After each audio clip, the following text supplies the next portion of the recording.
Hi everybody, welcome to the stream. I'm torturing Kris at the moment because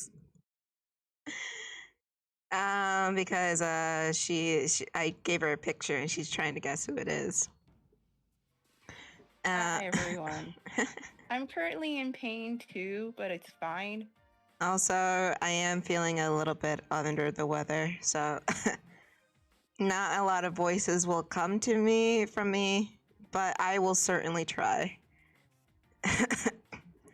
But we got the three, Sally, Amy, and Cream here. Off the cuff, I am feeling under the weather, so it may not come out that much. So bear with me. But we're back at it again with the same exact thing as we've been doing for the past few weeks. So let's do it to it, shall we? Kris. Let's get a guess. Who's that person that I sent you? Is it? I know I'm probably gonna get this wrong I don't know. because my first guess was because I asked if it was someone I hated. Kris, And take the guess. Is it Ken Penders? No, it's not Ken Penders. Damn. Okay. Well, there goes my guess. You want to take? I'll give you two more tries. Okay. Yeah. Let's see. So it's not Ken Penders. No. Okay. So is it someone that is related to someone who I'll I'll give you a hint. How about that? Okay. They are from 90 Day Fiance. Oh, wait, hold on. Is that what's this piece? He's the dad of no. He's fuck. Oh my god. Why can I not remember his name? I don't know. Cause he's God. What is his fucking name? Cause it's Brandon. Cause fuck. Why can I not remember his name right now? You mean Brandon's dad? Is that who you're talking about? Yeah, I can't remember his name. No, either way, no, it's not Brandon's dad. Okay.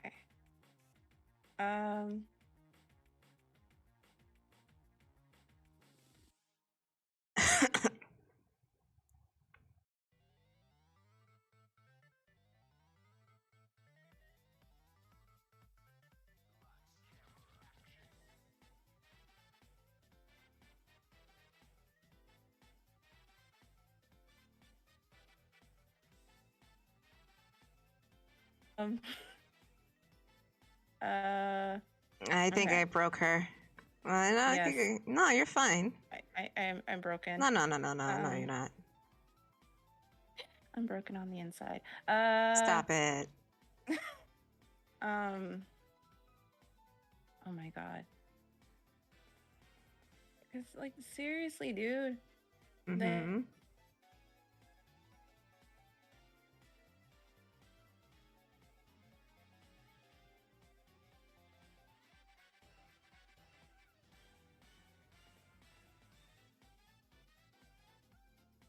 I will admit, it is kind of tricky. So. The hair. It's the hair for me. That's true. Oh, my Twitch stream, Jesus Christ. Fucking Christ on a cracker. You got this, though. I believe in you. Okay. No, it's not Brandon's dad. No. Even though it kind of looks like. Is that Brendan? No, that's not Brendan. Because there's no way. Um, no, I'm just going through the cast in my head. Because he's from this recent season or past seasons, right? Yes. Okay. So let's see. There was. So it's not Brandon's dad. It's not Brandon. It is. Let me see. Fuck. I should know the cast by now. Jesus Christ. I mean, the season just ended, so. The season just ended. Okay, yeah. So let's see. Brandon. Then there was.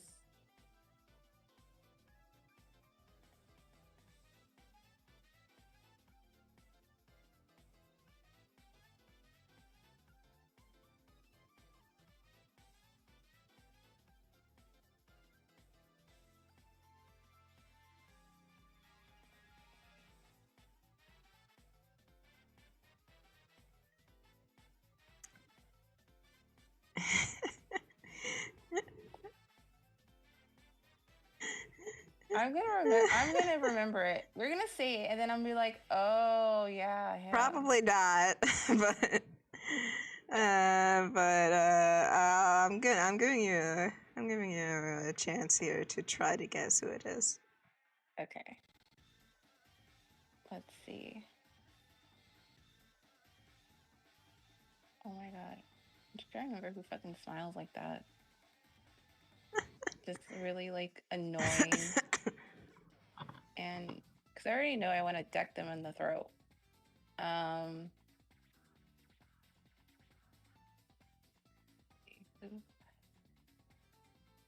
my god, no, it's not him. Because he wouldn't be, not to be shady. Actually, you know, I am gonna be shady. Fuck it. Because he doesn't look like the type. But anyway, and yes, I'm talking about Robert. Anyway, Robert. yeah, or not. No, Ronald. not Robert. Ronald. Yeah, not Ronald. Fuck Ronald. He's a piece of shit. You gotta know your place. Yeah,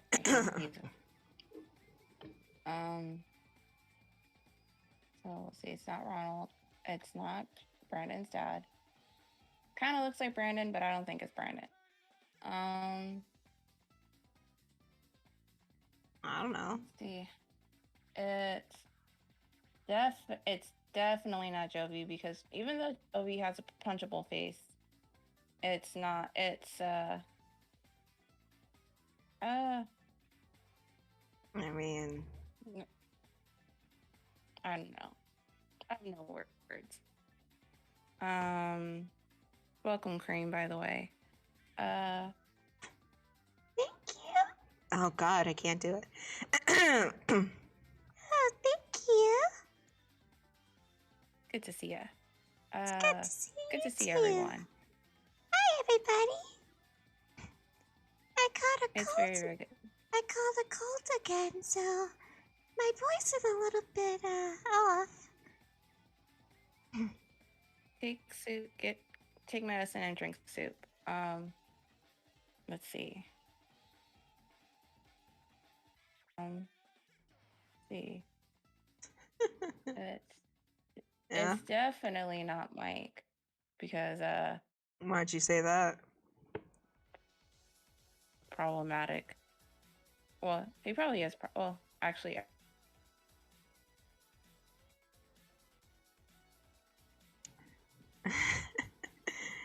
Oh man. Also, guys, feel free to talk to the characters. They are also here. I'm just fucking with Kris at the moment. Yeah. So if you want to ask questions to the characters, don't I'm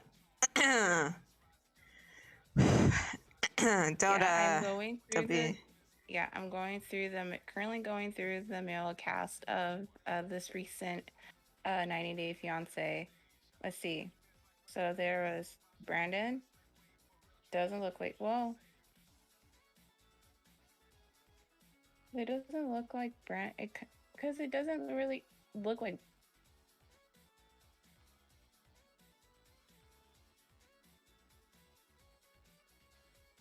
Other guess is Brandon. Wow. Is that your final guess? You know what? That is gonna be my final guess. Final answer. Let's do Who Wants to Be a Millionaire in this bitch. Final answer. It is not Brandon. Damn. Okay. All right. So I got one more guess. Yeah, you got one more. Okay. Let me go. Okay, now let me rethink. Now, okay. Okay. So let's see. Oh my god. Let me think about all those. Okay.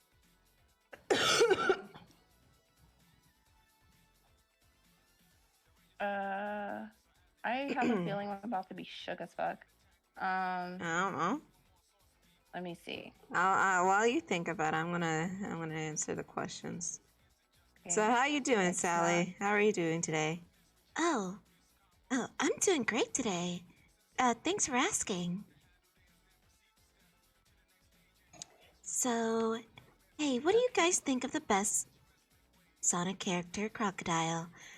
I'm not kidding. A random enemy in Sonic Lost World that appears once he says his own wiki and everything.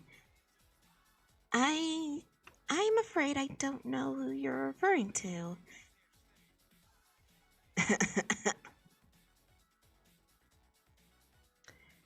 Okay. Oh no, you're okay.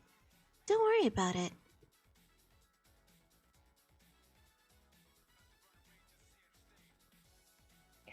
Chris is not having a great time. Okay, I have one more guess, and I'm trying to think about all of the cast members of this past season. To take such a and this is total sarcasm, by the way, such a wonderful picture.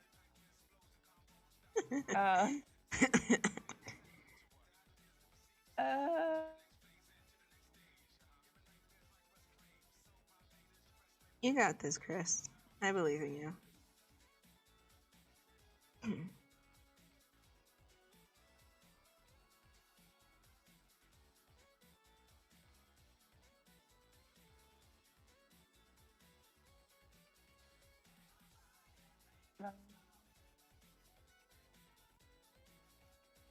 Why can I not? Okay.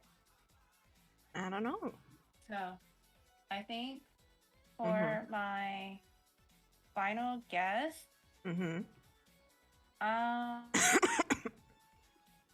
my final guess, I think, just by the look of this picture, I think that this person is wait, is that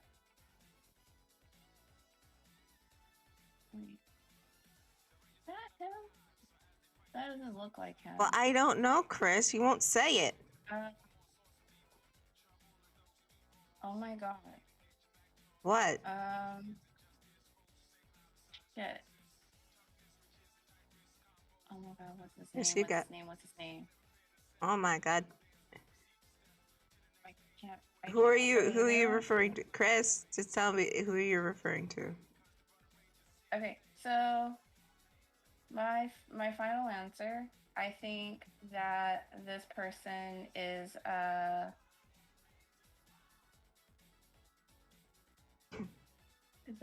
Jovi? Is Jovi your final answer? Final answer. No. Damn. You want to know who that is? Yes. That, my dear, is Chuck. Huh? Wait a cotton picking minute. What? That's Chuck. Hold on. So, oh wait, I know why he he ended up looking the way that he did because of stress and aging and all that. Yay. Yeah, you see, it But was what somebody's the dad, but it wasn't Brandon's dad. Are any of what the you fans with Pokemon? I love Pokemon. yes, I am. I grew up with the original One, what was it, 150? yeah.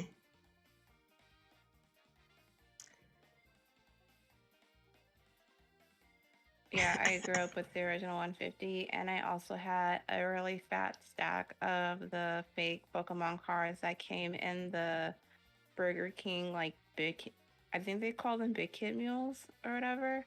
I think that's what they call them. Dude.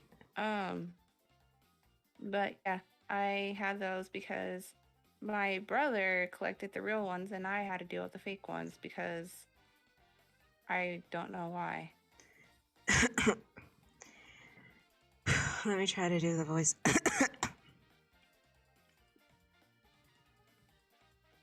Oh yeah, I really like Pokemon. I think my favorite Pokemon would be Bulbasaur. Like Bulbasaur too. Well, we already knew that.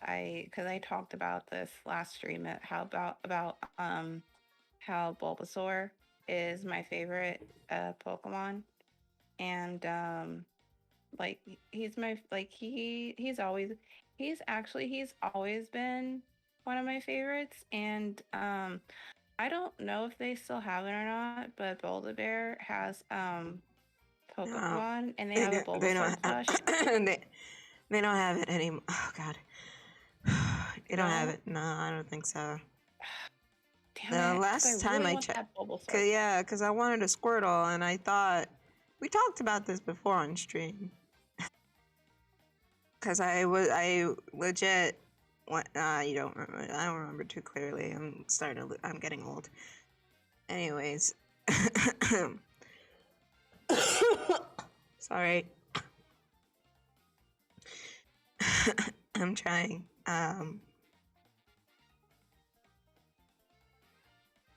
Well, Pokemon is okay. They're really cute. They can be really cute. like Sylveon is really cute. Big the cat and Rouge the bat are the same age. Oh, I already knew that.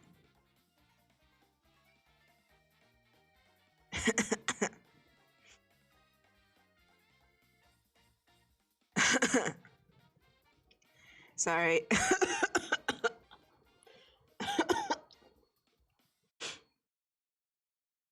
Oh man.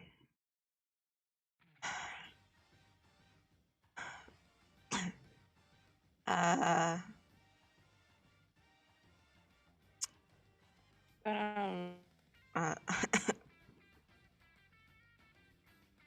sorry guys. I'm having difficulties talking.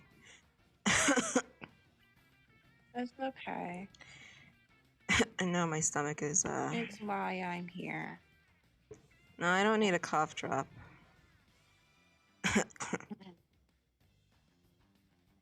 Because I had one earlier and it's starting to make my stomach hurt. So,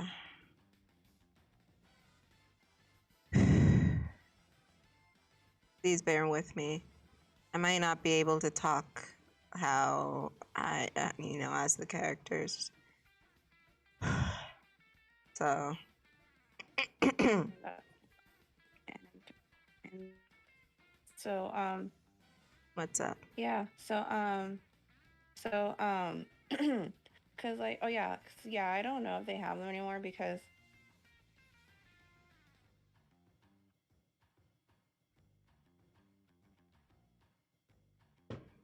Alright, she dropped.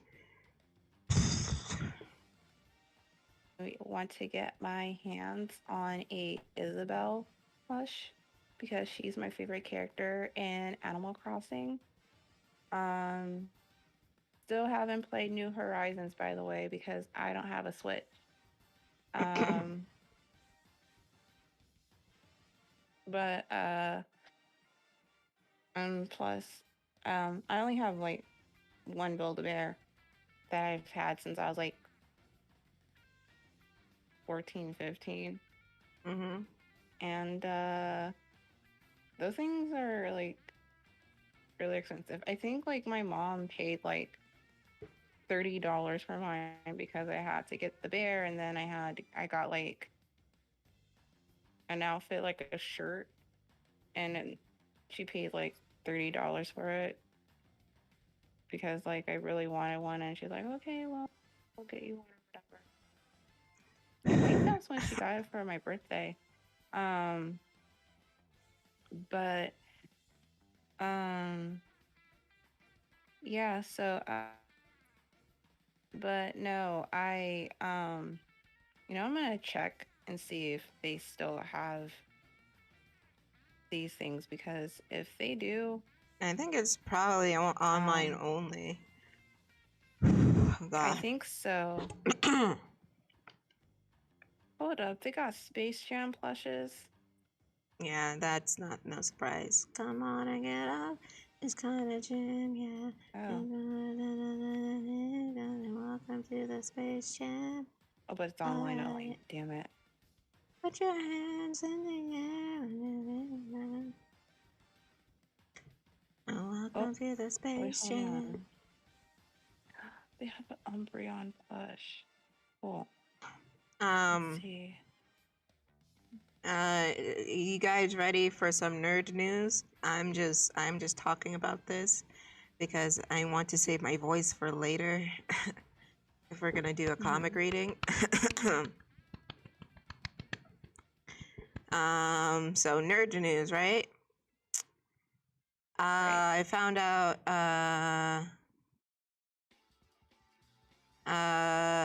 found out today. I'll answer that question in a moment. Give me a minute. Oh, let me close my window. You can probably hear the fucking gardeners. Hold on. Okay. All right. I'll answer the question now. Well, neither of us have Sonic, really. I mean, not yet, anyway. I'm still working on it, but a wedding will proceed soon. I don't know about all that, but the short answer is neither.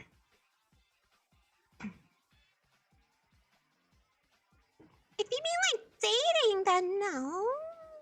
Technically, I didn't, how you say, like, cuff him. But I went on a few dates with him. Like here and there. Like when we all went to Twinkle Park, and recently we had a party when we brought our own dates, and Sonic was my date. So, it's not official, but I'm working on it.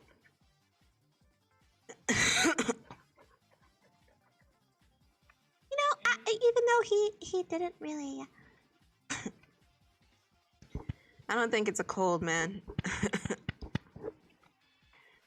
I think it might be something else, but I'm not saying. I'm not saying what it is because I don't want to scare anybody. What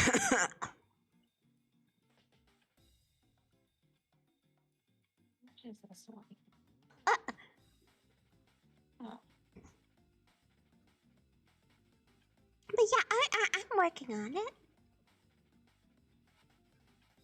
Didn't Sonic, like, talk to other people at the party? Well, I wouldn't say that. I mean, he was there with me. Party was fun, though, not gonna lie. Yeah, I'm glad you enjoyed yourself, and everybody was there, so nobody can complain. I don't know what you're talking about. Oh, hush. There was so much food. There was! Everybody, like, baked a lot of things. And of course, our new friends were there. It was pretty fun. Yeah, we should do it again sometime. Yeah, yeah, it was pretty fun. We should do it again, but you can't bring Sonic as your date. That's not funny, Chris. Why? Because, I mean, she caught you in 4K, so I thought it was funny. And, like, it's not like I'm being mean because I'm not. I think you are. I think you're being pretty mean right now. Huh? And I don't appreciate it. I thought we agreed at the party for a truce. But I guess I was wrong. It is a truce. It is a truce, though. Apparently not. If you're acting this way. Acting what way? Whatever do you mean? Like I'm a just here brat. You're vibing. acting like a brat right now. I'm not being a brat. You are. I am not. You are, Chris. You're acting like a. You're starting to act like a brat right now. I breathe and you're like, oh, brat. Ooh. Oh no. You didn't breathe. And I mean, don't even try to play that game with me, Chris. I breathe.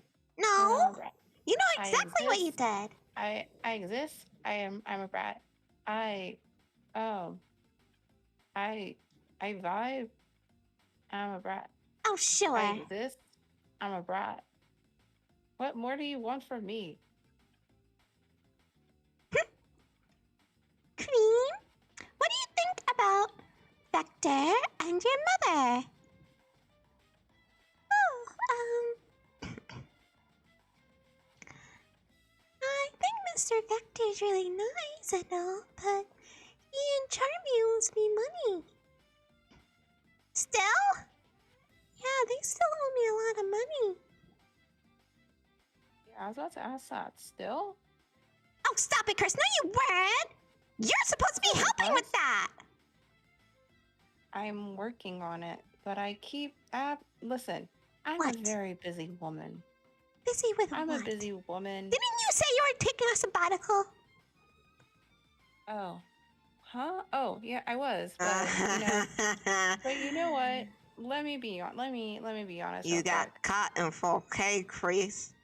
I did get caught in 4K, but I have to be honest with you guys.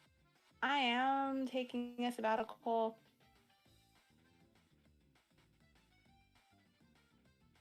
Usually, well, not yesterday, but today is usually the day that I that I record, and then I record and I edit, and I stay up till 2 a.m. recording because I have to record and then I have to edit and then I have to queue everything up so the episode can go out tomorrow.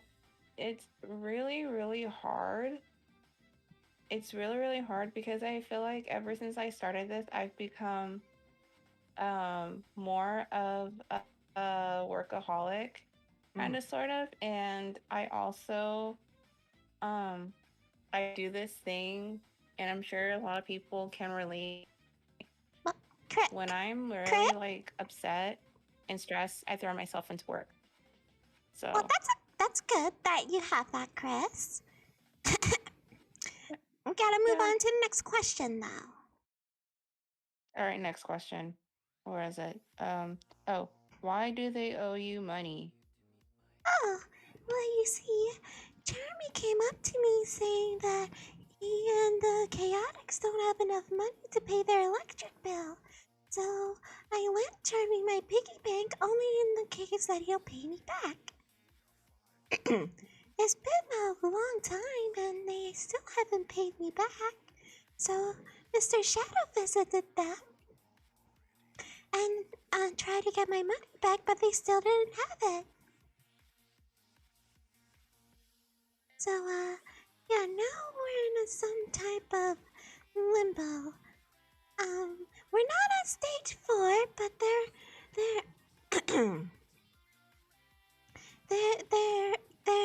at stage 3. Oh, don't you worry. I added a lot of interest. And, well, I don't know about a lawyer, but I have Mr. Shadow on my side.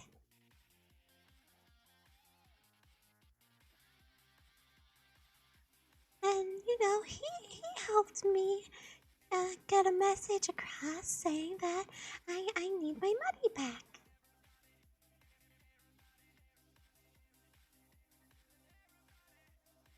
Hopefully they didn't get hurt, but I do require my money back.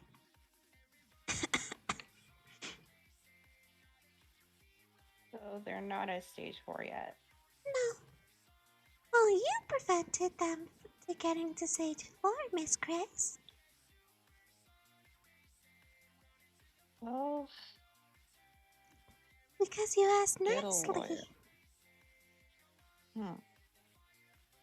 But now it's getting a little bit too long. And, I need my money back. Cause, my mom found out that I lent my piggy bank to Charmy, and she's not happy that he didn't pay me back yet.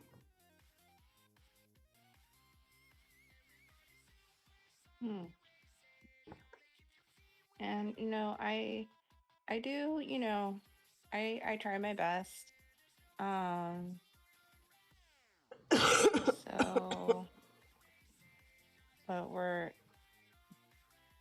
stage 4 is just, it's not very pretty. You don't want to be at stage 4. No, you don't want to be there. Yeah, so. Because bad things happen at stage 4. Nobody wants to be at stage 4. No, it's not a good stage to be. It's no good. But I don't want anyone to be sad about it.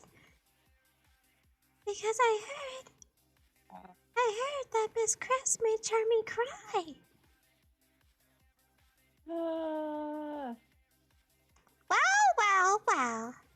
And you say I bring it up a lot. Well, I don't mean to, make anybody upset or anything.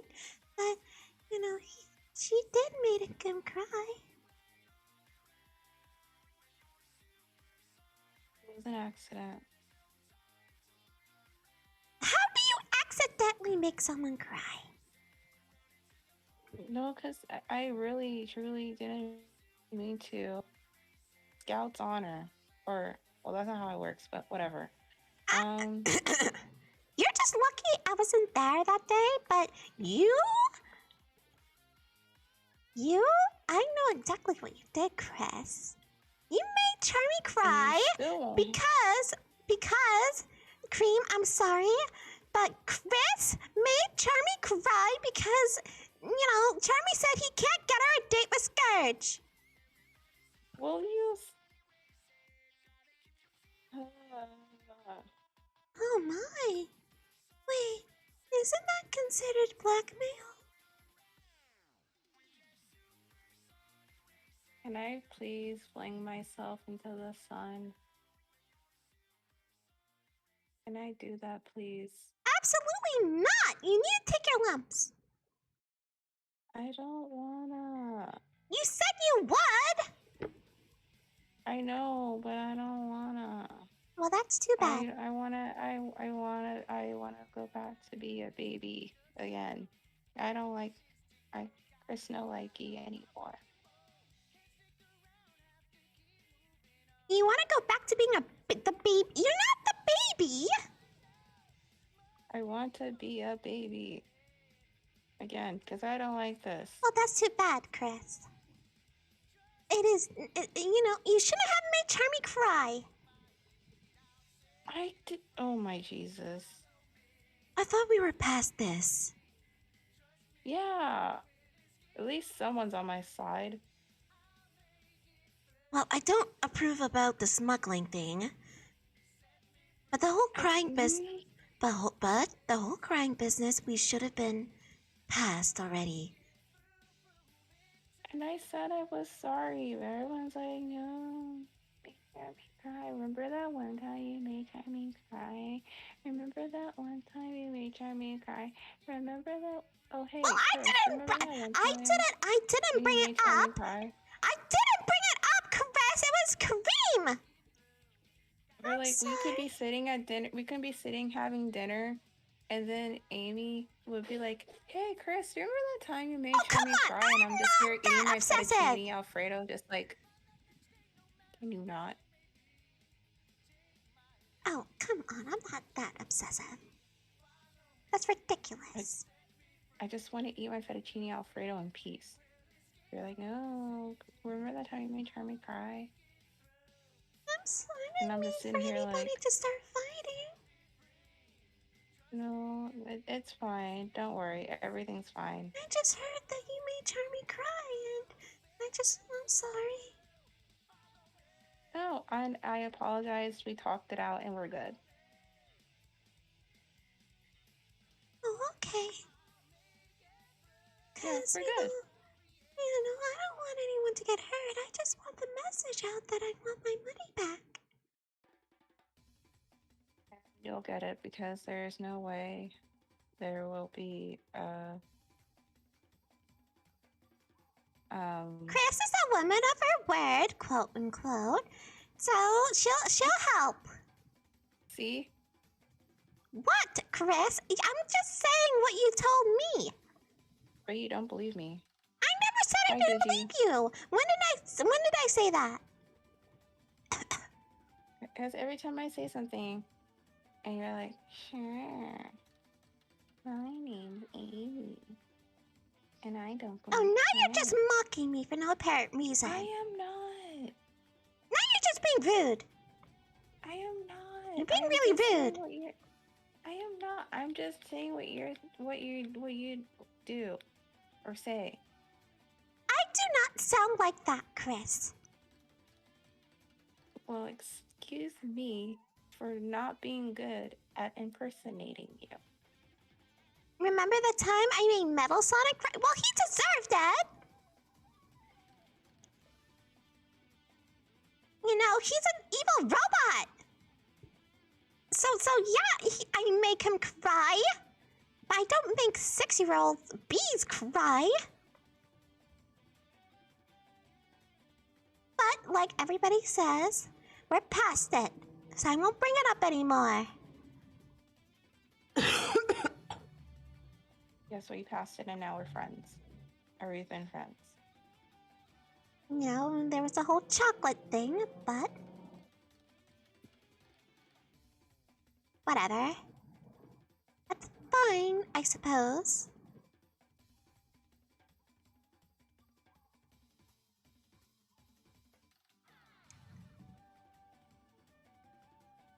How about we just stop fighting in front of Cream? I really don't like it when you guys fight like this. Yeah, because like all clownery or whatever you want to call it aside, I would say that Amy and I are good friends. I would say that as well. You know, we may push each other's buttons a little bit, but you know, Yeah. it's all out of friendship. Yeah, I mean, and if you don't, you know, roast your friends once in a while Exactly. or whatever, Yeah. are you really friends? Exactly. You need to like laughing with your friends once in a while. Yeah, if you don't call on your friends, are you really friends?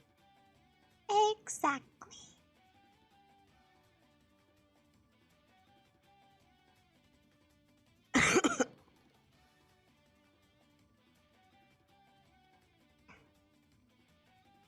You know, because not to brag or anything, I did help Kris with her love quest. Don't say love quest. God, please don't. I just got triggered. What? What's wrong with that? I mean, it's the truth. Oh just got so triggered. What is so wrong with Love Quest? Oh god. That's what you were on, and you conquered it when you got with Shadow.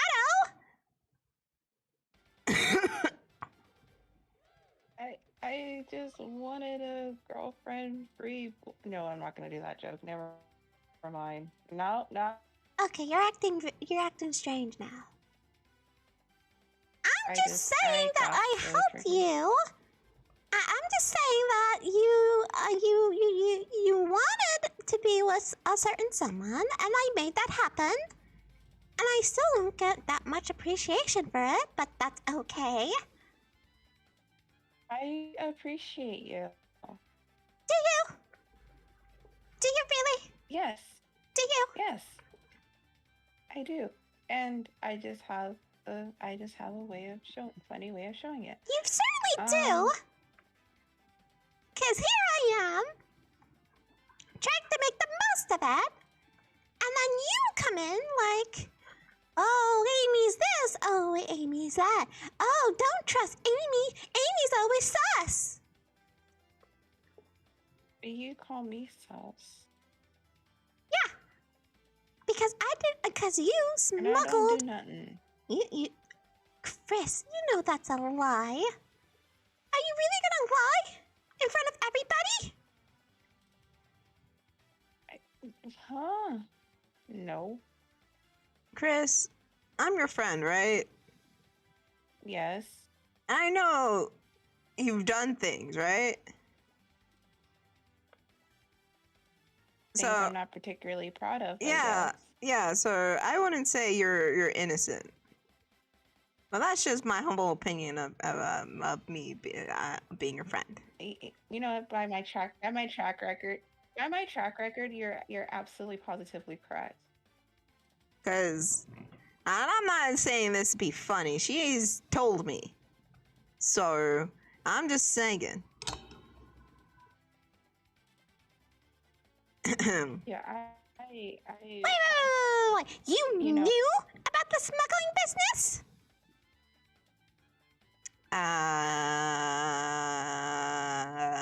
It was Kris's idea. Huh? What's up?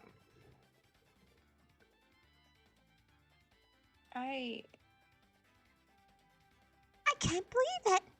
You two are just as bad as Eggman.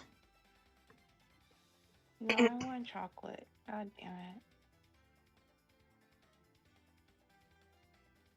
Don't worry, the smuggling saga is over.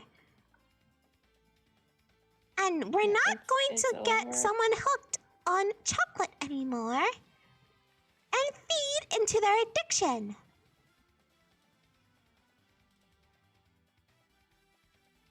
Yes, ma'am. Plus, I have chocolate. Yes, it's over, and I'm gonna get chocolate later on because now I want chocolate and I have chocolate in the freezer. But I'm not sharing it with them.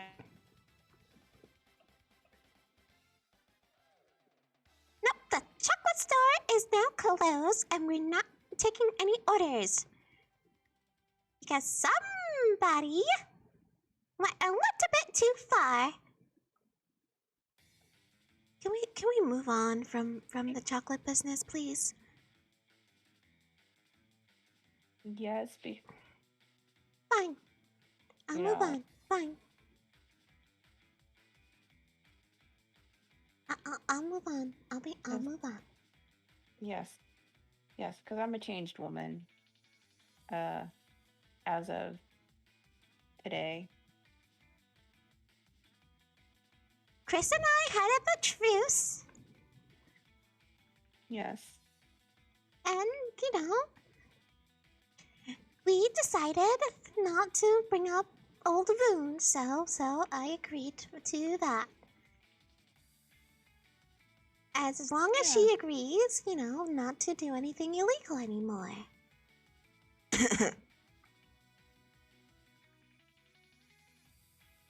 I'm a changed woman. She's a changed woman. Exactly. Excuse me. So don't you worry Yeah. about it. Don't worry about a thing. Don't worry. Be happy. Don't worry. Be happy. Cause yeah, I am changed. I am changed. I changed, and it's a brand new day. It's And I'm feeling all that stuff. good.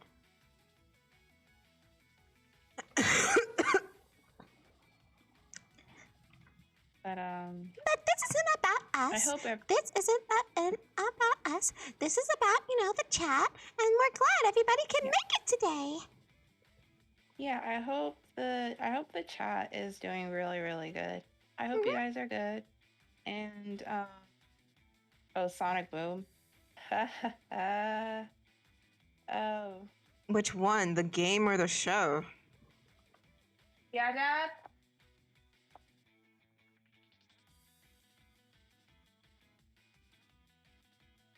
Okay.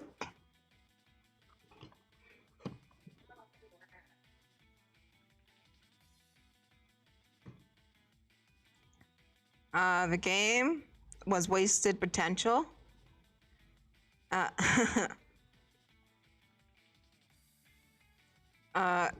hold on. Sorry.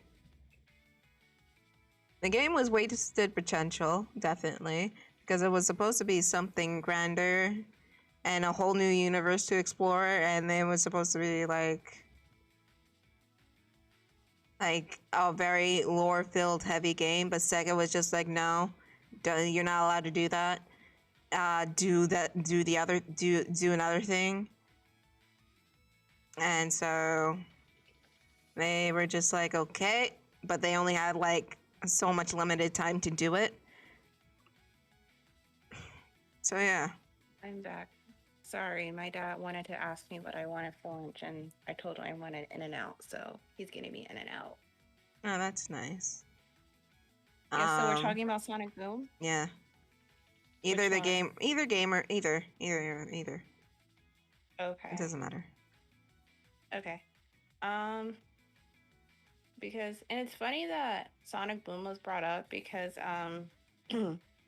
last night I wasn't doing good last night. So you watched the Game Grumps comp? Yep, I sure did. You fucking kidding Because I me? have it saved, and so I have this playlist on my YouTube, and it's pretty much called videos that make me happy or something like that. I don't remember what I named it. And on that, and one of those is the Sonic Boom compilation, and then another one is the compilation that I think it's by Grump Clips that they made about them doing Sonic's voice, and the whole like bit when Aaron's like loses his shit, where he's like, "Do you think Sonic shits?" And they went on this whole like tangent about Sonic. But I do like honestly honestly Sonic Boom, like the Game Grumps playthrough of Sonic Boom is one of my favorites, but I haven't watched the whole playthrough in a long time. I've just been watching the compilation. But I think I might go back and watch their whole playthrough because I recently watched a couple of videos of their Sonic Heroes playthrough, and I actually I don't know, because I feel like Sonic Boom is one. I feel like it's one of those games that you go back to if you need, like, how can I say this? Like, Chris, did you like the game? Did you like the game? I did. I did, because I think it's probably one of my favorites. I mean, Sonic Unleashed is always going to be like my number one favorite. Like that's just a given. Wait, hold on. Sonic Boom? No, We're talking about Sonic Boom, hun. Sonic Unleashed is my number one favorite Sonic game, but Sonic Boom is like my other favorite. Sonic Boom. Sonic Boom, yeah. 2014 Sonic Boom. Not 24. No. No. Huh? What did he say? Oh. Okay. I'm good about that burger. Oh, I saw what you did. I saw what you did there.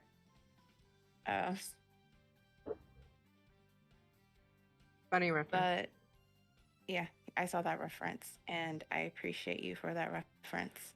Kris, But just answer the question. Sonic Boom 2014. I don't know. Kris, I do you know mean- do you know which game we're talking about? Yeah, I know we're talking about Sonic Boom, but 2014 Sonic Boom. There's only one Sonic Boom. I know. I mean, I go. I like it.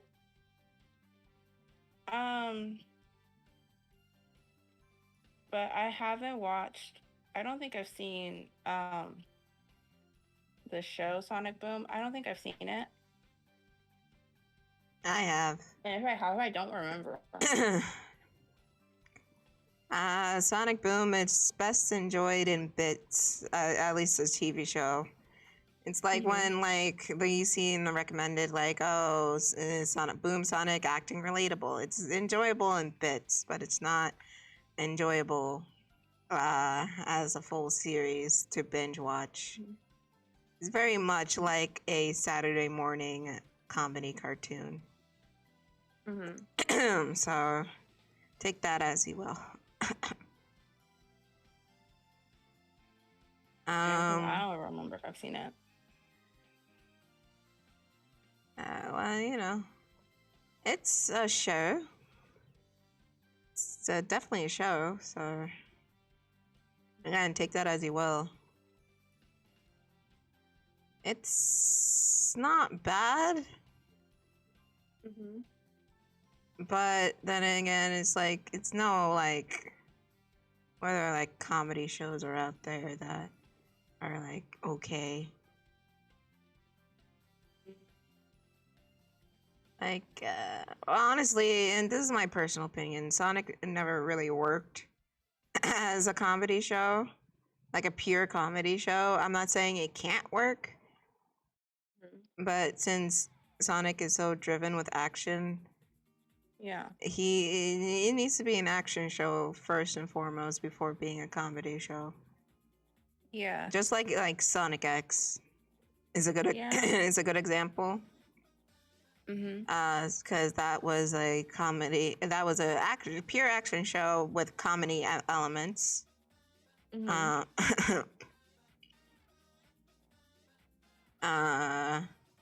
that was really enjoyable. Animation errors galore aside. The fuck.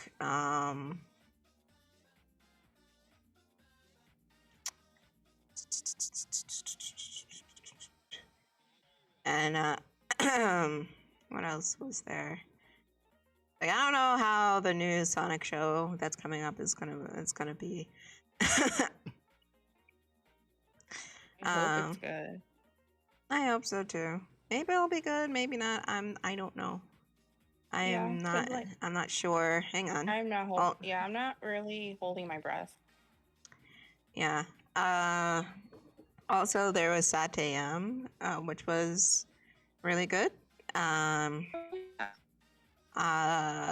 Which was essentially an action show with comedy elements.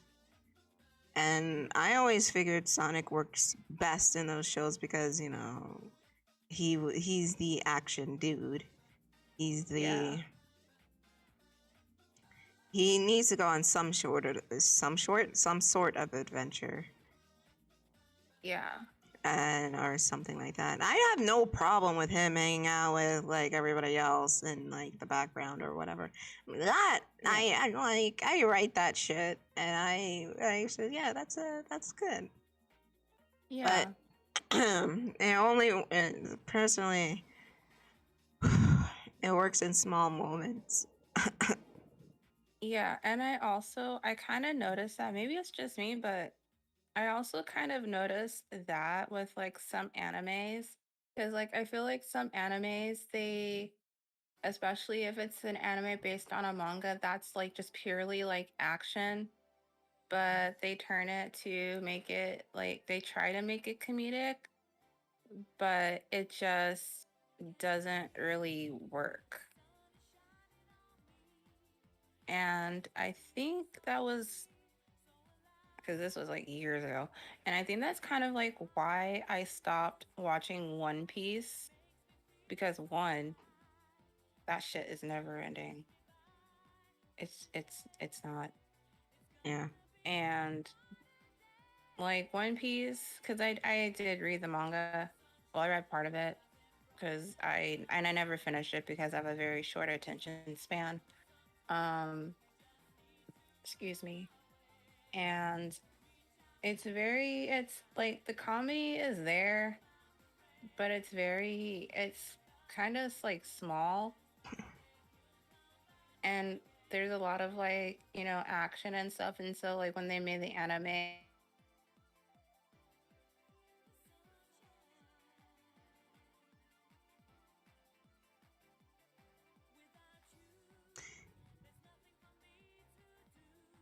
Anyways, like there's absolutely nothing wrong with comedy.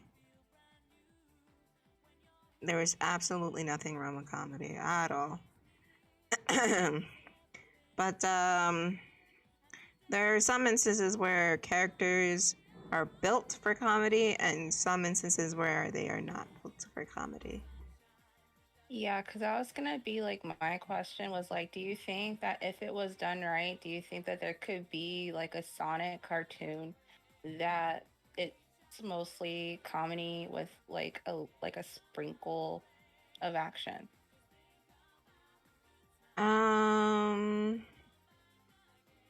yeah, if done properly. Like Sonic, I'm not saying Sonic Boom is like awful because it's not awful. It just kind of gets a little tedious, and it's like a show to watch when you need something in the background and everything like Mm-hmm. that, and and like or like there are funny moments in uh in the show that I got a chuckle out of me here and there. And and and there's I'm so sorry. It's hard to talk right now.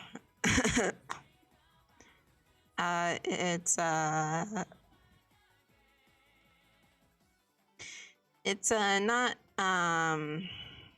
what was I saying?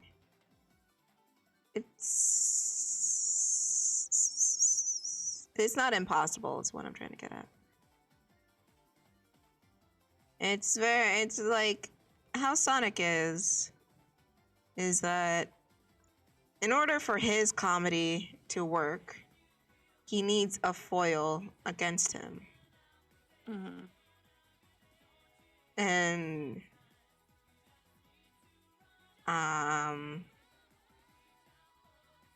usually that's either Dr. Eggman and or Shadow or Knuckles is his comedic foils due to his quippy nature. Now, in Sonic Boom, Sonic is actually the straight man most of the time, which can work in that sort of sense because everybody around him is goofy. Mm-hmm. Which is again no problem with that.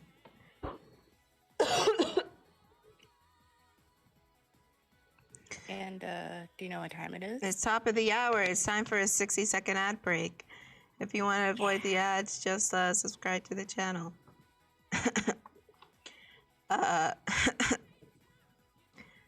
So yeah, we'll see you in 60 seconds, and I'll talk more shit. And the characters are still here if you want to ask them questions here and there. So there you go. Running the ad now. See you in 60 seconds. I'll be right back. Okay. Oh God. Oh jeez.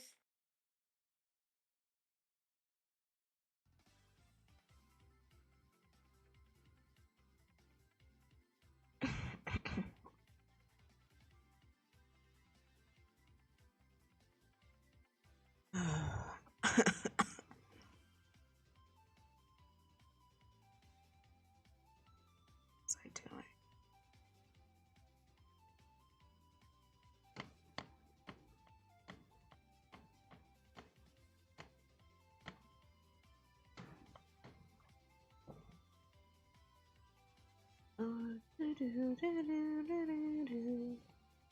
Ba ba ba da ba ba da ba ba da ba ba ba da ba ba ba da ba ba da ba ba da ba ba.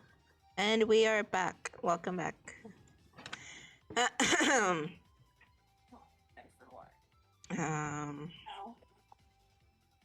Shoot. What was I doing? There we go. Okay. And we got Kris back, and someone's hammering right upstairs Turn on again. the AC. Yeah, I had to turn on the AC because it's hot as hell. Yeah, it's in the 90s here and where we are. And it's quite hot. I do have my fan in the background. I don't have the air conditioning on because that's too much. I'm actually fine, personally, because I have a tank top on. Digi, is your Chrome glitching out on you or something? Ooh.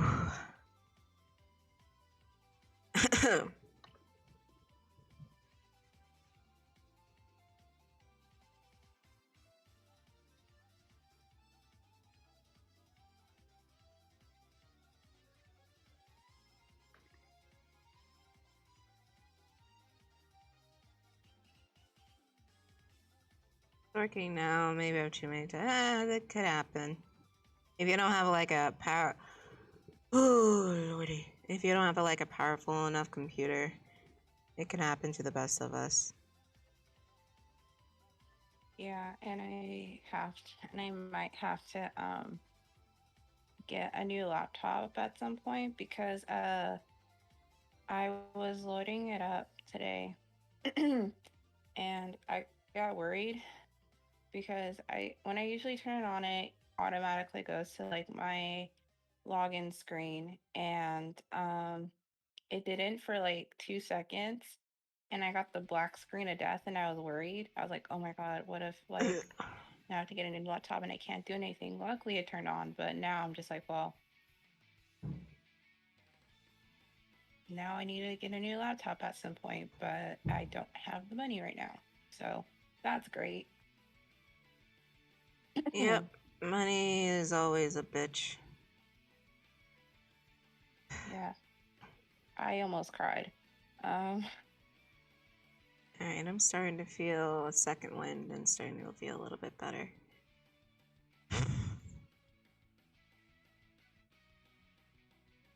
Because, I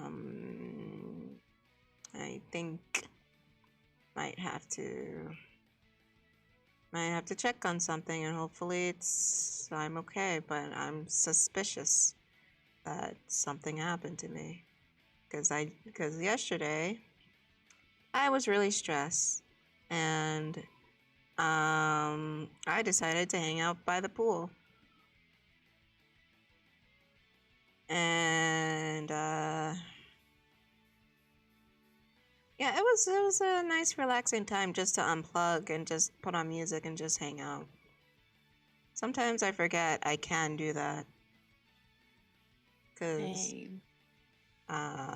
you know, I love doing what I do now, but you know, doing what I do now isn't that lucrative, and the stresses of life, where I'm gonna pay this, that, and the other thing.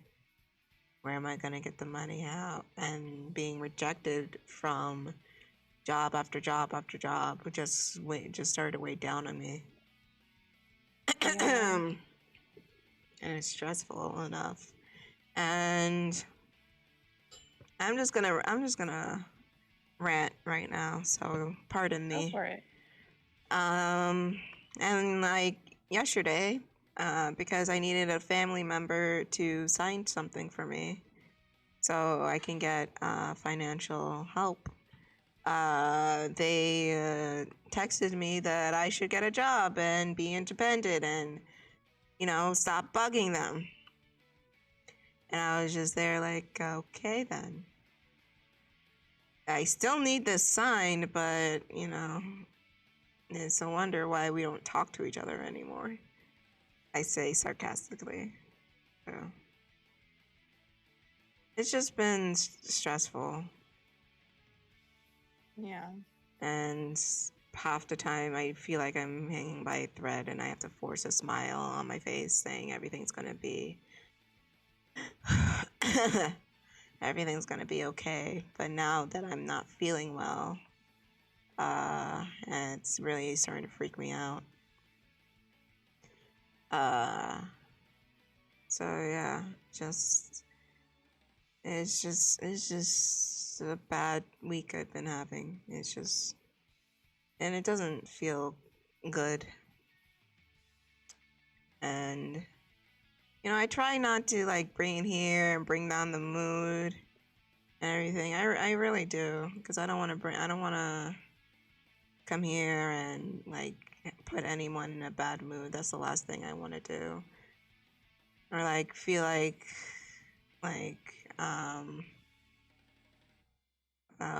or feel make someone feel a type of way or anything like that. But the fact of the matter is, it's stressful. It's very stressful and very is anxiety inducing, because I don't know what's gonna happen. I would like to have security. I would like to have, you know, doing what I love. But you know, I don't even care if I don't do what I love or anything like that. I just want to be okay and feel like I'm okay, because right now I don't feel like I'm okay. Right now I feel like I'm putting railroad tracks as the train is running in front. Mhm. So and I yeah, feel the exact same way. and and it's just so stressful to the point where I feel so tired that I don't want to I don't want to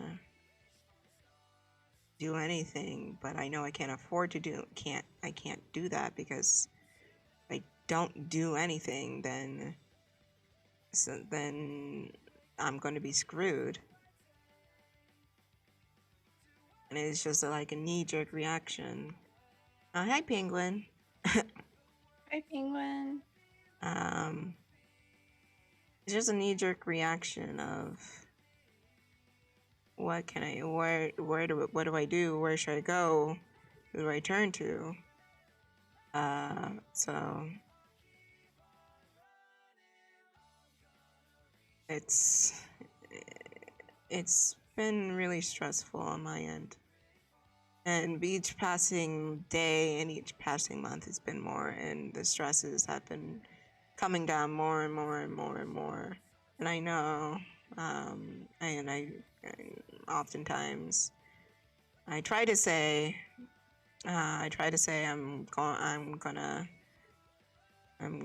everything's gonna be fine, everything's gonna be okay, but with with all that's happened, it's getting harder and harder to feel that way.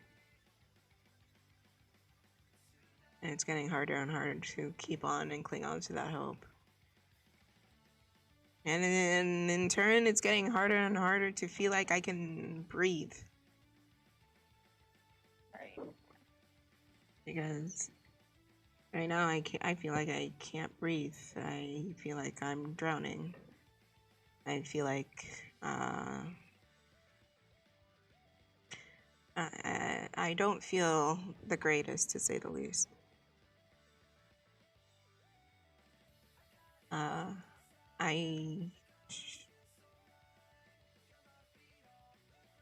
I don't feel good. And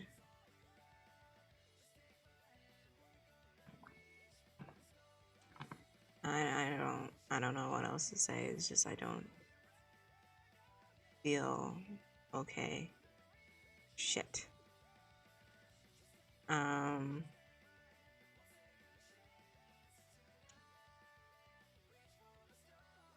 I don't think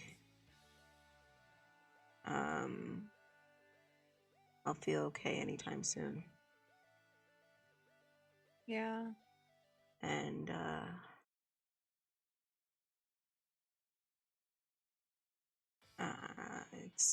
it's hard just to collect my thoughts and my feelings because I'm not one to like say it in front of other people. Mm-hmm. Penguin, I'm sorry you didn't get the job. I'm sure there's something out there for you. I really wish you all the best to whatever you're doing. But Yeah, because like yeah, honestly, I feel like sometimes getting out of bed, it's hard. Yeah, and it's been a process of thinking what else I could do, and it's just like, what do you do when not even the burger joint down the street wants to hire you? So, what do you do then? Like, I'm not saying there's anything wrong with working at a burger joint. I'm just saying like I don't. It's just like maybe there's just something wrong with me. Maybe there's this, that, and the other thing. I don't know. And people keep saying like, "Oh, your time will come. Your time will come. Your time will come." And ironically enough, I just said that. But honestly, it makes me feel more insecure about things, and um um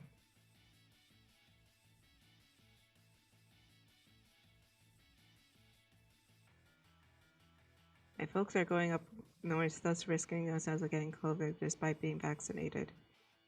And they're trying to change my fine, but I'm not budging.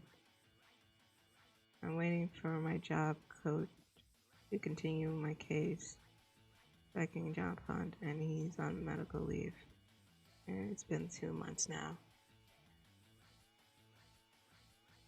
I'm sorry to hear that, man.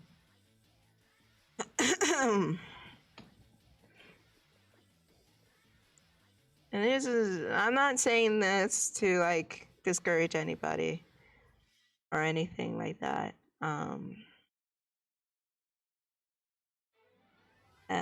Also, the reason I'm not doing any voices at the moment, I'm coughing a lot and I can't talk properly, as you can hear. So I rather rest my voice for later than try to strain myself right now.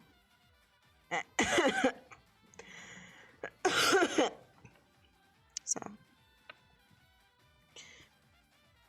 it's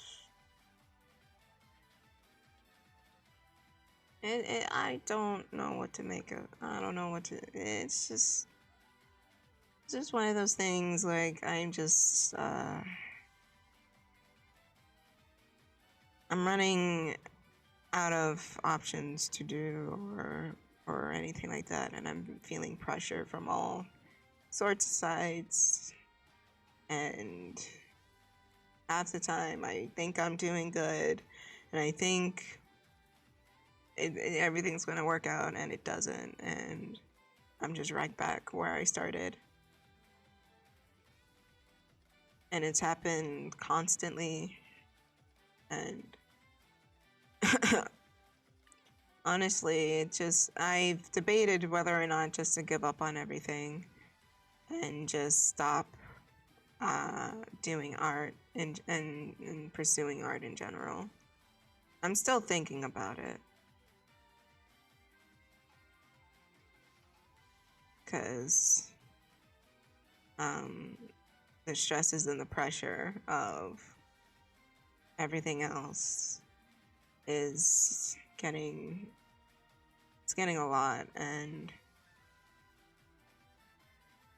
I know if I do decide to quit, I probably won't come back.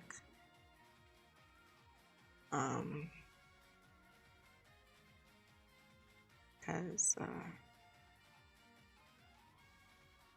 and that's the last thing I want to do, is like to quit something I worked so long and so hard for, and, and not come back to it.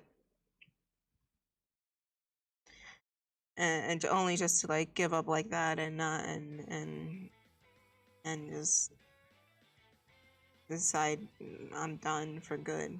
Because but you know, pursuing this has given torn to family, to the point where I don't talk to my family anymore.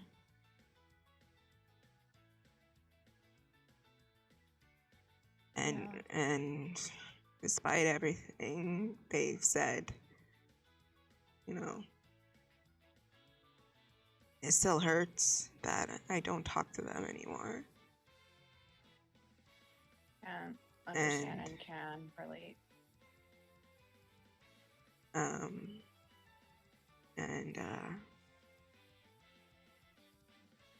It gets to me that like they don't want to talk to me anymore because I've been pursuing this for so long and I refuse to give up. And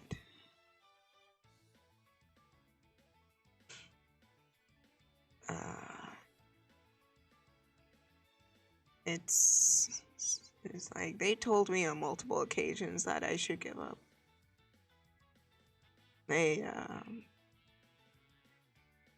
And because I'm a stubborn person, I say, no, it's gonna work out.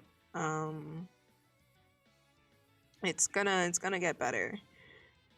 But after feeling rejection after rejection after rejection after rejection, it's just, I'm just here. I'm just here wondering, am I even, if I'm even good enough for it at all?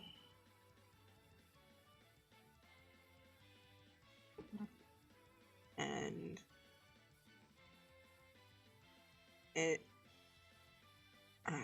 it's a constant insecurity that I feel time and time again.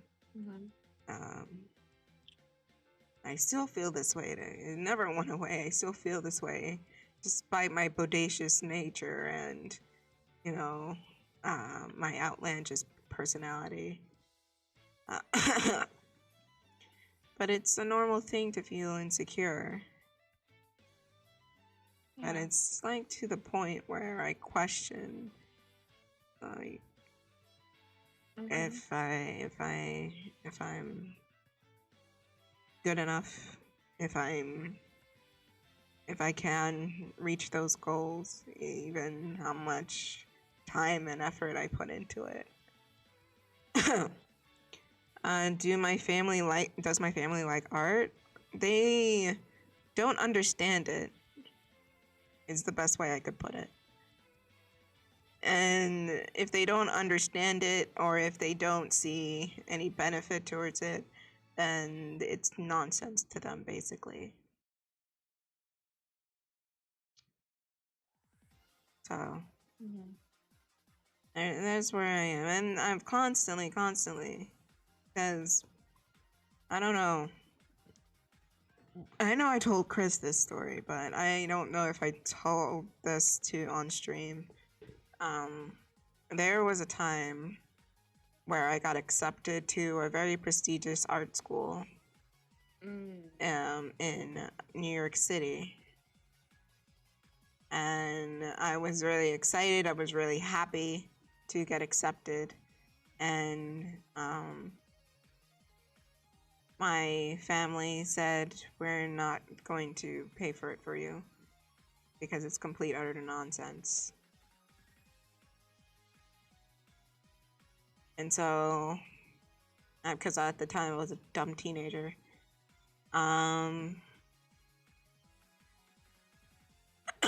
the time I thought I couldn't do anything about it, and I decided to turn down the acceptance and go into and study something else that I'm not particularly fond of. And that made me unhappy, and it doesn't make me satisfied. But now I'm wondering to myself if I should have quit that. And now I'm wondering if, if my parents only supported me just to show me that I couldn't do it and it was a mistake to try. So, and over time, I'm starting to realize if they were, I'm starting to wonder if they're right or not. Because I'm starting to feel like maybe they were right, maybe this was a mistake, maybe this was a waste of time. Maybe, maybe this was just complete nonsense and I should just quit, and I should just not pursue this anymore or any longer. And those insecurities got, and I've told my family about my insecurities about it, and that just encouraged them to push me further and say that maybe you should quit. Maybe your feeling is right.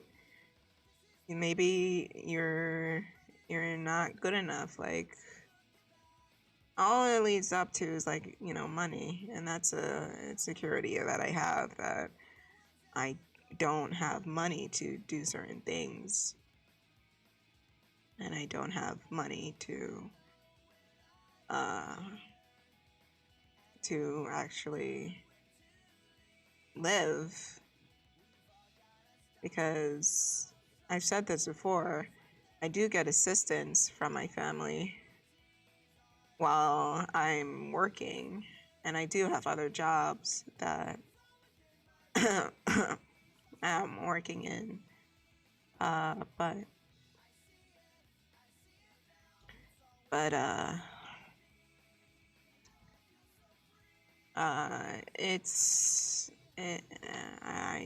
don't know, it's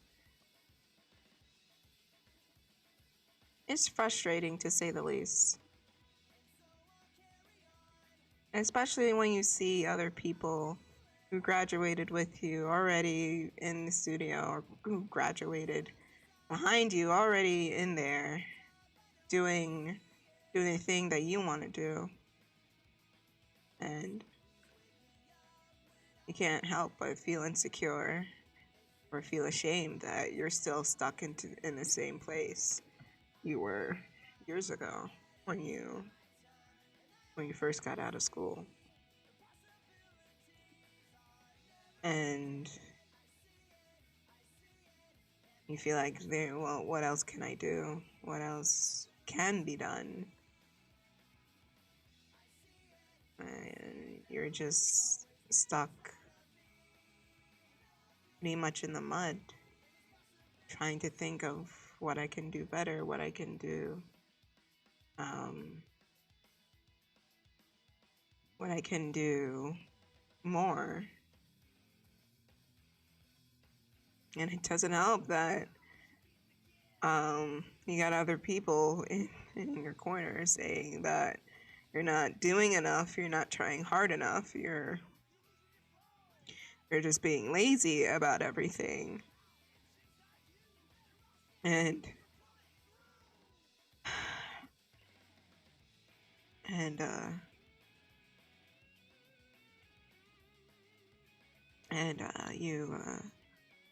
you need to stop being lazy. You need to,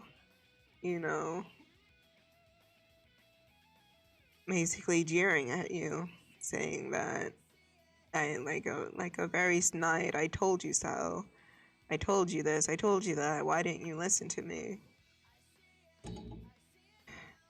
And you're just there taking it all in. And then you're left in the back of your mind thinking, you're left in the back of your mind thinking, maybe they were right. Maybe I did make a mistake. Because what do I have to offer? I don't really have anything to offer. And it's frustrating. It's nauseating. It gets,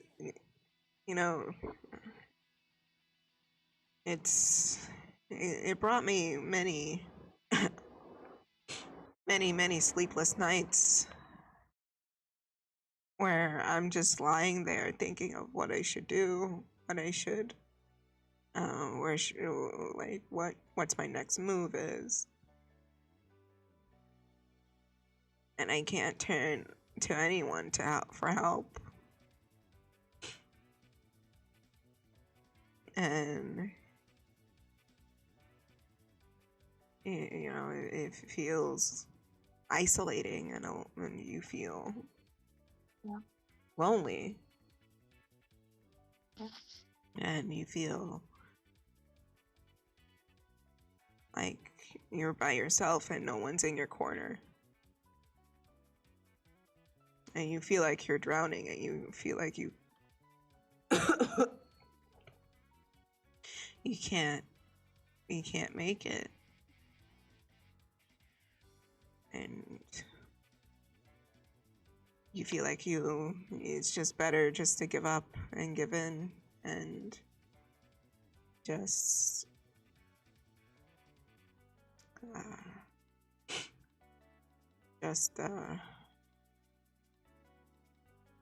quit.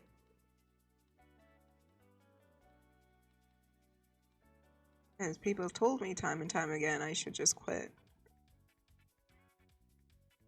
And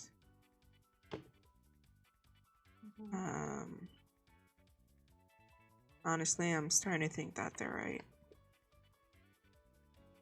That maybe I should just quit. And maybe I was too naive to think that this would any of this would result in anything.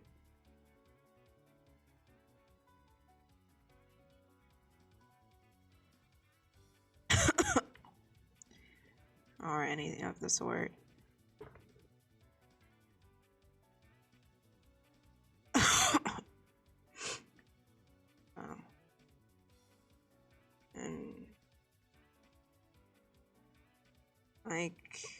And I know people are gonna say it's gonna be okay and I shouldn't give up. I know, and I do appreciate anybody who says that. But, one can only hear that rhetoric over and over again for so long. And I'm not trying to say, like, I am very appreciative of everybody here. Like, don't get me wrong. Like, I love coming on here. I love hanging out. I love, you know, just being I'm just myself in an absolute goof half the time. But it is frustrating that I'm still stuck in this limbo, in this free fall. And I see like everyone passing me by, like doing this and doing that and doing this and being compared to everybody constantly. And saying, look at people who's doing this, people who graduated with you, people who are even younger than you, doing all of this, and you're just sitting there doing nothing. Yeah. You're just sitting there being lazy. You're just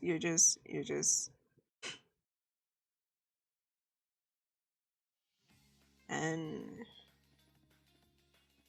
you know, especially when it comes from a source where you know you can't escape from, like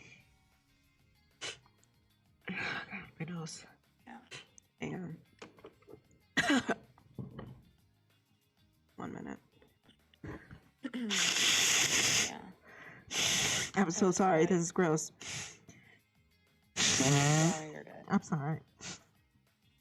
I'm not crying. It's like I'm just feeling very under the weather. It's just frustrating, and you want to fight back and say,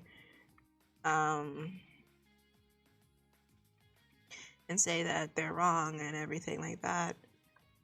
But what proof do you have to show them that they're wrong? Like you can talk the big talk, but what do you have to show for it, you know? And I haven't really have anything to show for it, really. That sounded bad. It just sounded like I have nothing to show for it, but all these, like, a lot of people do enjoy my work. And I'm very appreciative of that. I really am. But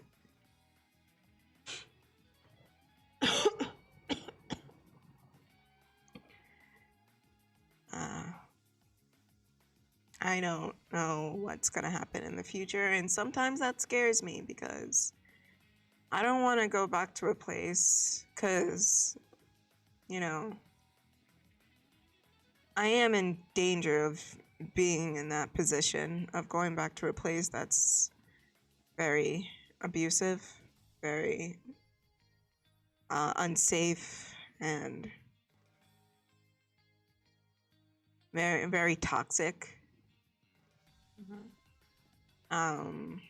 And the last thing I want to do is go back to that sort of environment,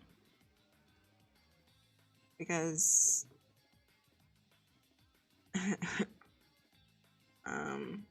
it's very toxic. It's very, like, dangerous. It's like in it's supposed to be like a place where I feel okay, and I shouldn't feel bad or guilty or anything like that. Like, if I share my insecurities, I shouldn't have to have it thrown back at my face and used against me to reveal why I'm such a bad person, or like be gaslit to the point where I think about just going to a farm, to say the least, if you catch my drift. I shouldn't feel like I'm,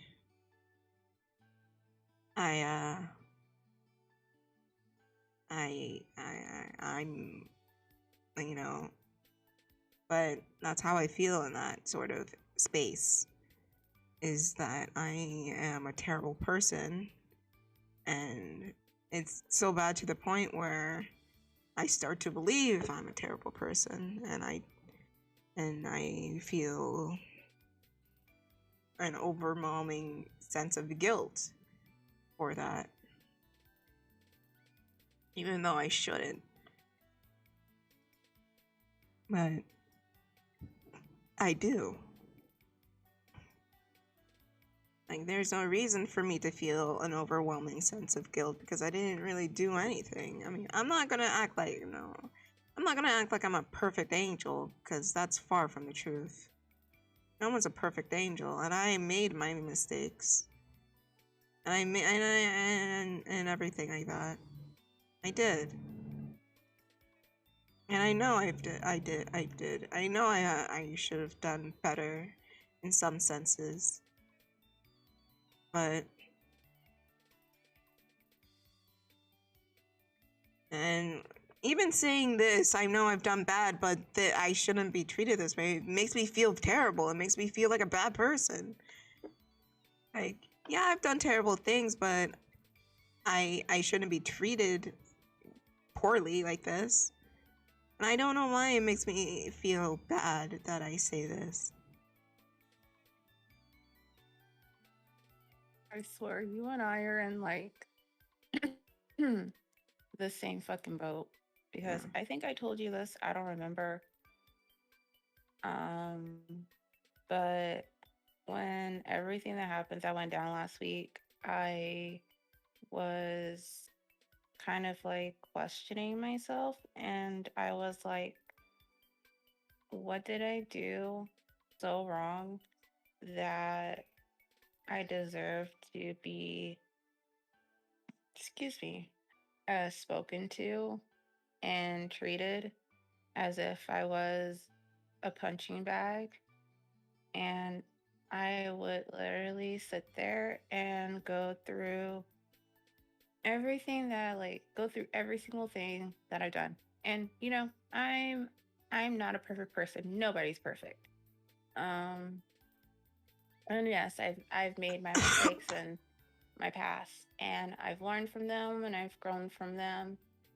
But with everything that's been going on recently, I sit here and I'm just like, what did I do that was so wrong and that I deserve to be spoken to any kind of way and being seen as a punching bag for a family member's issues? And I also feel like this family member doesn't really understand what I'm going through and what I'm dealing with, and why I feel more comfortable with talking to, my siblings or my friends or my Exactly. boyfriend about, what I'm going through. And then, you try to tell them this, and I try to tell them that. And it gets thrown back in my face. It's like, oh, you're betraying the family. You're being a disgrace to the family, blah, blah, blah. And then you sit there and, people don't realize, like, if they say negative things to you, like, so many times, you start to believe it. And you start to sit there and question yourself, like, fuck, am I really like what this person is saying that I am? And it's like, damn, am I really like, is this really, me? Like, am I really, this thing, like whatever they said? And it's the worst feeling in the world. It's a really bad feeling.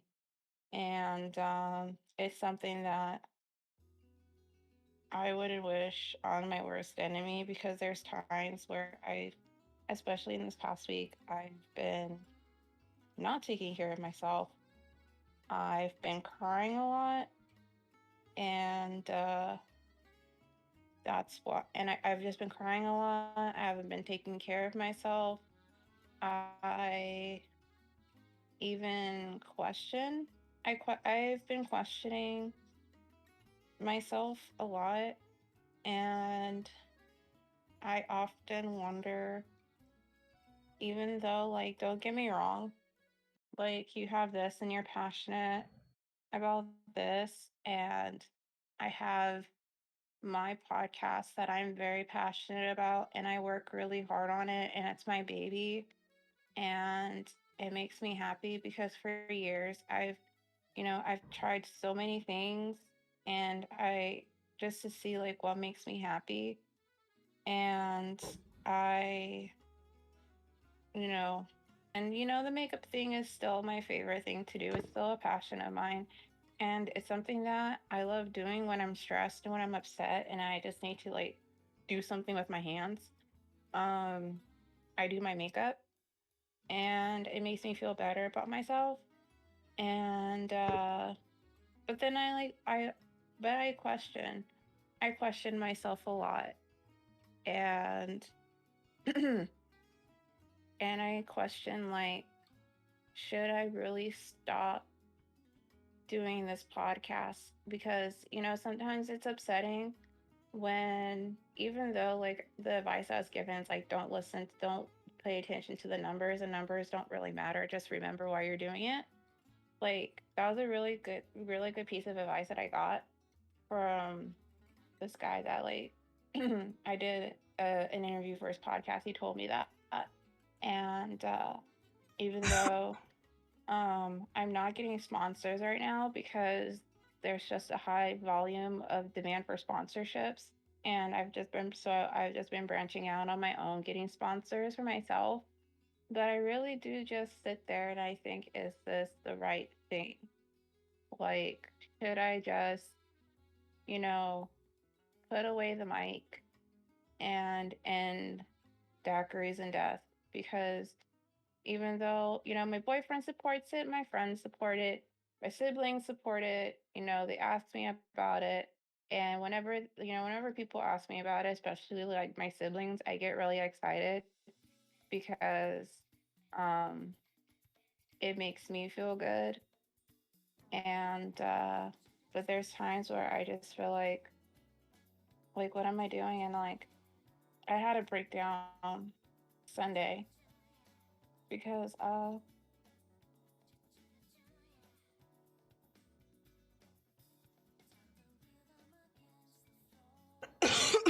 told so someone that, and Tiff knows this person because I talk about her like a lot. She was over here from Saturday and she left Sunday, and Friday we had this conversation. We talked for like almost an hour, and I told her how, like, I feel like less of a human because I you know I live with a very toxic family member. I don't have everything that a typical 31-year-old should have. Um, and I deal with, disabilities and mental illness. And even though I know there's no such thing as normal, and it's stupid, but there's times where I wish or that I was quote unquote normal, or I sit here and I wonder like what it would be like if I didn't have all these things. And I also I have this thing, and I know I've spoken about it before, but I have this thing where like where I freak out. Not freak out, but I just sit there and I'm like, or I just sit there, it's like, are are like the people who are my friends, and like, are they from a really are they, really my friends, or are they my friends because they pity me? And sometimes I look at my boyfriend and I'm just like, how are you like, how did, like, out of all you, like, out of everyone every single woman in the entire fucking world. You picked me to be with, and we've been dating for a year now. Almost over a year, and I'm just like, why me? Like, you could pick anyone in the world that's quote unquote normal and doesn't have like has completely completely has his shit together, their shit together, and he doesn't have his shit together. Well, he has his shit together more so than I do. But you picked me, and I'm confused as to why, and and I'm confused as to why people you know pick me to be like their friend. I really wonder that. Sorry. Okay.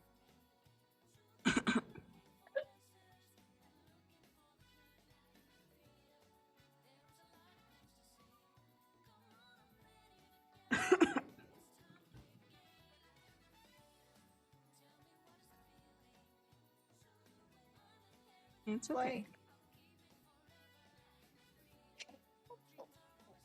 because it's like, I feel like, and I still feel this way sometimes, like, maybe I feel like I should be, like, alone. It's like, no one, I feel like, also feel like, why would someone be friends? Or even why, like, and I told my boyfriend this before, and this is the day that I had, like, a breakdown. I cried in the shower, listening to Linkin Park, which is the most emo fucking thing I've ever heard in my life. And that's the most emo fucking thing in my whole entire life. Crying in the shower listening to Linkin Park. Okay. And it's like, why me? Like why me? And I know it's bad to like compare yourself to other people, but I always compare myself to like people my age and even my siblings, and it's like they have their shit together, and here I am, and I'm trying like really hard and to like get my shit together, and every single time I think of something that like something good happens, and I'm excited and I'm hyped and just all jazzed that this thing is happening, and it's like, okay, it's finally happening, like things are gonna be okay, and then it turns around and it's like, kidding, like April Fools or whatever.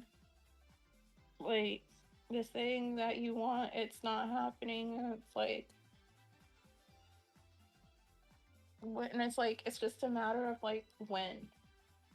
And I said that, and when you tell that to people, especially like super religious people, they're like, do you pray? And I'm just like,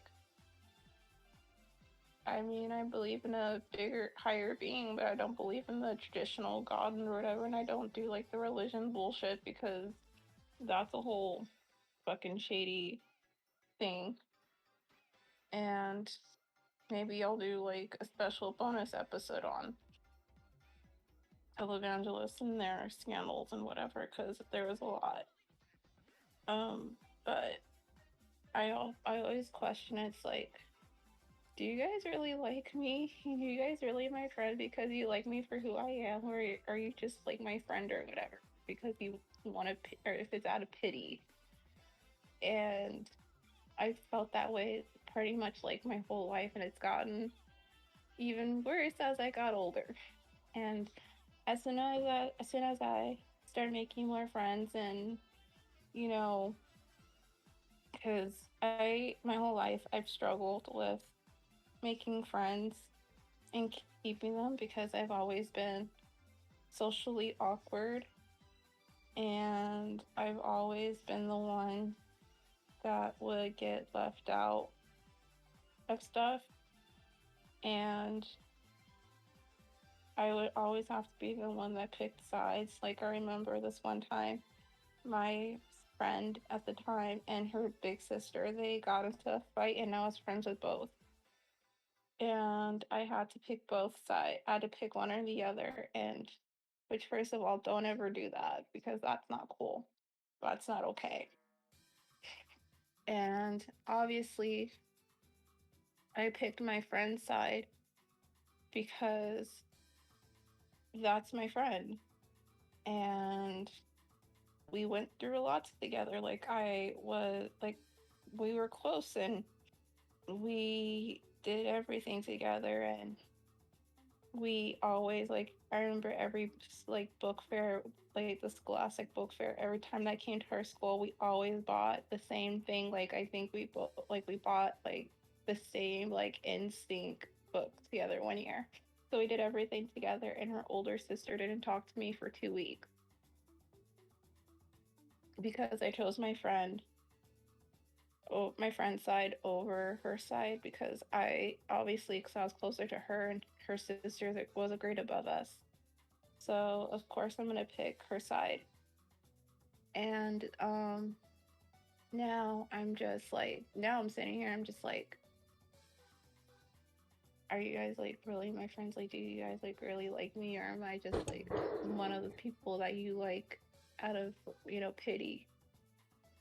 Um and because I never want people to like be my friend or talk to me or whatever because they pity me, because I want people around me and to be my friend or whatever because they like my personality. And even though I am like I am, here and in my podcast, I'm very, out there and funny and whatever you want to call it. Like I'm very that. But I'm also, very quiet and I'm painfully shy. I keep to myself a lot, and I struggle with, talking, especially talking about my feelings and giving my opinion about something, or like whatever the topic is, and people ask me about my opinion, like, hey, what do you think about this or whatever. I really struggle with that because my brain just goes like a mile a minute. And so it takes me a while to like get my words together. And if I can't, get my words together, or like if I can't, and plus my memory issues doesn't even fucking help. Um, I get really like overwhelmed and I get really frustrated, and I don't know how to handle it other than either get really angry or I start to cry. And I know that's a running,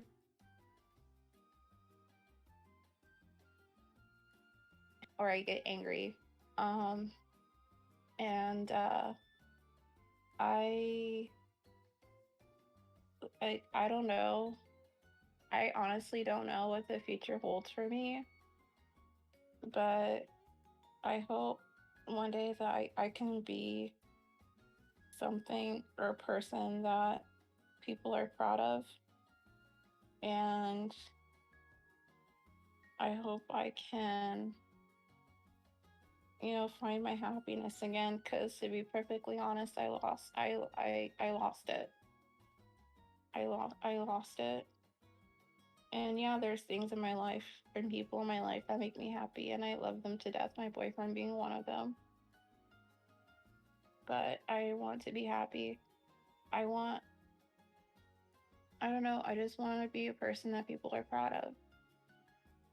And I just don't. I don't know. My biggest fear is just like letting everybody down. And like, I don't know what kind of job I'm going to have. And, my sister, she asked me if I could see myself doing my podcast like as a career.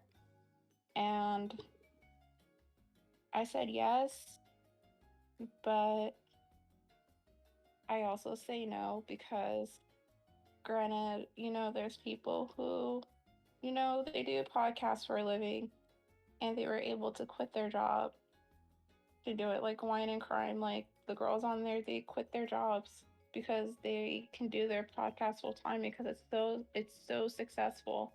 And they're my like, and I've said this over and over. They're the main one of the main reasons why I wanted to do a true crime podcast was because of them. And I hope one day I'm able to do that. And I hope one day I can prove people wrong and be like, hey, this isn't a waste of time. I look what I'm doing, and look what I look what I'm doing, and you know, and if I have to cut people out of my life, family or not, then so be it. But I truly believe this, like family isn't always blood. Sometimes you have to go out and make your own family, and that's why I say like a lot of my close friends are my family, Tiff included. That's family. Like that's family to me. And I I just, it feels so fucking good to have people in your corner that they actually that they care about you and they support you and they love you and they're there for you like whenever you need it and they listen to you. And yeah, they clown you, but that's family. And I don't mind being clowned because I clown myself on a daily basis. Um, but when I have cut family members off, and I have no issue with doing that again.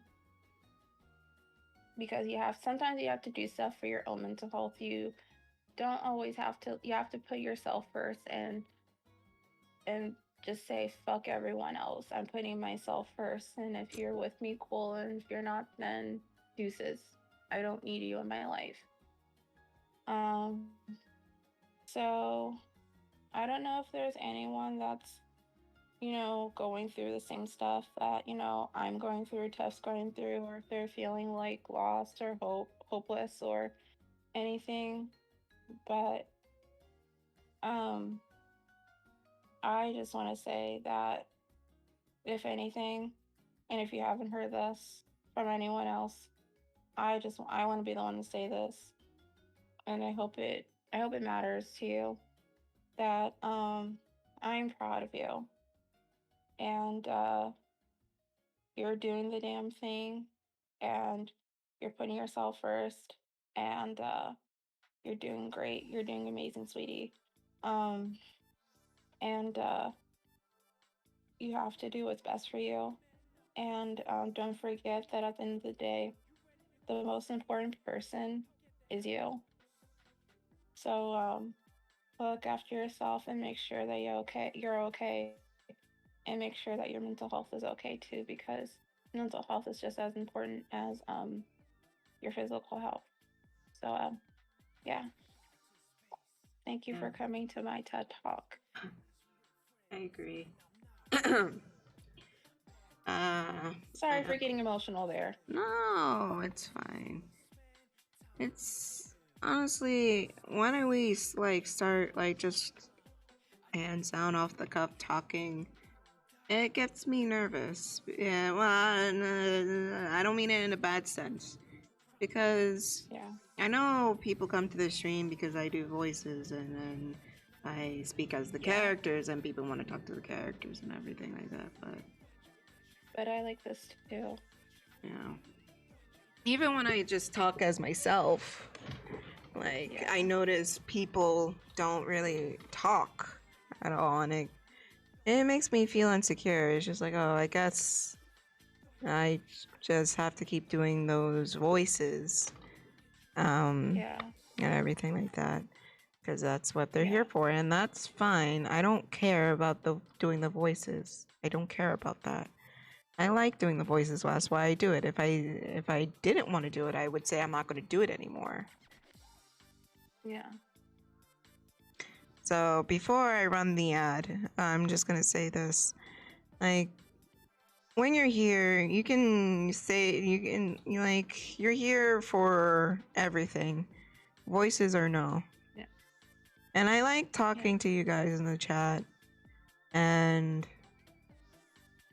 everything like that.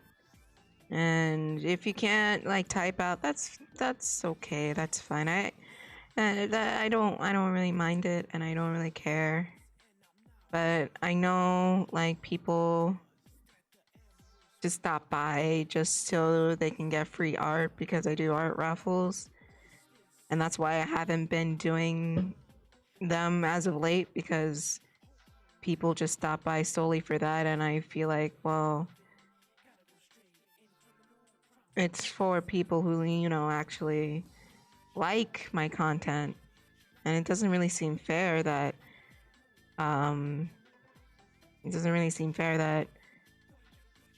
other people who just stop by and just try to get something and then leave right after.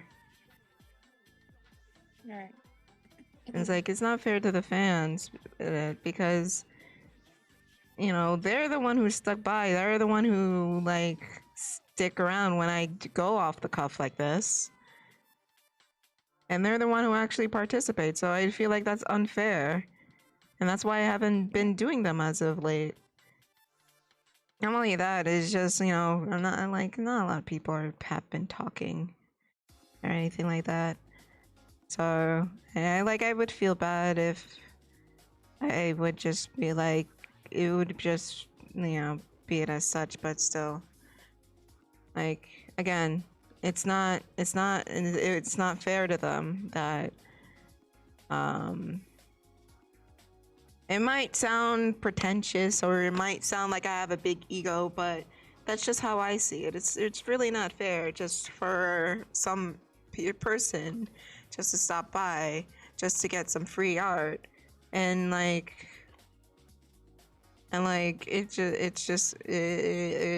like pushes away like the other people who actually stick around and have fun. Right. It's not fair to them. And then there have been people in here who have done that, who just stop by, just say, hey, when's the raffle? Or just get a sneak inside and say, and say, I did the thing that you told me to do. I should be in the raffle. Even though they haven't really been talking, haven't really been doing anything. Just like, hey, raffle, let's go, and then leave. Like, so far it's just like they just have me on mute.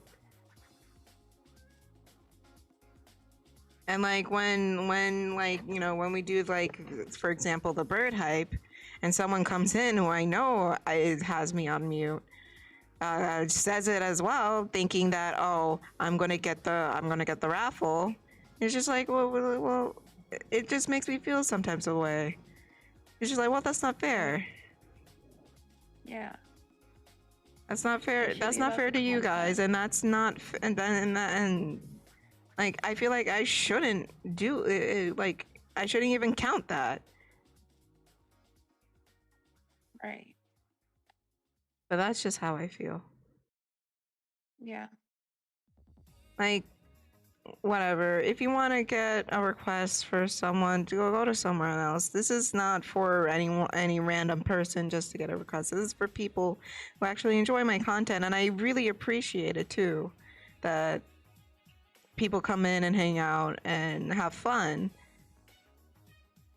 and they don't really care if I do one or not. And they're just here for, like, our wacky antics. Yeah.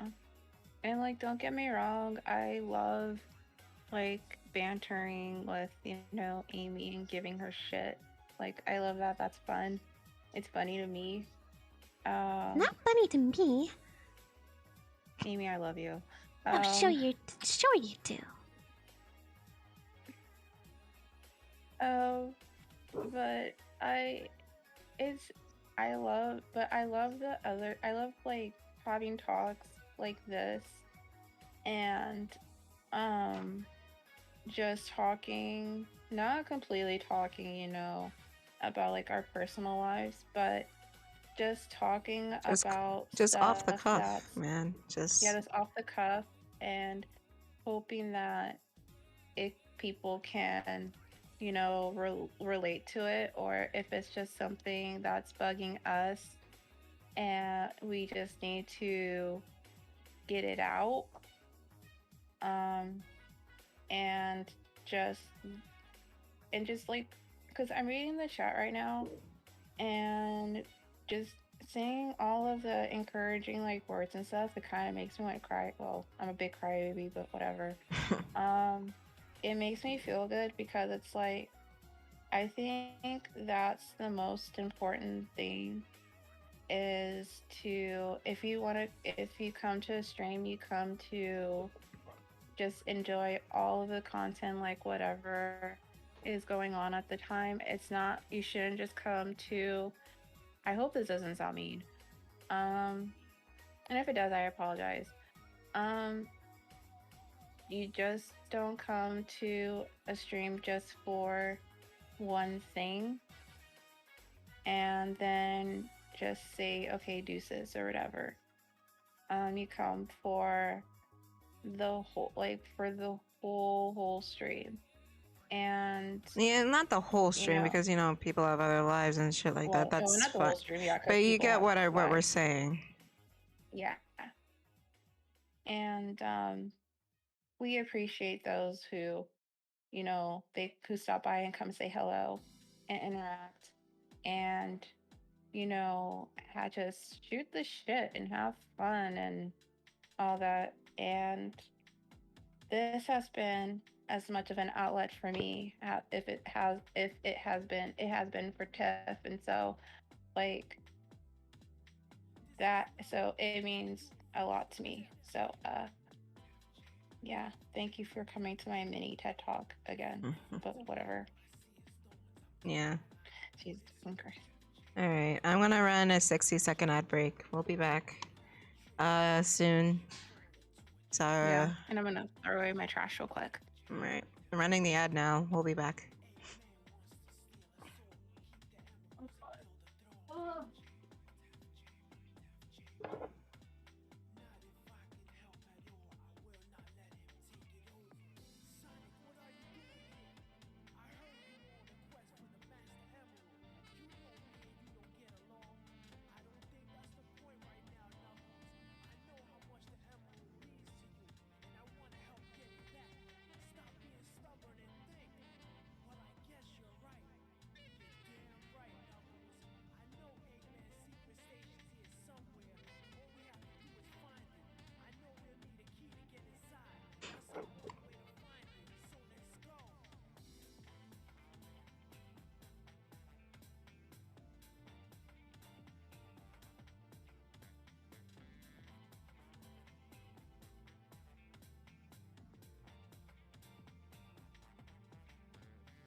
All right, and we're back, folks.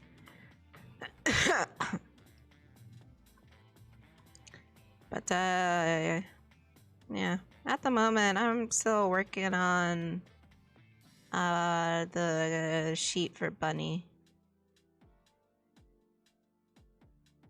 because I wasn't feeling too well the other day, and I couldn't finish it while I ran out of time.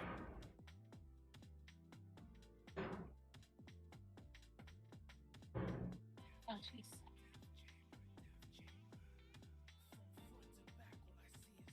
Thank you for following me on Twitter. Oh god, my nose. Shit.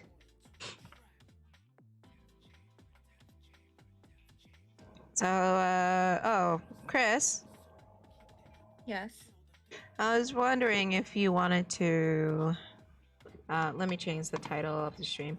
If you wanted to go on Reddit and read some, Am I the Butthole? And we'll have the characters Yes. here react to it. I will pull up that subreddit right now.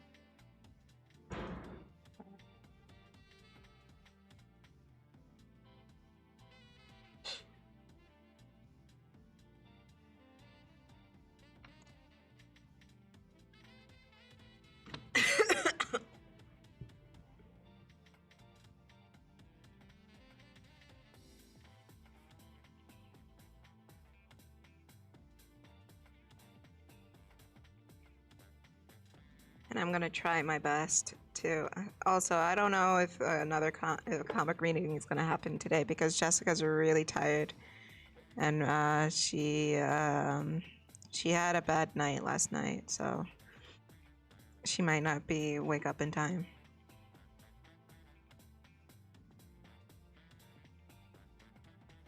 You heard what? Okay, let's. I didn't do see. Let me nothing. pull this up.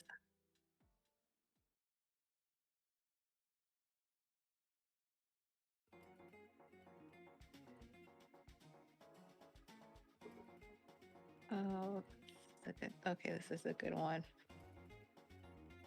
Yeah, get some juicy ones. Because All Amy right, loves the tea. I found a really, really good one. I don't know if I'll say all that, but yeah. I enjoy some gossip once in a while. So Oh, the you Reddit? like the Yeah, tea the- then. Well, yeah, okay, yeah, I like the tea. Oh, well, you're in for a treat, my friend.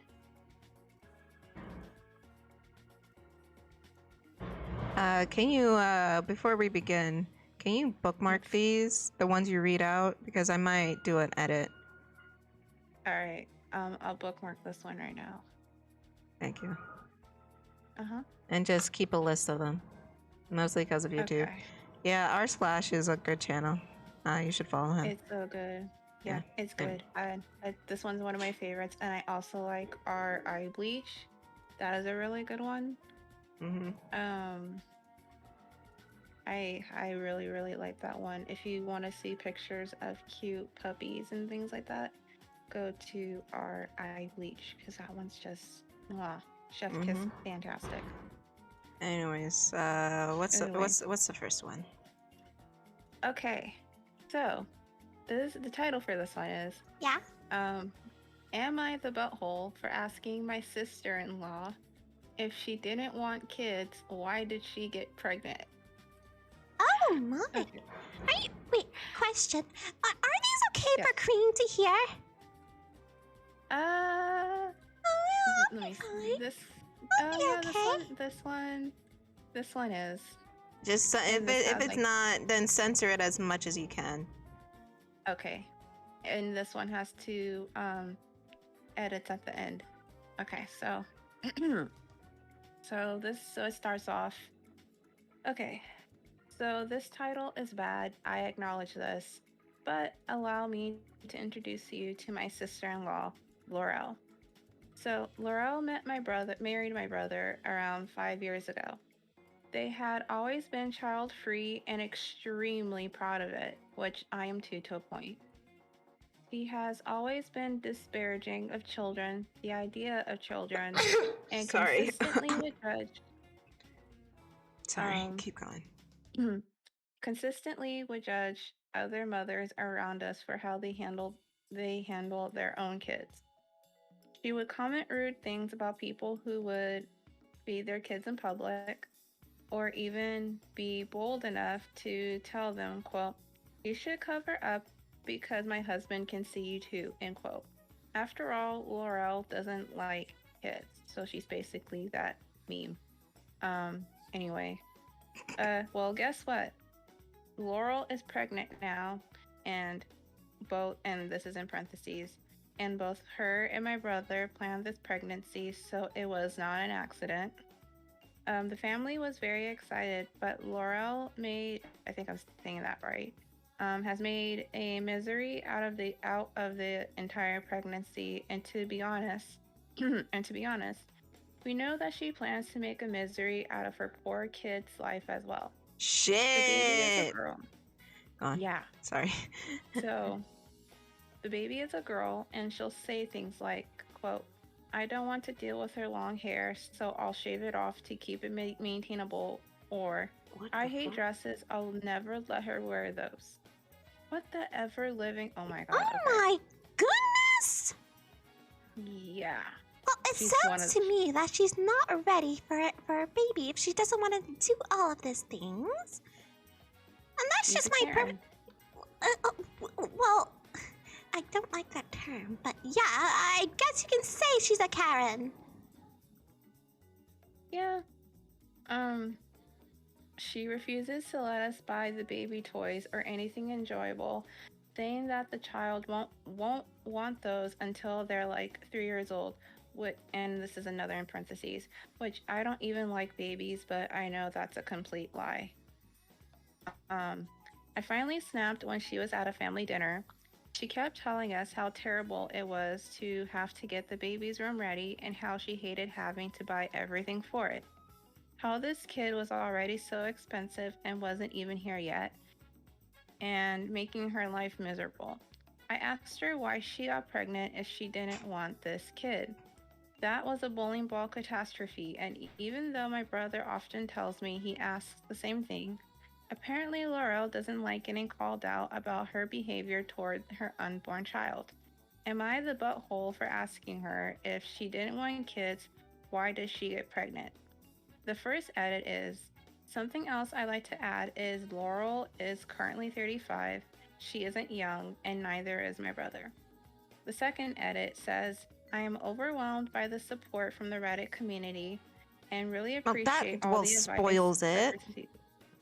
Oh, okay, well, okay, ignore that part. But so she's 35, Mm-hmm. and her brother isn't young either. So is this person the butthole for asking if she didn't want kids, why did she get pregnant? Which one of you girls want to go first? I'll go first. I think it's a very reasonable question. I think it could have been worded properly, you know, a little bit more kinder because, you know, she's an expected mother. But she has a point. If she keeps complaining about, you know, how expensive the baby is, then maybe she shouldn't have the baby. It's like it's not fair to, it's especially not fair to the baby if you're acting this way. And you know, like of course I want my little children one day, and I'm fully prepared to commit. That's what you and since, especially since this is planned, you plan to make this commitment. And it's a very important commitment. I would have to agree. Babies are very, very, very complicated and they need a lot of care. So if you plan this out, you plan to make this commitment. And if you keep complaining about how everything is about the baby, then why are you having the baby in the first place? Right. I personally think that maybe they have an idyllic version of what it's like to have a baby. Mm-hmm. Well, I don't see I don't see the problem. I don't see a problem at all. Nothing wrong with idolizing things. I mean, of course, I idolized my marrying my Sonic all the time. We're gonna have 2 kids, a boy and a girl. One's gonna have his speed, one's gonna have my hammer. And You see what I mean? okay, that's 1 acorn.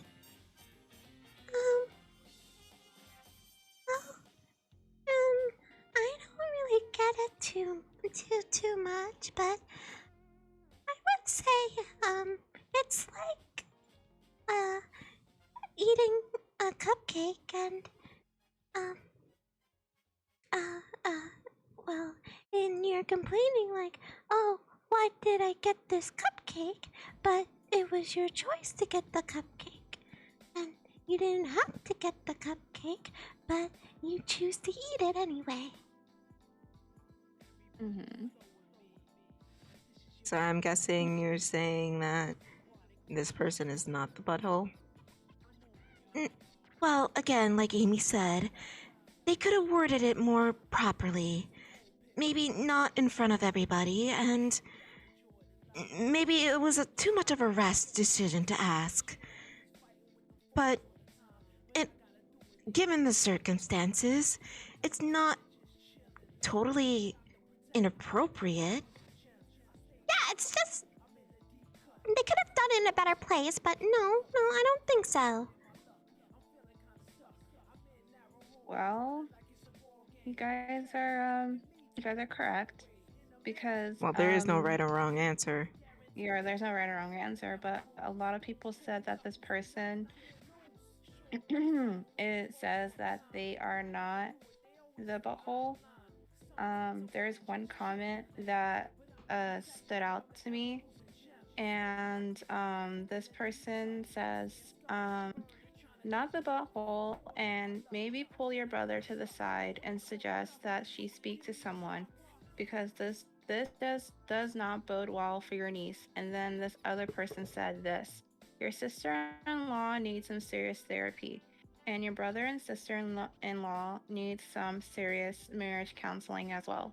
I can't believe that your brother is okay with how his wife is talking about their unborn daughter, which makes no sense because he said something.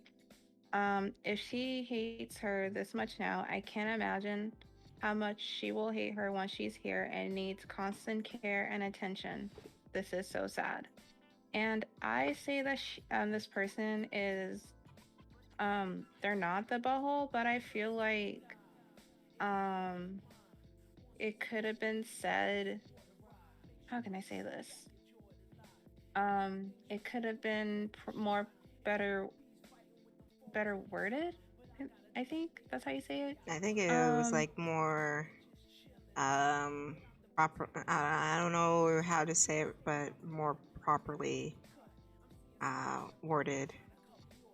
Yeah. Especially like she's probably, I don't know. I'm just playing devil's advocate here.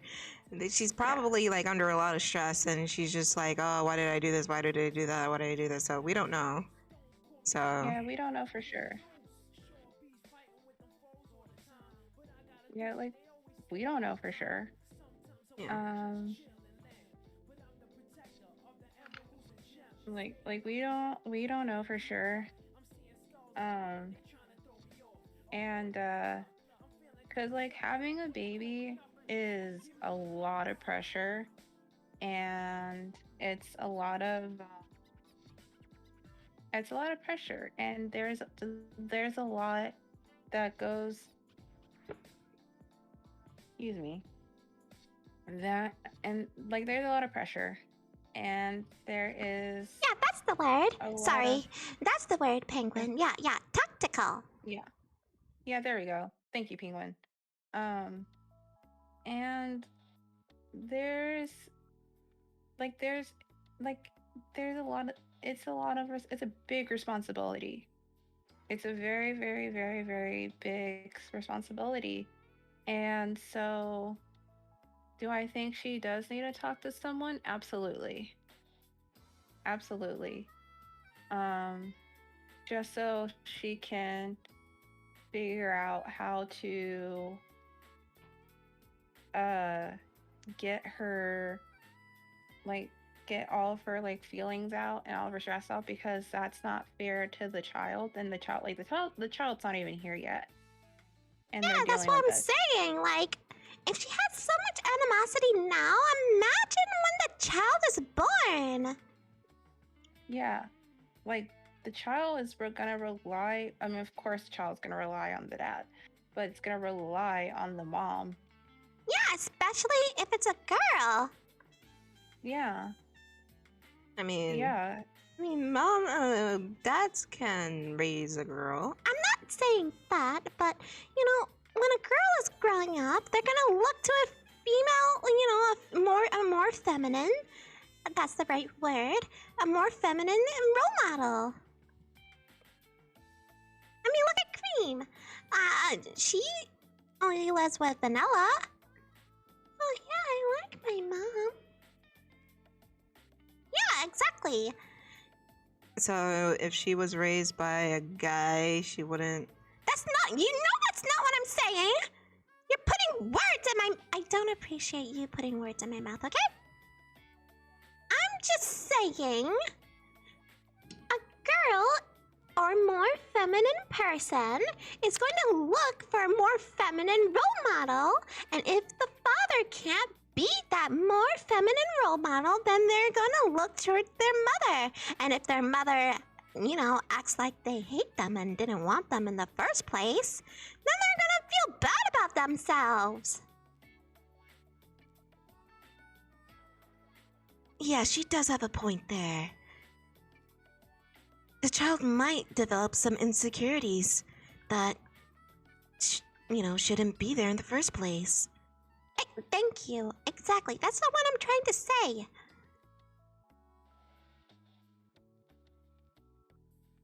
Yeah, cause Come on, Kris.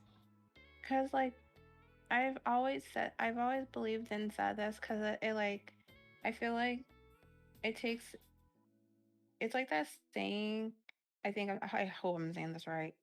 Like anyone can be a parent, but it takes a real person to be a real parent. Because as a parent, I you're think it's supposed to love anyone and can make a support. baby, but it takes Yeah, a real yeah. person to be a parent. Yeah, there it is. And like, and it's because my friend went through this with her first son, and her first son's father is not in his life, and because he was and is very selfish, didn't do anything for his own child. Like me and our other friends and her mom and her brother did a lot of stuff for her, and now she's married to a guy that treats her amazing and treats her son as if he was his own. So honestly, I really worry about that child once they get here. And Well, we wish them all the best. And yes, maybe, OP can be that role model that the child needs. You don't right. actually, the cool aunt. You don't have to raise it, but you can try to be them for them. Right. Since the mother is being a little butt right now. Right. Anyways, Exactly. I agree. Yeah. You see, Kris and I can agree sometimes. Yeah, see, look at us. Look at us getting along. I would say that's progress. Yeah. Look at us go. Okay, let's go to the next one. Okay. So, this one I found it made me laugh. The title made me laugh, and then the thing that says underneath also made me laugh. So this one says, the title of this one says, and I'll say what it says underneath after I read this, and we get everyone's advice. So, am I the butthole for calling my mother-in-law a crybaby and saying that her birthday isn't as important as my son's first birthday? Okay, so mother-in-law loves her birthday. She kept joking when I was pregnant that if I went into labor on her birthday, 2 days before my due date, I better hold him in. Well, karma. He was born on her birthday and she was not pleased. Mother-in-law came to the hospital for about 10 minutes but said she had plans and left. This year, she is turning 50 and he is turning 1, and the day falls on a Saturday. I was super excited that I could have his first birthday party on the actual day and immediately started making plans. Mother-in-law said that she is having a party that day, so I need to do his another weekend. I thought this was ridiculous because one of them is a little kid and it isn't her. Shade. Anyway, I know technically we could do his in the afternoon and hers at night, but my in-laws throw crazy parties. Her 40th was like the size of a wedding, and it requires lots of prep, hair, makeup, so it really wouldn't fit. I refused to move the date of this party. Mother-in-law got mad and said that he won't even remember. Father-in-law told me that my son isn't the end-all be-all and she was born first. I told mother-in-law that she was being a crybaby and to build a bridge and get over it. Oh my fucking god, I love this person. I said he is a little kid, so his is more important than hers, and she can do her ridiculous pageant / birthday party another day. Didn't say that part out loud. Mother-in-law is now not talking to us, but not changing the date. This means the family will go to her party, and I feel like she is being really immature. I have no regrets for what I said, but her daughters called me a butthole and now are talking to their brother. Okay, so that's the end of the thing because there's an edit and that's going to spoil everything. So is this person the butthole? Well, how about Sally? Do you want to go first? Alright. Again, this could have been worded more properly. Well, I don't agree that this person is a butthole. I do think they could have had a more mature conversation. Mm-hmm. I mean, this is the son's first birthday, and that's only happening once. And I'm sure, they could celebrate it at the same time. Plus, isn't a grandchild's like a good gift for your birthday? The grandmother is really acting really immature, I must admit. Yeah, like, it's a baby. She can't control when it's born. Although, yeah, I do agree it could have been done more tactfully. Even though it is true.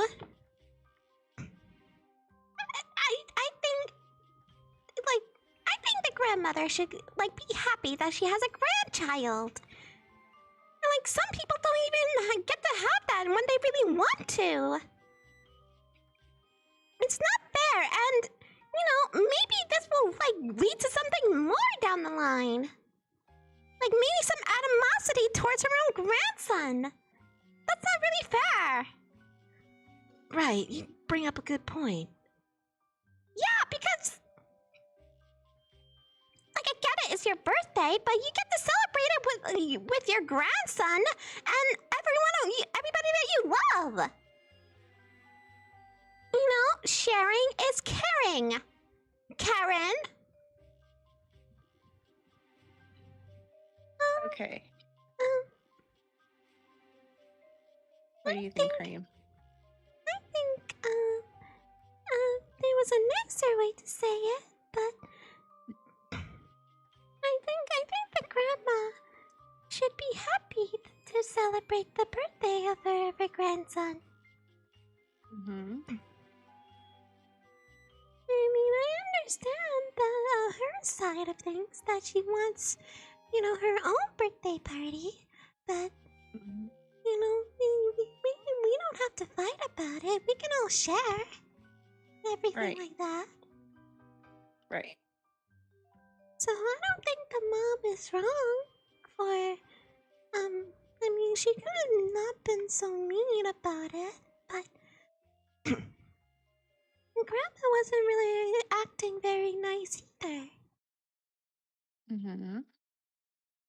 So I don't think the mom's a butthole, but this thing should have been handled a little bit more properly. I agree. I agree. So, what about you, Tiff? What do you think?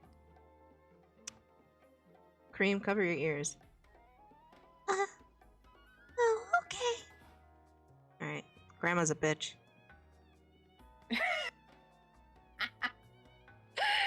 I agree. That's all I gotta say. Grandma's a bitch. I would have said the same damn thing. I know there's other ways to say it, but I would have said the same thing. Like, shut up, get over yourself. It's that's not my fault.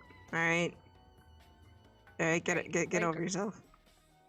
right. Because, I mean, granted, I don't remember my first birthday. I've seen pictures, but I don't remember it. So the title that it says underneath the title, it says "Everyone Sucks," and their edit underneath it says because everyone was saying that everyone sucks, and then others were saying that OP is the butthole, and Hi. okay, so let me find one that says that OP is the butthole. So, let me see. Hold on, Jesus Christ. So okay.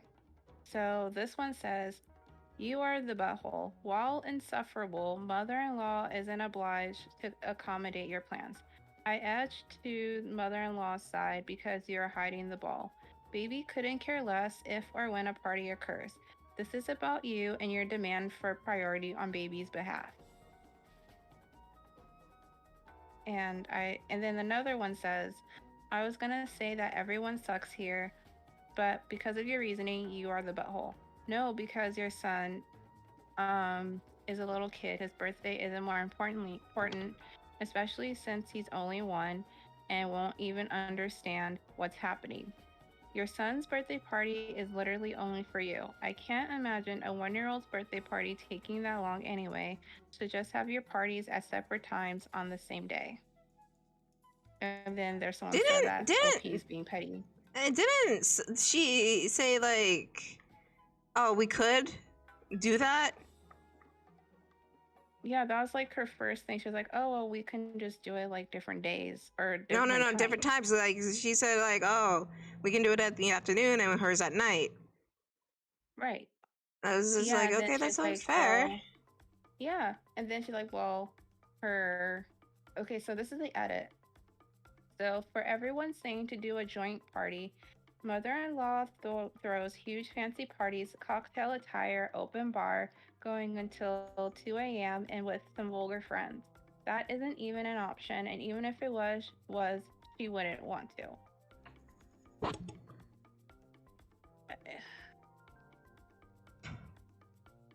I Yeah. I Like I get what other people are saying, like, oh, it's just a kid's birthday party. It's like come on, they're not gonna remember. It's just like, yeah, but you know, even so, it's still special to them. right. Like I don't remember. I don't even think I had a first birthday party, but maybe it's just a celebration of their first year of life and everything like that. I don't know, but Yeah, it cause seems. like Go on. yeah, cause like I said, I don't remember my first birthday party. Like I don't, but I've seen pictures of it. Um, and I do kind of see where people say that the birthday party is more for like the parent. Like I kind of see that. Um, and that's kind of like, when people say, "Oh, I'm taking my 1-year-old son or 1-year-old kid to Disneyland or whatever." They're not going to remember it. Like, I don't even remember my first trip to Disneyland, but apparently I went when I was a baby. Like, I don't remember it. But I'm like, I kind of see it.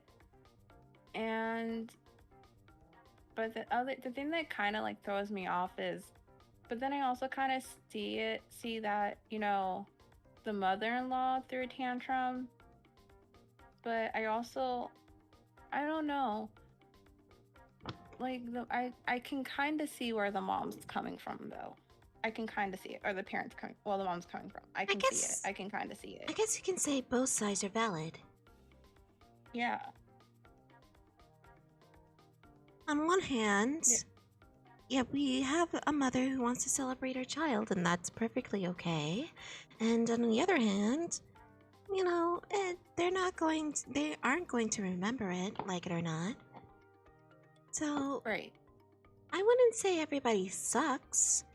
Their reactions are less than desirable, yes, but Yeah. honestly, I think a compromise should have been done. Yeah. Cause cause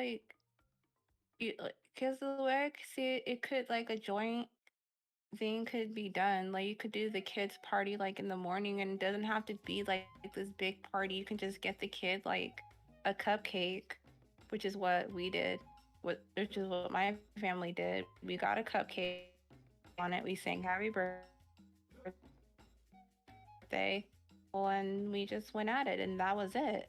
Like you could do that. It doesn't have to be this big fancy party. And then you could have the mother-in-law could have her own party and do whatever she wants to do. Like you could do that and everything will be okay.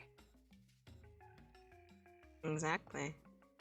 Okay, Jessica's going to be coming in, so Okay. And I found a really good one. It was the title that got me. yeah, don't say it To yet. be Wait perfectly honest. for Jessica to get in. Okay. She's But coming in no, now. see, okay, yeah, but no, honestly, that it could have been done. So, honestly, both sides could have handled it better because it just honestly sounds very high school, but whatever. And there she is. Hey, Jessica. Hello, I am here. Are you feeling better, babe? After actually getting to sleep, yes. Wow. We're reading some Am I the Butthole? Oh boy. And the girls here and the crew are reacting to it. So what was the Opinion. what was the next one, Kris? Okay, this title it got me, and I was like, I have to do this one. Okay, so the title for this one is Am I the Butthole? Didn't tell husband that someone had died in the house we were buying. So this is like some Amityville horror stuff. Okay. No. Oh my! So Is this oh gonna dear. be too scary for Cream? Oh no, it's No. okay. No. It's not scary. So Are you sure? hmm, No, I'm Amy, positive. Amy, it's okay. I'm positive. All right, but if it gives her nightmares, I know where to find you. Amy, it's Bring your okay. hammer. I'm not gonna bring my hammer. For the last and final time, I'm not gonna hit you with my hammer. Damn it. Nice Okay. try. Now get I hate on with it. everything. Well, get on Anyway. with it. So, the housing market being what it is, it's hard to find a house in our price range that's still available. So, I was excited to find one in our price range, commutable to work, in walking distance to a train to NYC, and although outdated, totally able to move in immediately. I put in an offer sight unseen and made an appointment with a realtor to tour it and sign the offer. I did a Google search of the address, scrolled past the Zillow and Trilla, I think that's how you say that, and all the realtor links to the second page, looking for news articles or anything about the former owner. I previously bought a blank house, a UGG house, so looking for something like that. I saw an obituary of the former owner with the house's address and said that he died peacefully in his home September 2020. I decided not to tell my husband because I figured what he doesn't know can't hurt him and would make us cancel the purchase and we wouldn't be able to find something else. At the last minute, I had a change of heart and decided to tell him. Sure enough, he got angry and made us back out because I guess he's scared of ghosts and death vibes. And he said if we had bought it and I hadn't told him, he would have divorced me. We are a not on the brink of divorce couple normally. It's a happy, healthy relationship, so I thought that was aggressive. Living in a place where someone died would have not bothered me. Should I have kept that nugget of information to myself? Am I the butthole? Yeah, kinda. I mean, it's not the fact. No, hold on. It's not the fact that you're buying a house where someone died in it. I mean, personally, I wouldn't do that because, creepy. But it's the fact that you kept something from your husband. Like things like this need communication. Like I know you wanted to buy a house and everything like that, but you still need to talk to him about it. He's going to be living in there too, and if he's not comfortable, what is it to do about it? You already bought it. So yeah, kinda.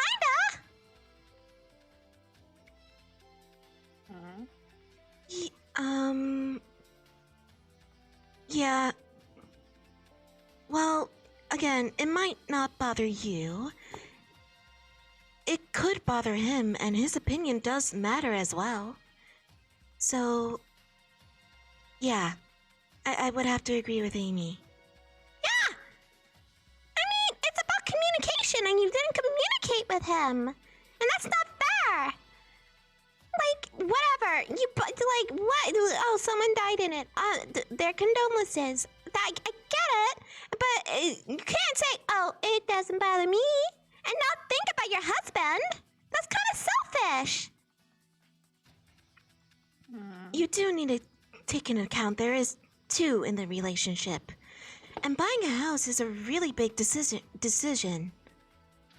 So you both need to be on board to, actually go through with it.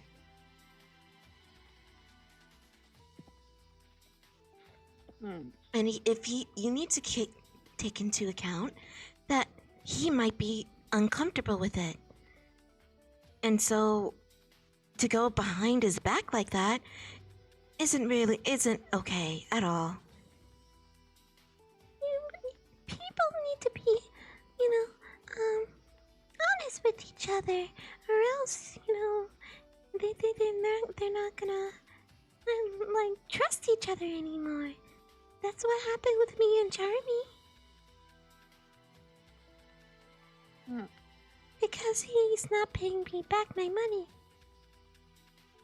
And I don't want to be, not Charmy's friend, but he keeps giving me the runaround about my money, and it's making me kind of upset.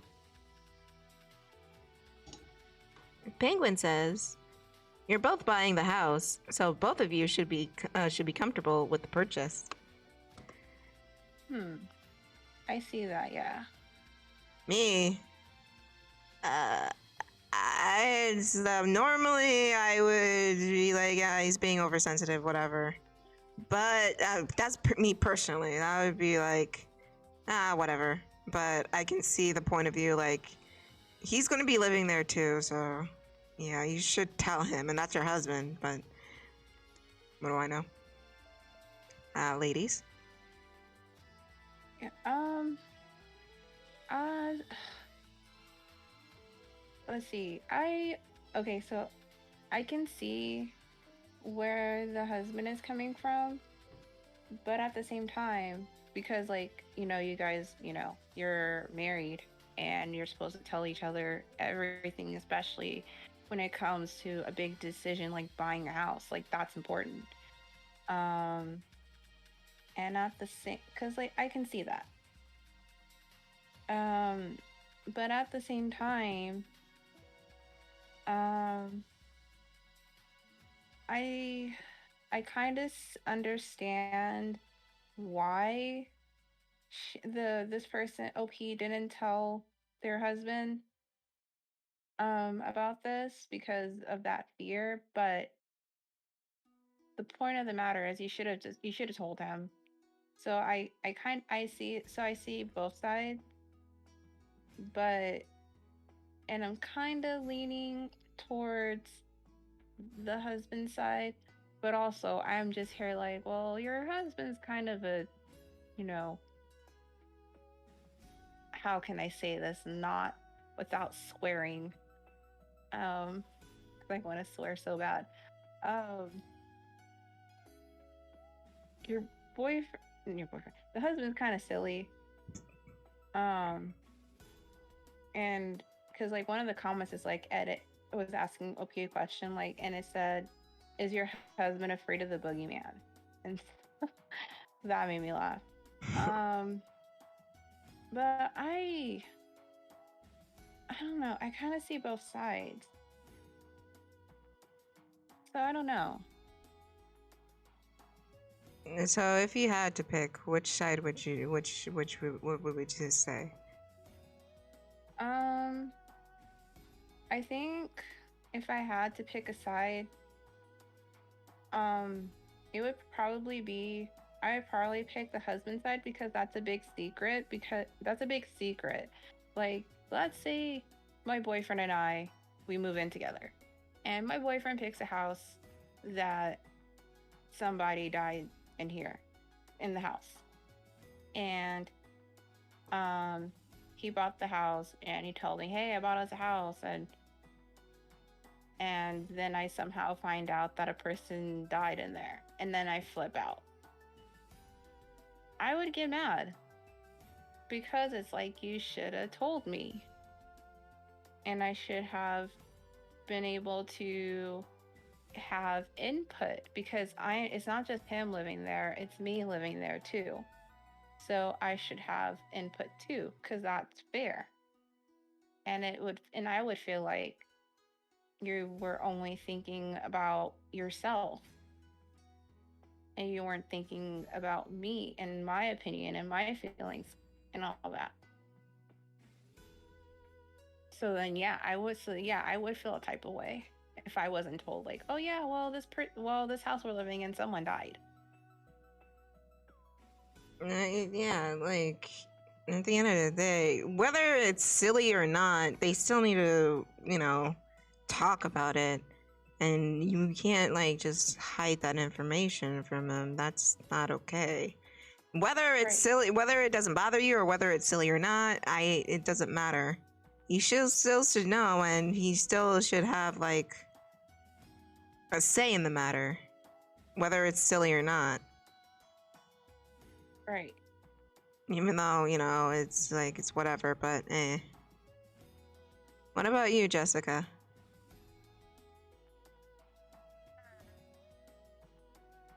Oh, you two pretty much said, they're an asshole, they should tell her husband, which I agree. But mostly because I'm the type of person where if somebody has died in a place, I'm just like, okay, why? How? Let me know what we're getting into here, because if it's gonna be a vengeful spirit, I'm not about that, because I don't like to believe in ghosts. I don't like to, as in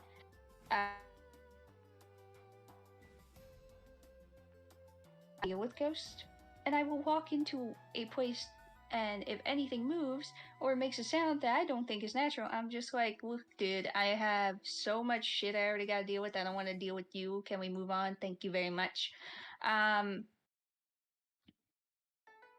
So even if it were peaceful, and the fact that it's peaceful is like kind of annoying, because like you wouldn't tell the bitch if that somebody died in there, even though he died peacefully, quote unquote. Right. Right. you know this bitch gonna be the type who wouldn't tell him if the fucking bitch was murdered instead. Yeah, like Right. it's not so much about like it's the communication really. Mm-hmm. Yeah. Which is why, like, if he died peacefully and she didn't tell him, she wouldn't have told him if he died horribly. Exactly. It's just Right. like you're willing to hide this. What else are you willing to hide? Mhm. Exactly. Exactly. When you're take it from the love doctor, okay? When you're in a relationship, you need to take things seriously and be upfront with your partner. Because, like, I understand if you want to like keep things to yourself because you have to build the trust. But if you're doing something very long term and committal,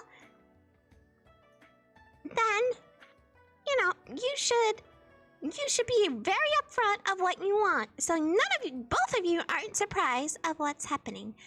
Like I am with my Sonic. Yeah. So, Yeah. looking through this, it's a mixed bag of opinions. There's people who say that OP is the butthole. There's some people that said that they're not the butthole, and there's people that said that everybody sucks. So one comment says, "Okay, I'm gonna say Asof, you are the butthole. Not because your husband isn't being ridiculous. He absolutely is. I live in a house the previous owner died in, and I treasure it and try to honor the many years of effort he put into it. But the fact that you chose to withhold the hold because he would make us cancel the purchase shows you knew he would have a problem with it and deliberately deceived him. Even when one partner is being an idiot about something, intentionally lying isn't the way to go. Especially when you and he are making probably the biggest joint financial commitment of your lives together. I bet his apparent overreaction is at least partly about the deception." I was about to say the whole "I'm going to divorce you" thing might have been a little too much, but I can understand how he was upset. Right. I hope he's not normally like that when they have a disagreement, because otherwise I'd say divorce his ass.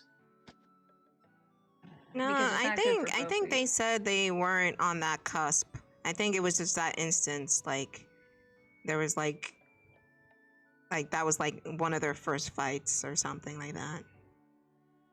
I hope it doesn't set the precedent either. What? I hope it doesn't set the precedent either. Oh.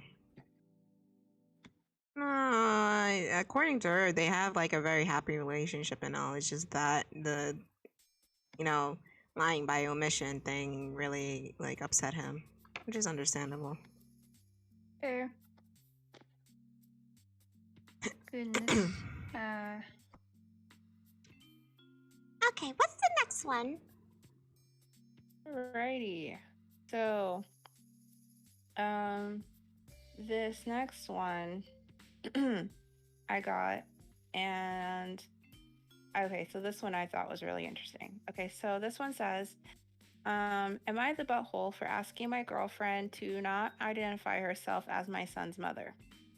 There's an edit, so I'm gonna skip it.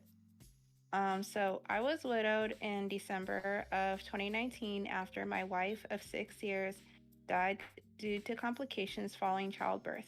At first, I was hesitant to ever date again, but then I met my current girlfriend sort of unexpectedly about 6 months ago and decided to give it a try.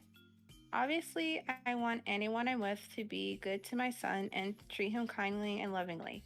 And I was happy that my girlfriend wasn't hesitant to meet him at all and was just that kind and loving toward him when she met him. She met him about 2 months ago.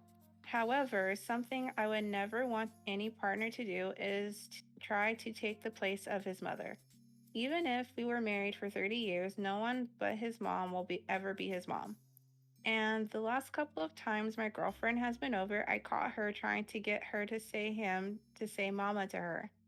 I asked her to stop that, and she said that he was doing it on his own, which he obviously wasn't. Sounds like someone on 90 Day Fiance, but whatever.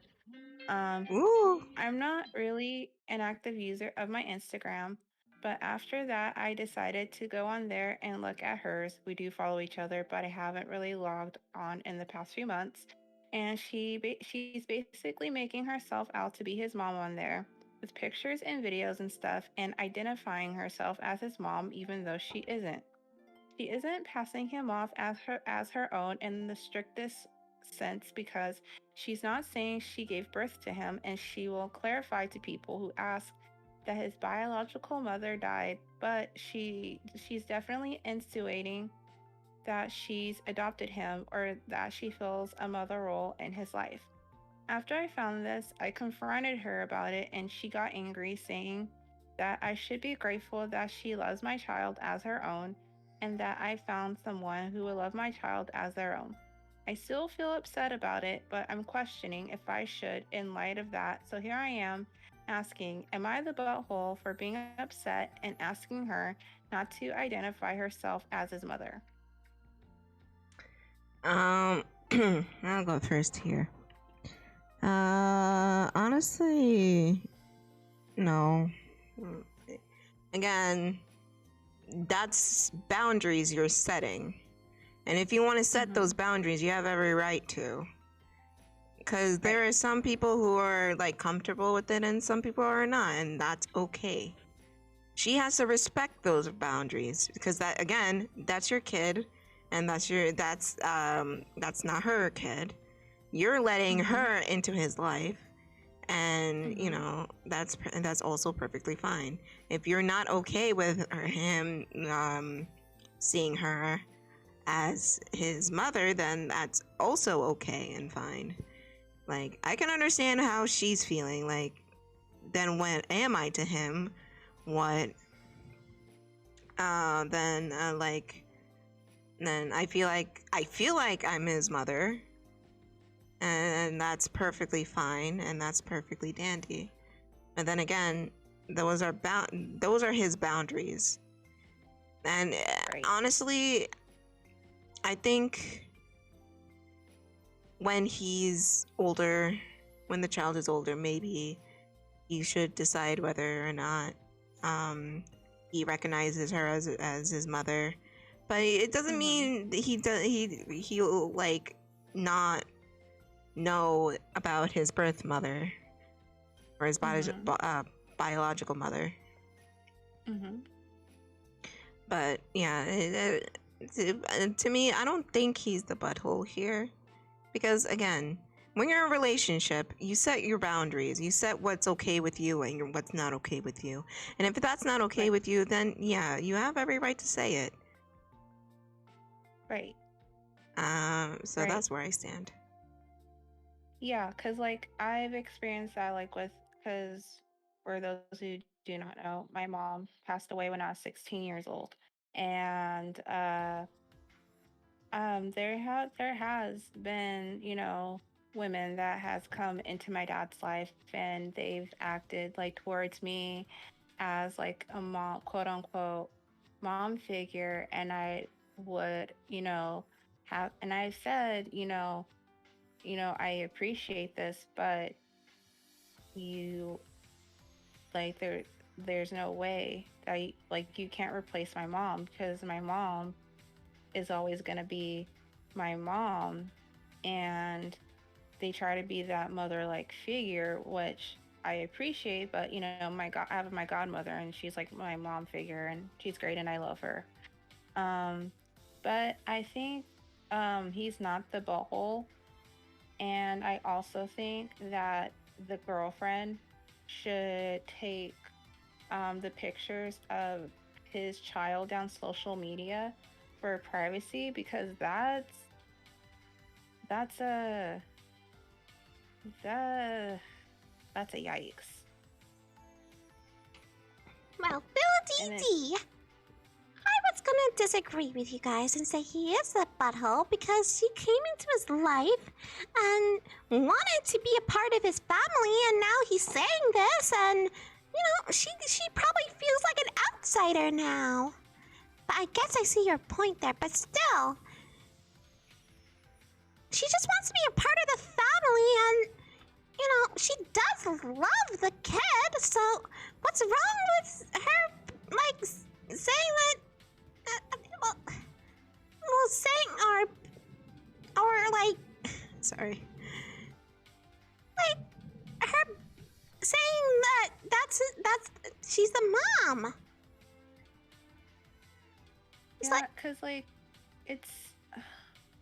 I don't know, because it's kind of like how on 90 Day Fiance, Nicole made her daughter called, uh, what's his face, dad, As in. and yeah, Asin, and he's But not her here's the biological dad. yeah, but here's the thing though. That's a completely different situation. But yeah, it's a completely different situation. Nicole, May's dad didn't want anything to do with her. Yeah.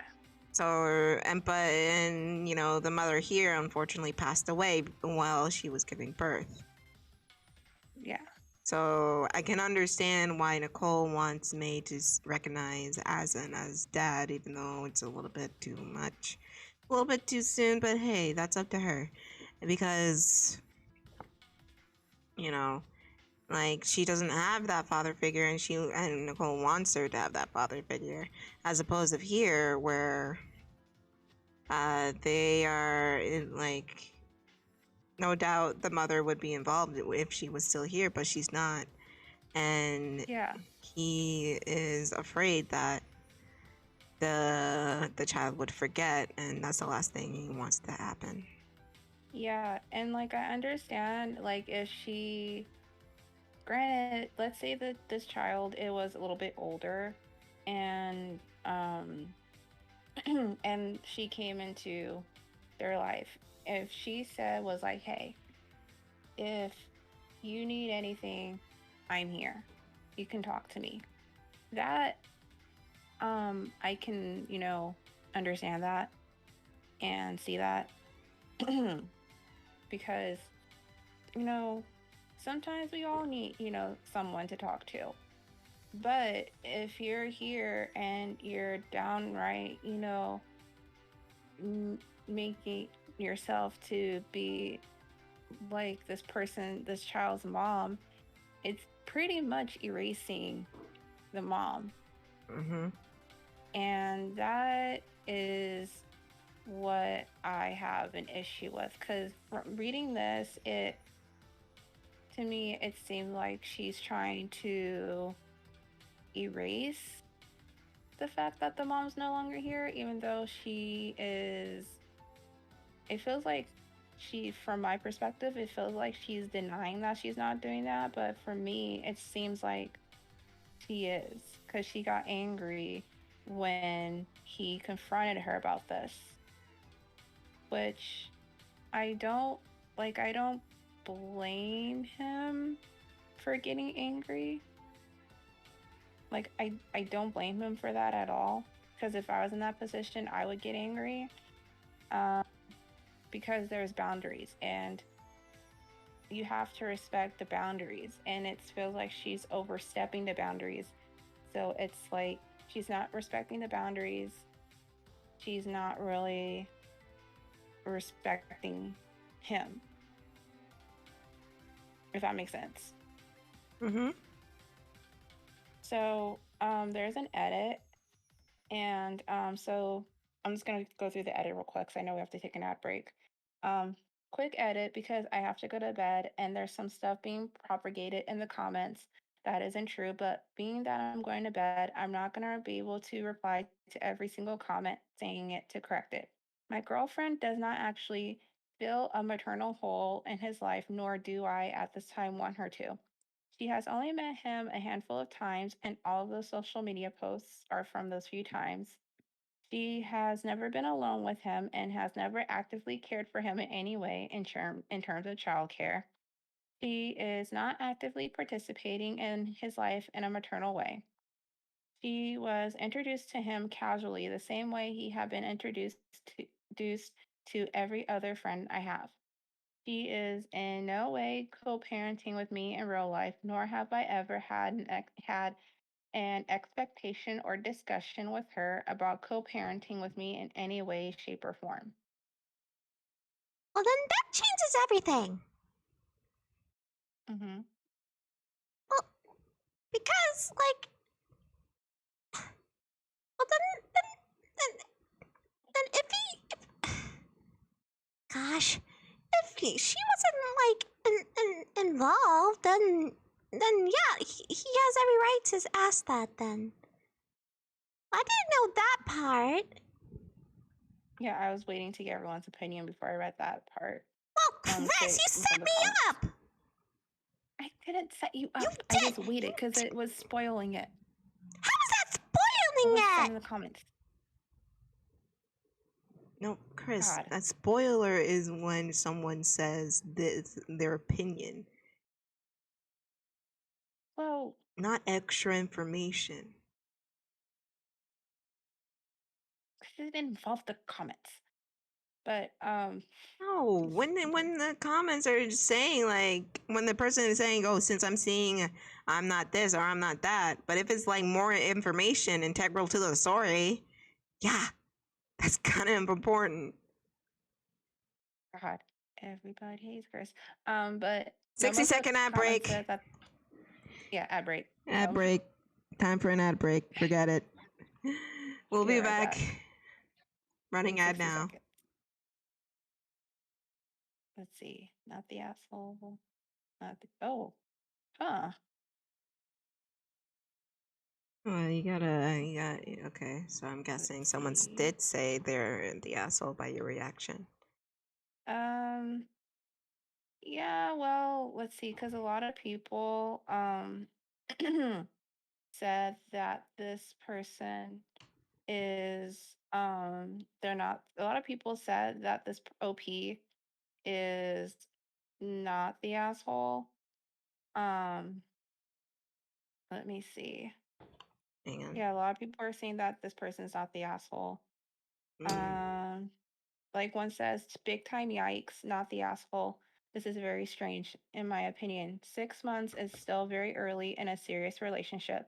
It would be great if she was just doing things that were in the best interests of the child because she cares for him and you, but that doesn't seem like what this is. Okay, It we're definitely back. could We're be- back. Chris, We're back. can you repeat everything? What I said. Yes. Okay. So one comment says, big time yikes, not the butthole. This is very strange in my opinion. 6 months is still very early in a serious relationship. It would be great if she was just doing things that were in the best interest of the child because she cares for him and you, but that doesn't seem like what this is. It definitely could be a case of her just truly loving your son and you and going a little too far and trying to show you that, but that doesn't seem like what it is. Also, I think it's weird for her to be posting a lot of pics of him on her Instagram when you aren't really active on there. Wow, I cannot read.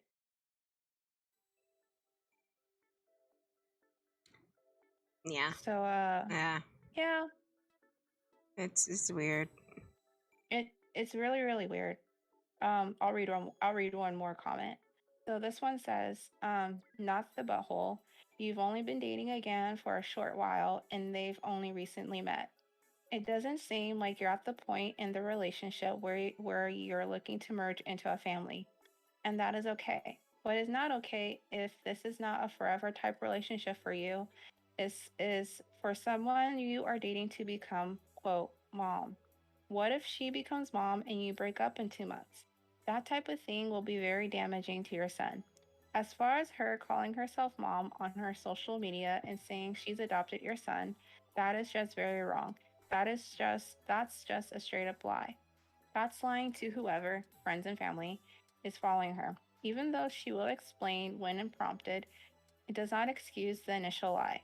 I would wonder what else she is telling them or what else she lies about. This is a red flag. Beware. Yes, having a motherly figure and someone loving him like their own is super important for him. The way she's going about this is very often wrong. It shouldn't be forced to happen and she shouldn't be lying about it. Do not let her use these valuable things as manipulation. Besides all that, you will need to look inside yourself and find out why you take such offense to someone, hopefully not this girlfriend, becoming a legit mom to your son in the future. Is it more for him or for you? If you don't want him having a different mom because that would replace your wife for you, while it's understandable, that's not the healthiest. Let's say you remarried in the future, then your wife could be stepmom, or if she does adopt him, she would then be mom. Will you not be okay with this? Because that would not be good. The best way for you to let him know about his mother is to tell him and show him. Keep pictures for him to see, tell him stories of her, etc. And if any woman you're dating has issues with that, that's another red flag. Mm-hmm. Which I agree. And Jessica, then the follow-up set. Jessica. Huh. have you been paying attention? Yeah. Okay, what's your opinion? Yes. Girl's a bitch. All right, cool. Literally a bitch. It's not your fucking place to assert yourself as somebody's mother unless you're given permission by 1, your partner, 2, you have bonded with the child, 3, you take care of the fucking child. So far, from what I'm hearing from both the story and the edit, she has not. So, no, not your place. Don't fucking teach a kid to tell you, oh, you're my mama. No, bitch, the fuck you ain't. Don't even. Fuck out of here.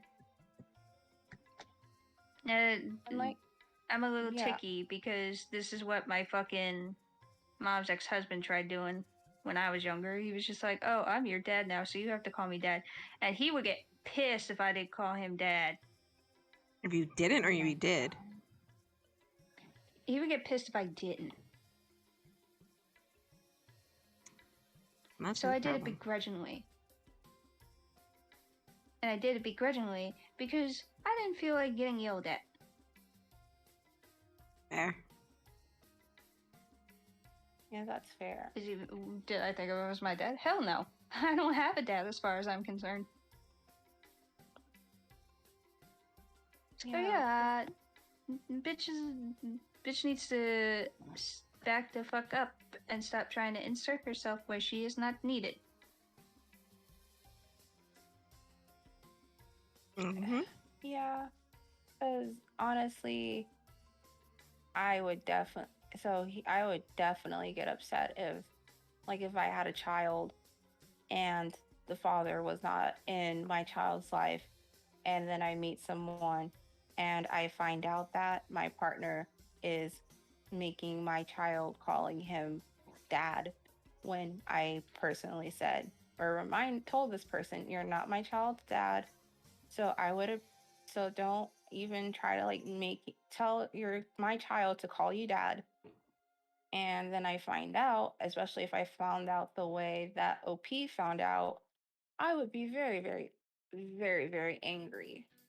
So I think this person is not the butthole. Mm-mm. The first thought I had when hearing the story, I thought, run. Mm-hmm. That's the immediate thought I had, was just run. Yeah. Yeah, I think it's a red flag. Like, run. Especially run. the Instagram thing. Oh, hell yeah. Yeah. Mm-hmm. Run. Yeah. Because that's a major red flag, especially the child, because the child's a minor. Like that, run. That's the type of lady that I would kidnap. Yeah, no, I agree.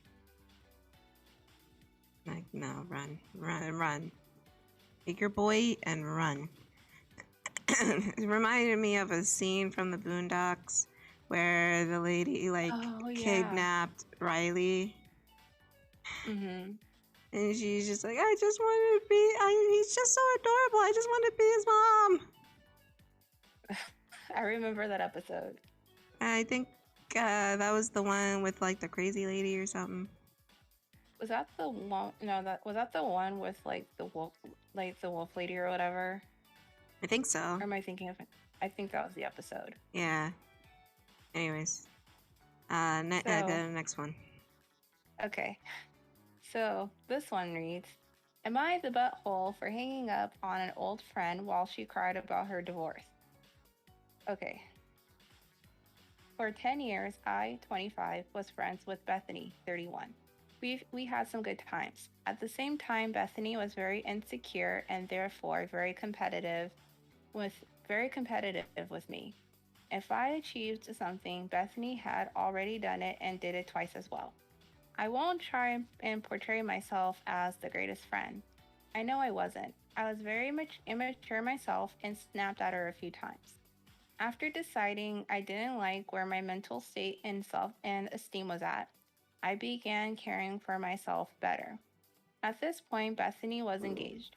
This made our relationship even worse, and not only was she critical of being single, she also put me on the back burner a lot.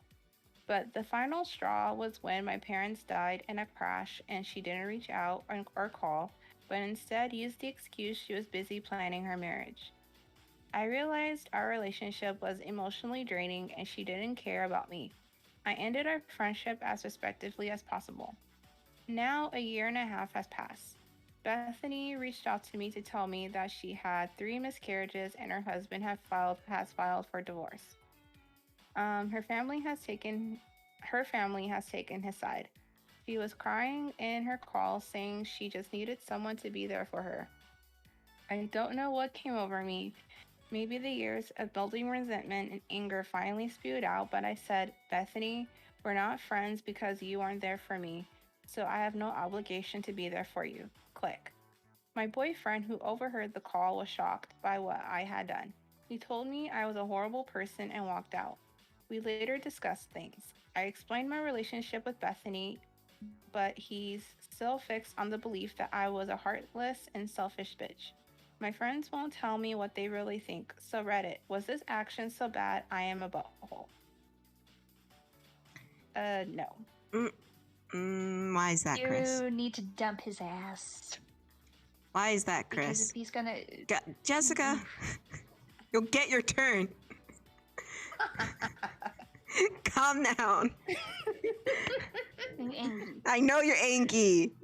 Stop interrupting her. Good fucking lord. I didn't know Kris could throw her voice all the way to Tokyo.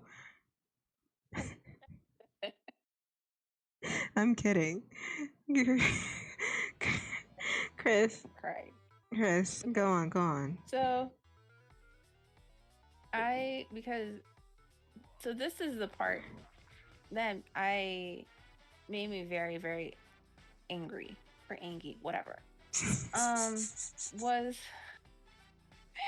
Was when OP mentioned that when Bethany wasn't there for them when their parents died in a car crash and they didn't reach out, and when they did, they just talked about this wedding.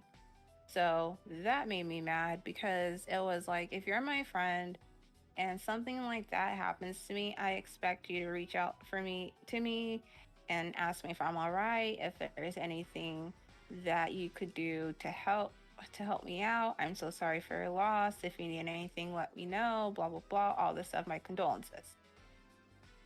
But they made this about themselves, and that's not cool. Like, that's not okay. And then OP had the every right to break off the friendship, which is what I would have done. So they weren't in the wrong for that. And I'm glad that OP admitted that they weren't the best friend. And because, that I think that's also important. Like, if you acknowledge that if you weren't the best friend, I think that's important. So good for them. Mm-hmm. And good for them for realizing that their friendship was really emotionally draining for them, and how they didn't really care, that Bethany didn't really care about them, and how it was mostly like their friendship was like mostly a competition, which I feel like it shouldn't be at all. Like, no relationship should feel like it should be a competition. Like, that's just toxic and really not cool. But honestly, Bethany is in the wrong for thinking that, oh, well, I'm going through all these things. I haven't spoken to this person over a year because our friendship ended. Let me call them to, talk about what I'm going through. And from what I read, it seemed like she never really apologized to to OP for what they did, and just made it about them. So I feel like OP wasn't in the wrong for that. I do agree with Jessica though that the boyfriend's a fucking idiot, and they need to break things off because it's I just no. So so OP needs to dump him because he's not shit. Yeah. All right. Because and okay, let's move on because Jessica, I can feel her seething. I can feel her from across the ocean. Okay, Jessica, you can speak your mind now. Do it. Go do it. Go for it. I can say things. Yes, Jessica. Go.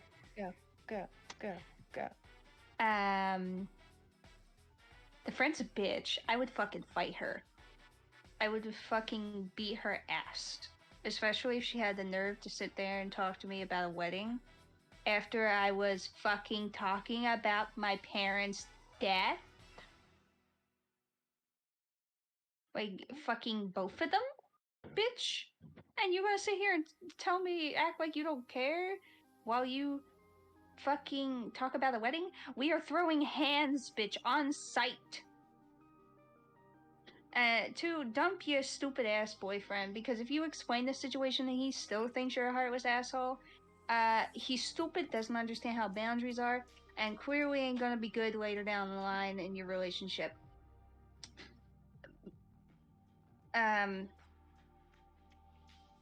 Cause he pissed me off. He fucking made me so angry. It was just like, oh, you're a heartless bastard. If somebody has wronged me, I don't give a fuck what their situation is. I am under no obligation to be nice. Right. Absolutely no obligation. I don't care if she had 3 miscarriages and her husband left her. I don't give a fuck. I don't have a reason to be nice to them, therefore I will not be nice to them. They do not deserve sympathy from me when they couldn't even be decent enough to give it to me in return, along with some compassion when my fucking family died. So yeah, a friend's a bitch. She should fight her bitch ass, fucking rip her hair out because she deserves it. 2, dump the boyfriend's ass because he's stupid. He probably wears fucking socks with holes in them with that kind of attitude.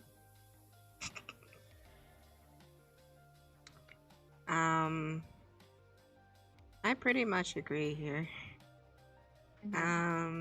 Because like, if you're never there for that person and they have shown you no signs that they care about you, why should you return the favor?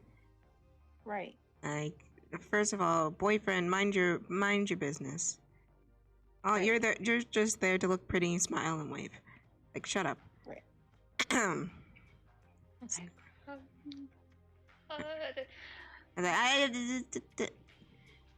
not why I'm freaking out. I'm sorry. And yeah, like, no, I wouldn't give them the time of day. I know people like that, and I don't give them the time of day anymore. And they call me a bitch, and I said, okay, then I'm a bitch. Right. It's like, well, I get put in so much effort for you in the past, and I have yet to. You never gave that in return, and you expect me to still give that to you. Like, no, it's a two-way street. You can't get, and not give. Right. So, that's where I am. No, I agree. And honestly, the boyfriend should have been more understanding, and therefore It just shows his OP. true colors, really. Yeah, it does. And I know a lot of people are saying to dump him. Oh yeah, dump him, Which just dump him because leave. That's a red yeah, flag right just leave. there. It That's a is. major red flag. Like It it is. could, like I don't know. I don't want to take it too far, but I don't know. In the future, he might gaslight her. I was gonna say that's like an early form of gaslighting. Yeah. Yeah. Like, and after she explained the situation, he's still doing it. Like, dump his ass. Like, okay, you're a piece of garbage. Bye bye. Oh my god, my Yeah. sister's being horny on me. What Stop the it, hell? Jessica. I listen. I literally am just experiencing this. My whole sibling is just messaging me like, "Hey, Stop if you it. do this, Oh my god. can you do this? I will pay you." And I'm like, "Please, just stop saying it under your mother's account." Oh my god. She's on her mom's phone. She's on mom's phone, and I'm just here like, come on, don't do this under mom's phone. Mom's gonna find out, and they're gonna get. She's gonna get mad at knows. him. And that's why I'm just like, don't go too far, please. Do not go too far, because mom is going to see these messages. Oh my god. I can't. She's. Ooh, they're just. How about we move on to the next one, Jessica? Yes, please. Let's move on to the next one, please. Yes, please. I'm losing my mind and would prefer not to be thinking about this right now. Oh my god. Oh, this is so fucking funny. Lord almighty. Okay. Jessica, you're the one who brought it up! I know, because I literally am just minding my business listening to Kris explain what's going on, and then Discord goes absolutely ballistic because my sibling is sending me 12 messages at once. Oh boy. Anyways. Oh god. Godspeed. Read the next one, Kris, please. Okay, I Please. got you. I got you. All right. So, the next one reads. I messed up. Okay. Oh, never mind. I got to this. So, okay. The next one reads: am I the butthole for telling my my sister-in-law I am done cooking with her? My sister-in-law, 32F, is a pretty okay person most of the time. She and I, 27F, get along relatively well. I cannot English. Relatively? But relatively, there we go. But I cannot cook with the woman. I have known my husband since college, and I met his family during Thanksgiving, our second year dating. They were all sweet, but we had some differences. For holidays, my family is huge into family cooking together and everyone pitching in. My husband's family love to order in. Both are valid, but I think they find it so weird that we put a lot of effort into cooking. Except my husband and his older sister.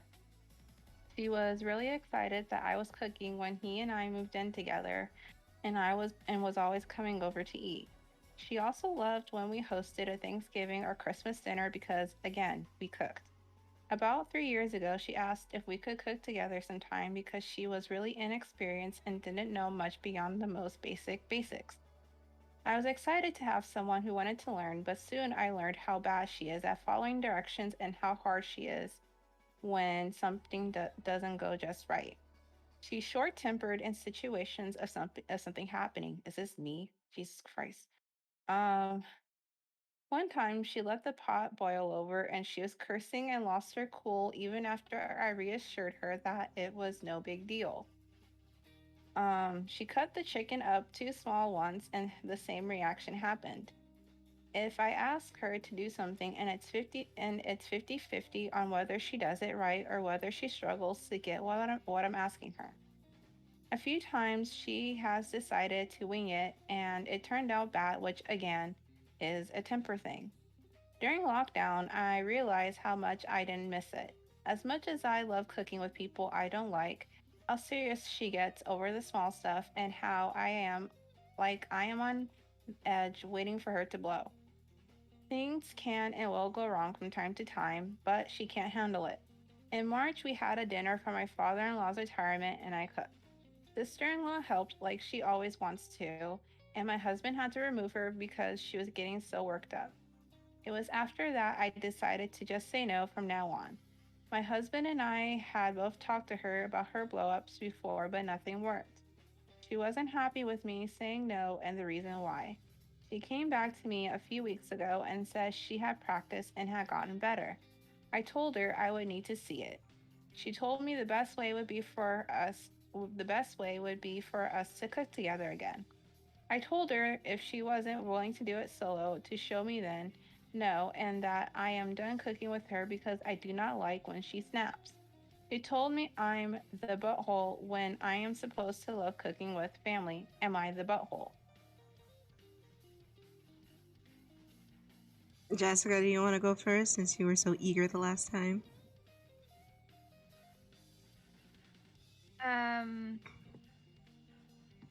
You can't teach an angry monkey how to cook.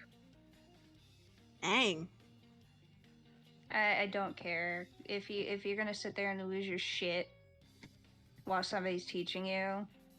You can't be taught, and therefore, why should they teach you? Yeah.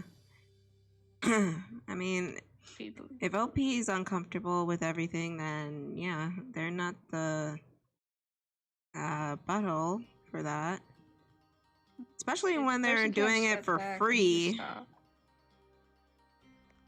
Yeah, that's another thing too. If they're doing it for free, and this bitch can't just step back and calm herself and not be like lose her fucking mind every time like she gets frustrated or like something doesn't turn out right. Don't expect to be taught for free, no less, because you're taking time out of their day. One, two, you're making more of a hassle for them than it needs to be because they're already used to cooking on their own.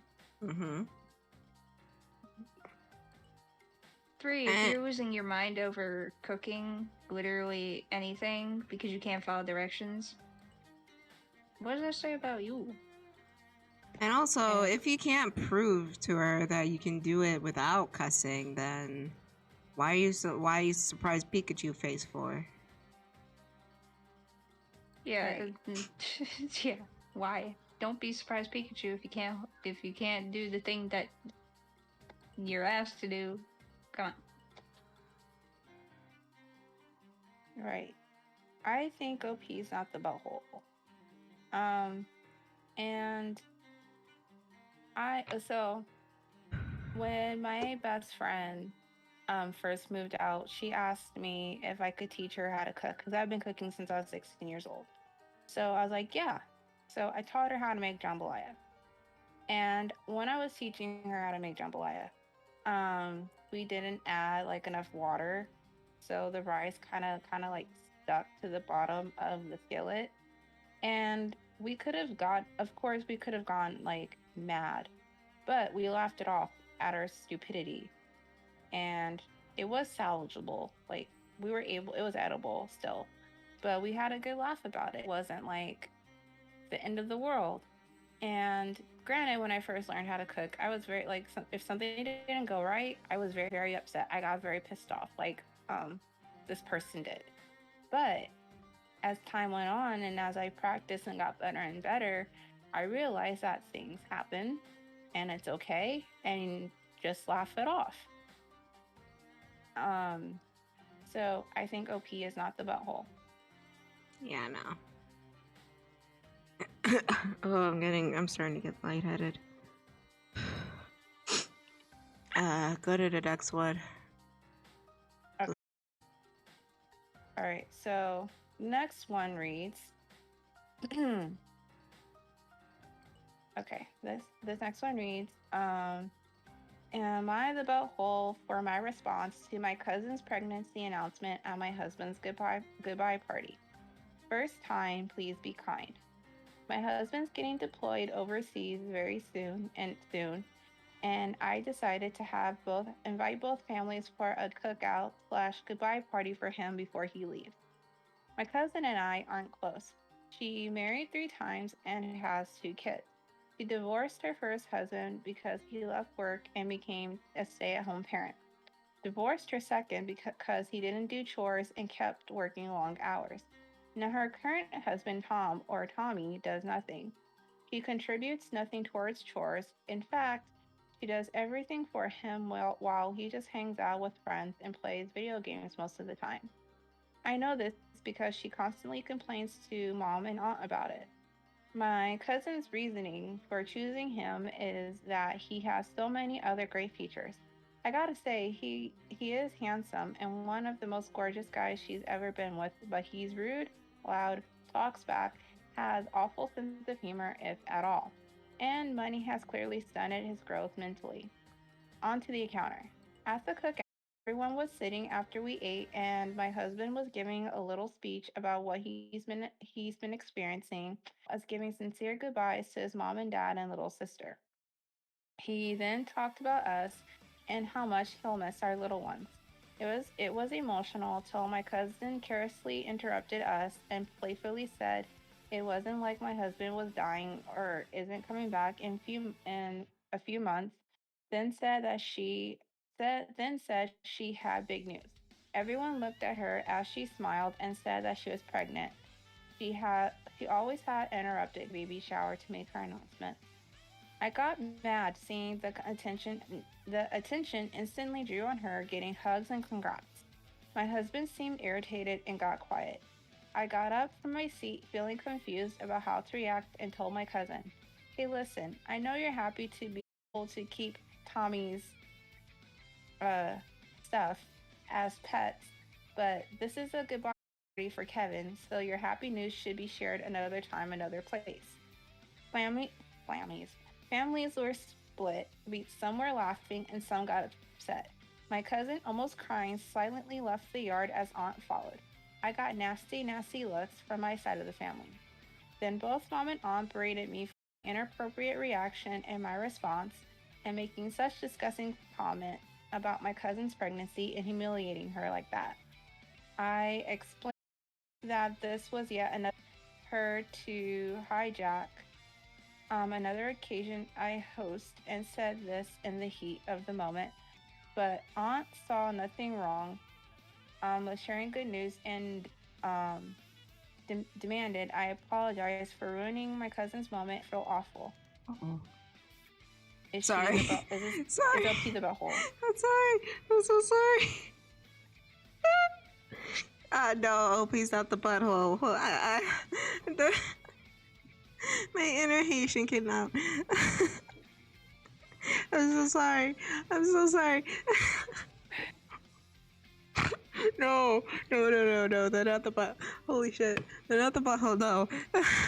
Because they're there for the husband, and the husband's making this heartfelt goodbye and saying, I'm so sorry.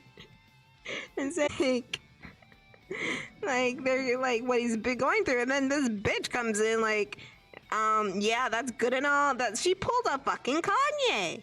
She grabbed the microphone. Nice. I'm gonna let you finish. But I'm having a baby.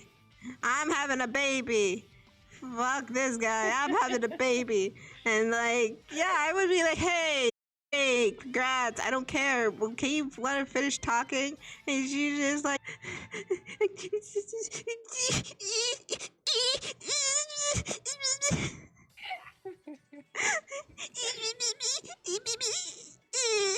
and then she goes out crying, and the auntie is just here like, what the fuck do you mean?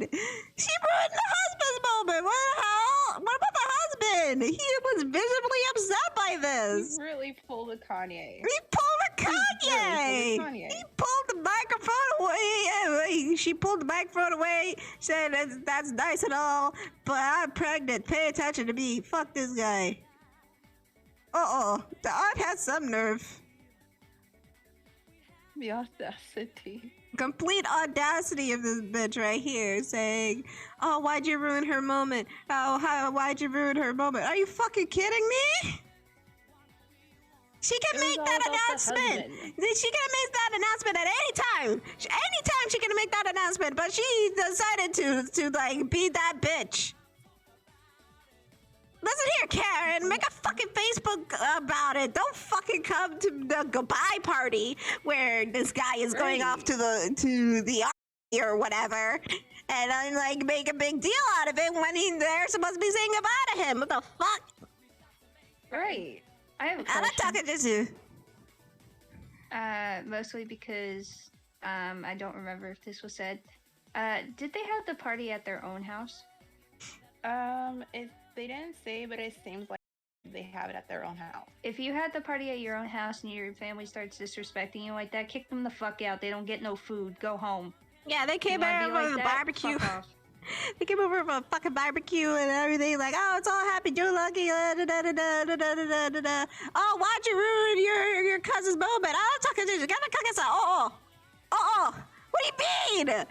The husband is leaving. The husband is going away. She could have made a Facebook post about it. Stupid bitch. There, she could have made her own party. She could have made her own announcement party. She could have made her like that was those stupid mood parties they use for like I don't know, going to get your fucking period or something. Like This was really my husband is going away party. My husband is going to war. You have some we're nerve. wishing him well with a nice party, and you have to make it about yourself. Not a tucker. Kris, can you send me this post? I want to look at the comments. I want to see these bitches being roasted. This bitch right here is so stupid. Stupid. Not OP. Not OP. Her cousin is so stupid. Yeah. She's so selfish too. That's why would another aunt? You know what the aunt reminds me of? About that fucking when that fucking Victoria's Secret Karen was like happening. And like there was that one white lady who's just like, hey, can you move away from her? Like, fuck you. She can't get up and leave. I was throwing hands with this cousin. I don't care if she's pregnant. Yeah. Fuck that. Are you kidding me? Oh, you're pregnant? Oh, you want to announce at my husband's departure party? Prepare to lose your hair because you ain't gonna have any when I'm done with you, bitch. Hango wants to know what the comment said. Okay. So, a lot of the comments said that OP is not the butthole, but the top comment says, LOL, no, but you're a legend. I'm gonna use that line, ha ha ha, not the butthole. And then another comment says, bless your grandma's soul, because OP stole that line that she told the cousin from her grandmother who's no longer with us. Bless your grandma's soul, I bet she was awesome, and not the butthole. She wants to make announcements like that. Let her pay for her own damn gathering or do it at a generic one. My wife and cats miss me dearly, just gone for a few weeks. Before I was married, I'd get assigned out for years, and my mom would get weepy and stuff. It is very emotional. So this person is currently or was deployed. And then the other comment says, I think it's time that your cousin doesn't get invited to your events anymore. And I would extend that to your aunt. It sounds like your cousin does this repeatedly. She has always interrupted things, like my proposal and my baby shower to make her announcements, which makes me think that she is targeting you specifically. If your aunt and cousin are both there, I'm assuming the aunt is the cousin's mom, then of course your aunt is going to side with her. The fact that the cousin repeats this makes me think that your cousin has never been told that her actions are horrible and needs to stop. So I agree. The cousin should have just done it herself, like at her own party, or do like on make an announcement on Facebook or do like those what are they called maternity photo shoots and be like, oh, by the way, I'm pregnant or whatever. At the husband, then the fact that this is not the first time that she does this shit. Hey, I'm surprised they didn't fight. Because I would have fought. I don't give a shit. Yeah, I would have fought her ass too. I would have ripped her weave out. Because she sounds like she has a weave. Nothing wrong with having weaves. She's gonna need a weave after she's fucking ends up bald from all her hair being ripped out. Yeah, she's gonna. Yeah, I just fucking rip her hair out. Oh my god. Yeah, hey. Because of the fact, like, this is for someone that's leaving, that's getting deployed. And we don't know, and you don't know when you're gonna, see them. Because they're gone for God knows how long. And you're interrupting them, be like, oh, well, by the way, I'm pregnant. It wasn't even just her being like, oh, by the way, I'm pregnant. It was her being like, oh, well, it's not like he's gonna die or anything. He's not like he's not gonna be back in a couple months. Well, but, what's more important? The fact that I'm pregnant. Bitch, we would have thrown hands on spot. I would have fucking it would have been on shot site across the table, and you would have been on the ground, and you would have been lucky if you had that baby after. It would have been, it absolutely positively would have been on site because that's I would have fucking got the belt on the aunt too. Hey, she had the nerve to say, "Oh, you ruined her moment." Fuck you. I would have grabbed whatever fucking food I would have seen in sight and shoved it in her mouth and said, "Here, have your mouth full of this," because that seems what your own. And that's what she takes after. I would have pulled an Angela and fucking smashed cake in her face. Exactly. I just thought it would be fun. Just shove this in her mouth because then she'd be able to choke on it like her cousin can choke on her husband's dick. Because, like, that's not cool. That's really not. It wasn't her place at all, and the fact that the aunt can defend it, which I know why she's defending it. Come on. She's defending it because it's her daughter, and she's a fucking narcissist like her daughter is. Exactly. So, I would fight the daughter, I would fight the aunt. Never be invited to parties ever again. I don't care what the fuck my mom says, because it seems like the mom and the aunt pressure this bitch to let her cousin come, which I would be like, nah, fuck you both. You can uninvite yourselves as well, because I'm not inviting her bitch ass, especially you, auntie, because you're chocked up full of shit, just like her. So maybe you should clean your mouth out with some soap. Right. And I honestly would not invite the family that sided with the cousin too, because they're just as bad. I would kick them out on spot. Told them they can't have no food, no nothing. Get the fuck out. No beers for you. Get fucked. I would walk over to them, say, "Hey, is the food good?" And they say, "Yeah, it's good." Like, take the plate, like, then get out. Thank you. Bye bye. Because they're just as bad for taking the side of the cousin. Like, they're just as bad. Like, they're not innocent. No. They're awful, and they deserve to be kicked out. They don't deserve, like, the fact that they interrupted so rudely, and during a nice moment too. The audacity. They have some nerve, some fucking nerve. You deserve to get your hair ripped out. You deserve to be flung across the table. Whatever you're wearing deserves a day. Right. Yeah. It's on fucking site. Get fucked, hey, bitch. It's on site because, like, that's not okay. Like, there's a time and a place. There's a time and a place to just be like, oh well, I'm pregnant right now, and especially that because that's a very, very emotional moment. Like, I've dated guys that were in the military, and going through them, I remember this guy that I dated for I think like 5 months when he told me that he was going to the Air Force and he was getting deployed overseas. I was very upset.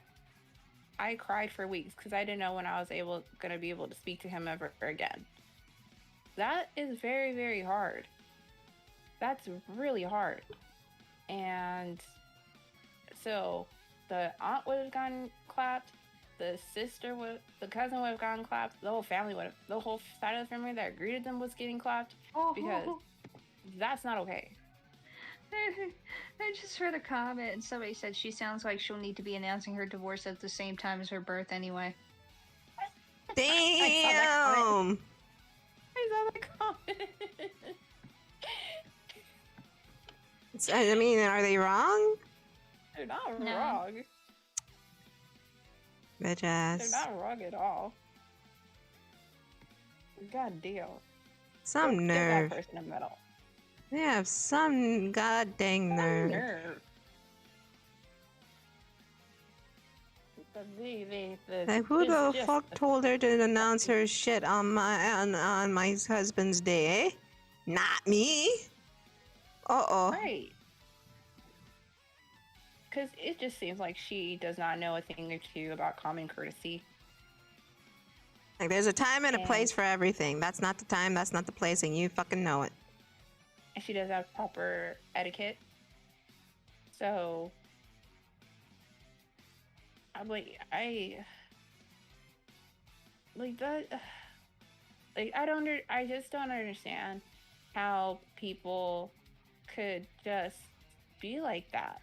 Like, and like, you should know that this is a very hard and very emotional time for everyone, especially if that person, you know, has a family, has kids, and you know, you don't know when you're going to be able to see them again. You don't know when you're going to be able to talk to them again. Like, you don't know what could happen, like, because anything could happen, God forbid. So the cousin Can fucking suck my dick. Yeah, because before I got to the part where it said that, oh, this isn't the first time she did it, I was like, okay, so this must be a one-time thing. But then I read that, I was like, okay, now we really have a problem. Yeah, the cousin can suck my dick. I've seen some comments saying that everybody sucks here because they're like, oh, OP shouldn't have said something like that. I'm like, shut up, they deserve it. No, they deserve it. I don't care what your sensible ass thinks, because honestly, you would have fucking said something or done something just as bad if that was you. Because you have to think about it from your perspective. If you were in that situation, you would have either thrown hands or said something fucking nasty.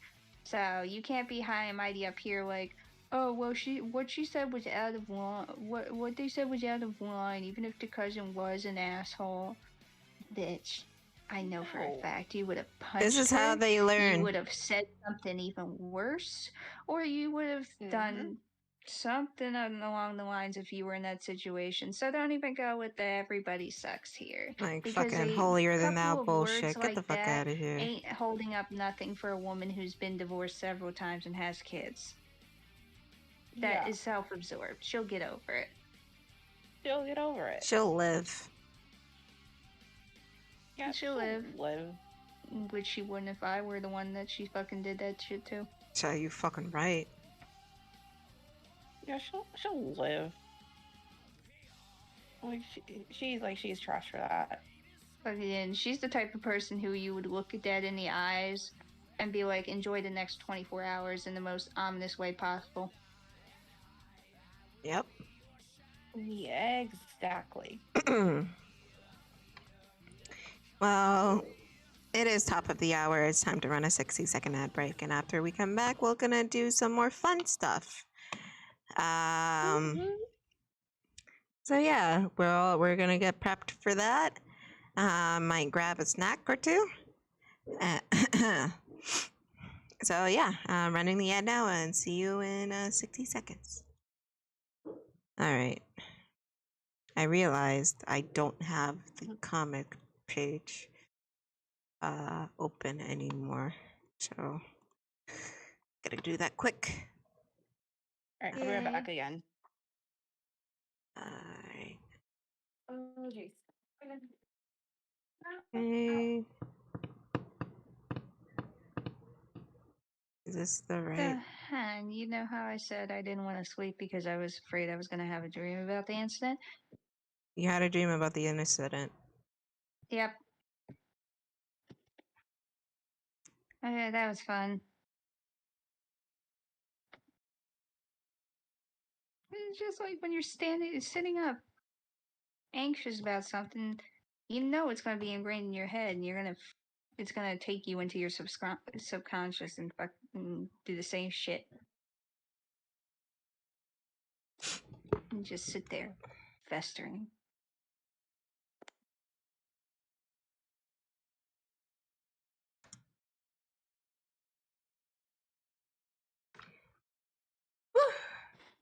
I felt sick. Okay.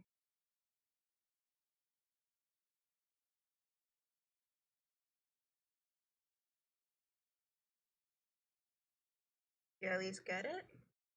Oh, we're back. Oh shit. We're waiting for Kris to come back. I'm going to step away for a minute so I can get a little snack. So, yeah. Also, let me do the thing here.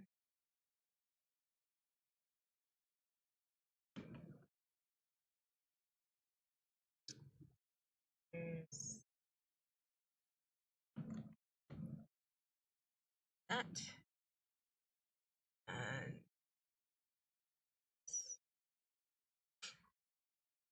And oh, I also have to do another thing. I'll be right back.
Thing.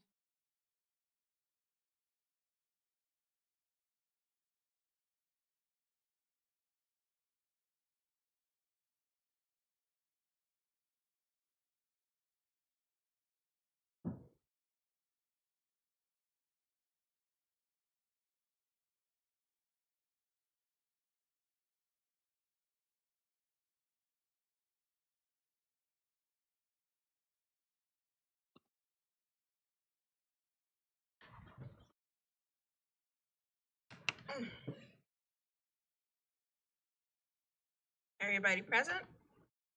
Yep, I'm back. Yeah. All right.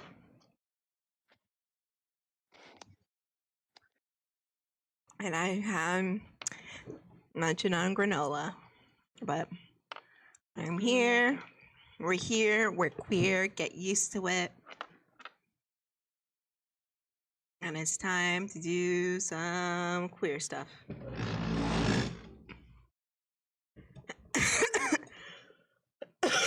Okay. Here we fucking go. I'm not on the window. There we go.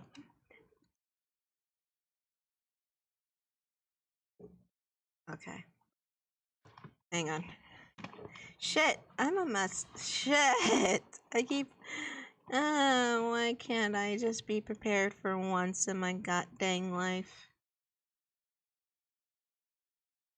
I'm in the mood. Yeah. Let me just go through here. Okay. Okay. Everybody good? I'm good. All right. Jessica, you're still there? Yeah. Okay, cool. Welcome back again, everybody, to Fuck it. I'm doing that again. That was terrible.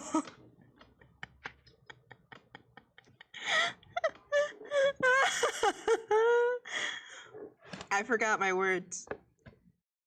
I should type it out real quick. Yeah. It's just because I keep fucking it up. Literally me whenever I have to record a podcast, except I write everything down and have to start at least 5 times because I don't know how to. Apparently, I don't know how to fucking read.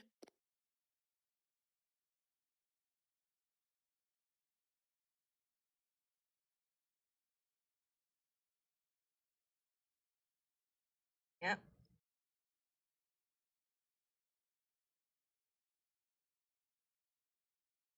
Don't mind me. This is behind this exclusive behind the scenes stuff of me fucking up. Exclusive. Exclusive. This is like peak entertainment here. Peak. Oof. Let me feel it, okay? Okay, let's try this again. Let's do it again. welcome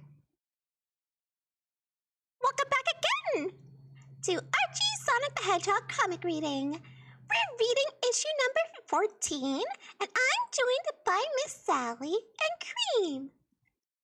Hi! Hello again. And, well, they get me mad sometimes, but I'm joined by Kris, Jessica, and Tiffany as well. Meet me behind the Denny's. Excuse me? It's the lack of enthusiasm for me. Excuse me? The rudeness. Lack of enthusiasm?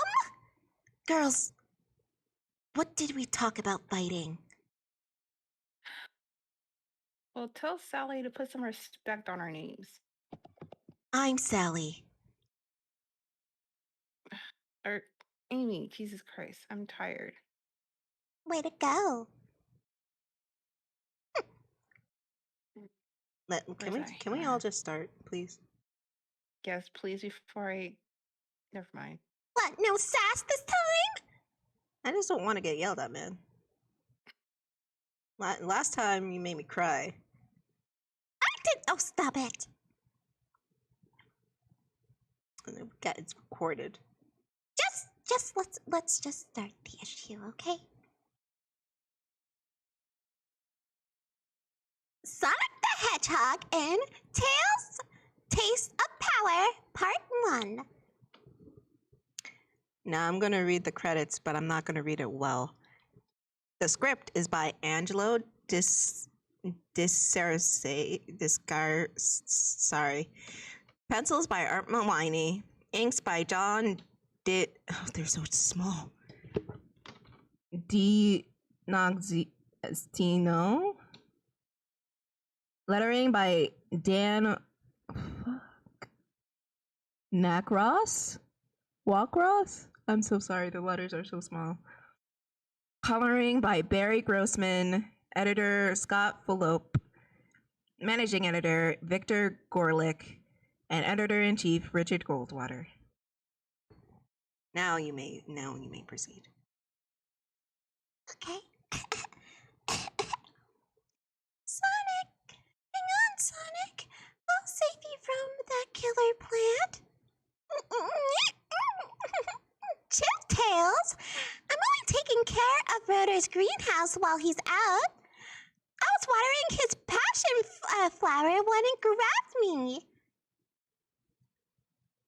I just want to note that that flower is pink, so yeah, it's not any canon. Oh, stop it. What? Don't be one of those people who are just like, oh, look at that. That's proven that it's canon. Well, if evidence is I evidence. fight you. I will actually fight you, Well, Amy. Don't if start. the evidence is there, the evidence It's is there. not No, evidence. I will fucking fight you. I'll fight you! Girls, please. Can we please just continue?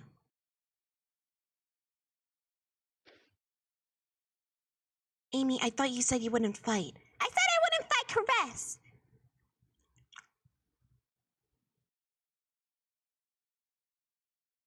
But if you really want to help, little buddy, you can take over for me. Wow, you want me to take over for you? I can't believe it. Imagine me, Tails, feeling good for my hero as leader of the Freedom Fighters. Thanks, Sonic. Tails! I was about to say, you can take over for me, watering Rotor's plants. Oh. Sorry, little buddy, but you're not ready to be a leader yet. Now I gotta choose. Later, dude. Sonic's right. I'm no leader. I can't even get a lead on the location of some food. And I'm hungry from all this work. Hey, look! A yummy piece of fruit hanging from that branch. Later. You mean you left Tails in charge of my greenhouse? It's cool, Rotor. He only watered your plants. That's something little Tails can handle. Yo, how did my plants get so big? Greetings, fellow freedom fighters. It was I who caused the plants to flourish. What? Huh? It's quite simple, really. I created a new plant food-based equation. X equals the degree of sunlight times the number of chromosomes divided by the process of photosynthesis. Oh my. Look out, Rotor! Tails' body has been taken over by the evil robot gardener! Wait, Sonic, how do you know so much about plant tails? I don't know. I conjugated the equation while I was consuming this piece of fruit from one of your trees, Rotor. A piece of fruit? Oh no! What's up, Rotor? Tails ate the only apple I've been able to grow on the Bobian Tree of Wisdom. The what? The Tree of Wisdom. I found it in the forest years ago and tried to nurture it, but I could never get it to yield more than one apple. Eating the fruit of the tree is supposed to make a person super intelligent. I know it's hard to believe, but Tails is now a genius. Help! Don't tell me you put your shorts on backwards again, Antoine. No, I was guarding with Sally and Bunny and there was an ambush. Ambush? Yes, I managed to get away, but Sally and Bunny are trapped in the high weeds of the giant Shredbot. Looks like it's Sonic to the rescue.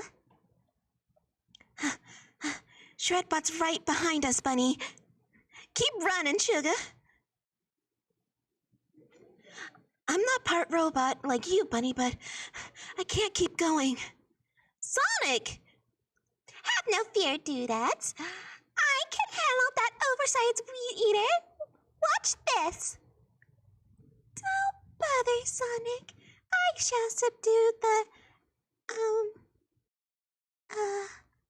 what does that word say? Metal Furious. Metal- Chris? Metal Furious, yeah. Oh, Metal Furious Menace. Excuse me, but would you care to match your rotating cutlasses against my superior cerebral skills? I thought you would. 1, 2, wait, oh, sorry.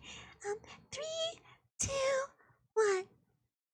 Ah, your blades have been rendered useless by my sharp wit and cutting remark. Tails, that was super! You're moving as fast as me, but how?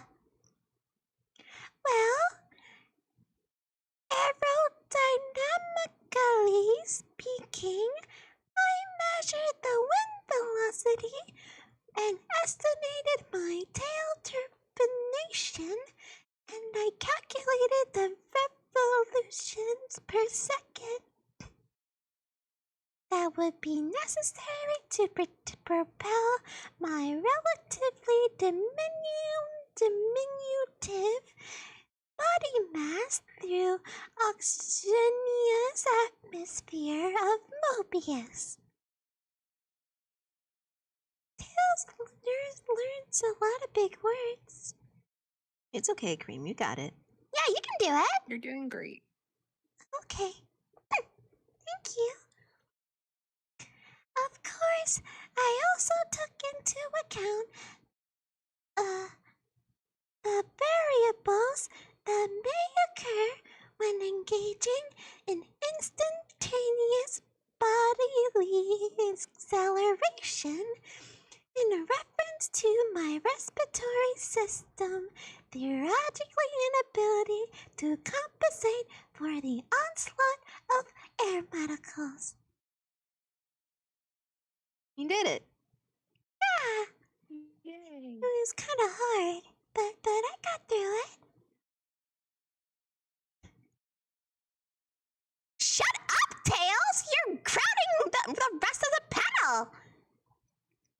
But what does that all mean, Tails? It means that I am the obvious person to replace Sonic as the new leader of the Freedom Fighters. Time to follow the leader. End of part 1. Sonic the Hedgehog and Tails Taste of Power, part 2. One of Robotnik's evil bots has found our hideout and is trying to capture me. Hang on, voter. I'll stop it. With a Sonic spit oof. Sorry, Sonic, but your feeble gyrations cannot damage my vacuum bot. Vacuum bot? I built it to do our housework, Sonic. It's made of a special metal alloy that Robotnik won't be able to detect with his sensors. I had some metal left over, so I fashioned this badge of leadership in honor of myself. You know, he's beginning to get on my nerves. Tails, being intelligent doesn't automatically make you leader. You need courage experience. Tisk, tisk. It looks like, though, I have to prove my superiority once and for all by subduing our prime nemesis. Soon in Robotropolis. Master Robotnik, there's a living being approaching your fortress.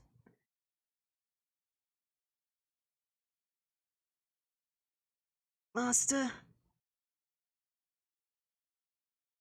And Snively. As soon as it's captured, be sure to roboticize it. But sir, he's eluding the guards and getting through your security system with ease. What? That's impossible. No one has ever gotten inside my domain, except for the impudent Oh. Ins- It's okay. Except for that insurance salesman last month. It appears that that annoying freedom fighter, the one you call Tails. Make all the entrances airtight. Double lock the back door. Don't bother, Robotnik. What? Let's not waste time, because my superior brain, I insist that you surrender your empire to me and stop being a bad person. And let's see. Well, I'll be happy to surrender. Just a step forward a few paces. Oh, sure. Thanks.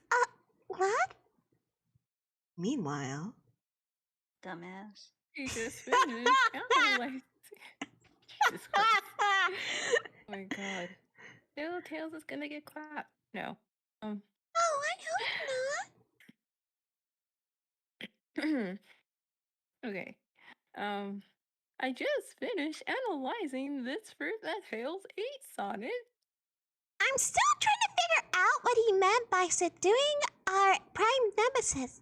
Okay, Sonic, you're not that dumb, okay? Like you're not that stupid.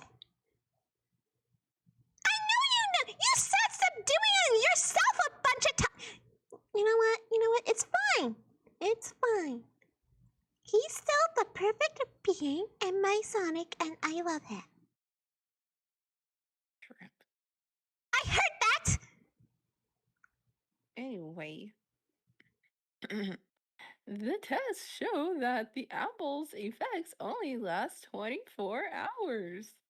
Tails is probably his old self by now, wherever he is. Nemesis means enemy, and our prime enemy is... Uh-oh! What's wrong, Sonic? Sonic? seconds dear. seconds later. That door is jammed! Good. Now I can get inside Robotnik's headquarters quick.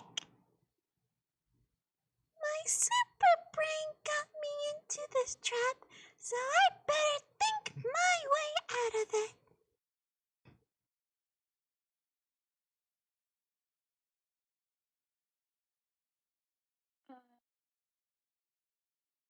Again, my little intruder, for you are about to meet your end as a living being. Press that button, Robotnik, and we'll meet our ends, and you... That's a big meeting! Is the hedgehog? Tails was sent here on a death-defying mission, and he was going to destroy your entire city. Even that means to destroying himself. He was? Is he going to do that? With this! This innocent-looking metal is really a new megaton explosive! It has enough power to level your Robotropolis. Scan that trinket snively and tell me exactly what it's made of. Oh, yes. Yes, oh, discourteous one. I don't get a reading, sir. He might be telling the truth. No, it must be a trick. Only one way to find out. You have 5 seconds to release my friend. 5, You're bluffing. 4, It's a hoax. 3. You'll never go through with it. 2, 1. Stop. I'll release him. Don't throw it.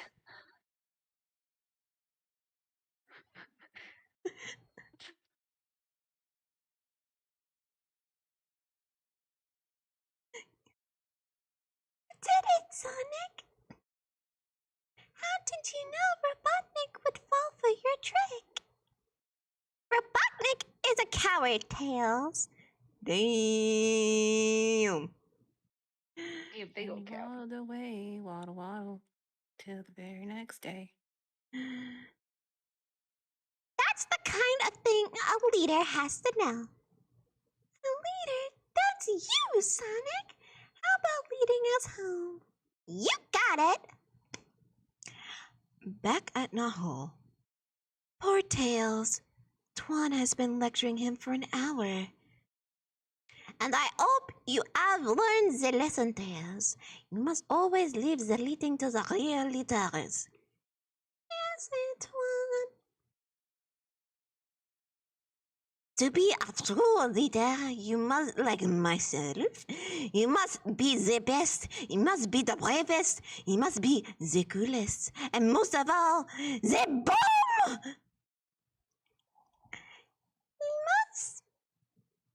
You must be someone everybody looks up to. And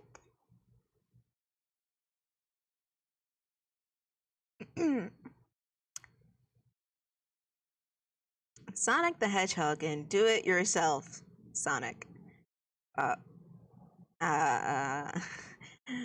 Scripted by Mike Kantorvich and Ken Penders. Pencils by Dave Manak. And inks by Harvey Mercaduscasio. I'm so sorry. hi, kids! Sonic the Hedgehog here. The writers are on vacation this week, so I'm going to be helping them with their deadline by scripting the next 3 pages. Why don't you help me by filling out the empty word bubbles and sound effects? Wait, does this mean we're going to be improvising? Yes! Oh gosh, no. Your sentences should match the action and be able to fit inside each word balloon. Plus, you could win a prize. So let's turn the page and let's juice. Oh gosh, I really do have to improvise. Sonic the Hedgehog in the Love Boat. Oh, God. Here we go. Gee, Tails, I hope Amy won't be mad that I took this boat, but I named this boat after her, so I'm fishing for a good present for her so she can marry me. End me, please. Stop it! It's improvisation. We can do whatever we want. Oh, I'm not good at improvisation. Improvation. Oh, I'll try. Oh, geez, Sonic. I hope Miss Mamie will like your present. I know how angry she can get if you don't get her what she likes. What is that supposed to mean, Cream?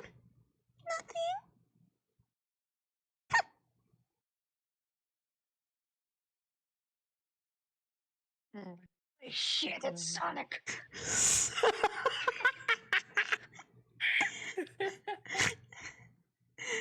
See him there, crab meat. Just fishing menacingly. He seems just fishing your, lordship. He doesn't seem like he's doing anything bad. Maybe we should have just track our way home and not, try to destroy him because that's not really nice. Absolutely not. If I see that hedgehog, I need to clap him on sight. Oh my!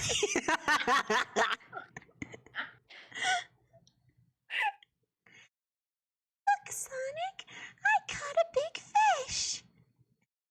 It's almost as big as my head. That's nothing, Tails. Amy won't like that. Are you sure? Are you okay? Yeah, I think I caught something better. This gift is going to be the best gift ever because Amy deserves it and she deserves nice things. because, you know, she's my love, and I love her, and oh my gosh, it's a giant robot! She's not gonna like that! She's not gonna like that at all! She's gonna be very angry if she gets that! Tails! Oh, it looks like... That's my Will impression. You're welcome. I'm sorry. Oh, but Sonic, I don't think that's the our worries.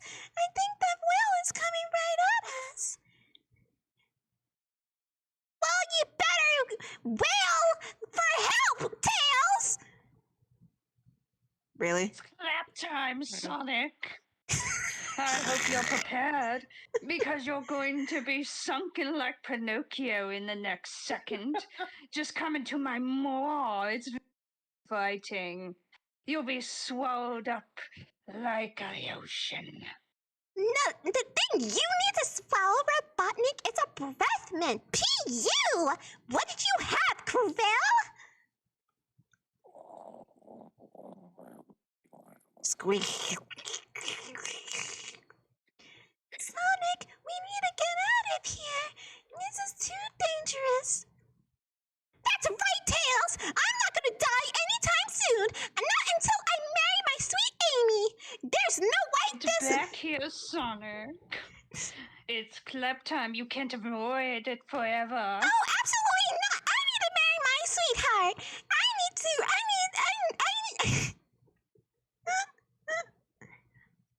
She's waiting for me, and you are a butt.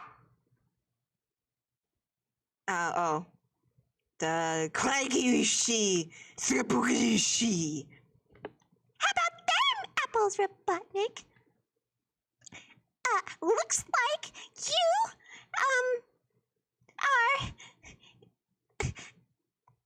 are just not well enough for me. That's right. You didn't even try. I have been clapped myself by a rocky landing. You see? That's how it's done. Oh, stop it! Oh! Say, geez, Sonic, I bet Amy will be really impressed with this one. Oh, yeah, she will. I'll show her how strong and handsome I am, and then we can get married once we get back.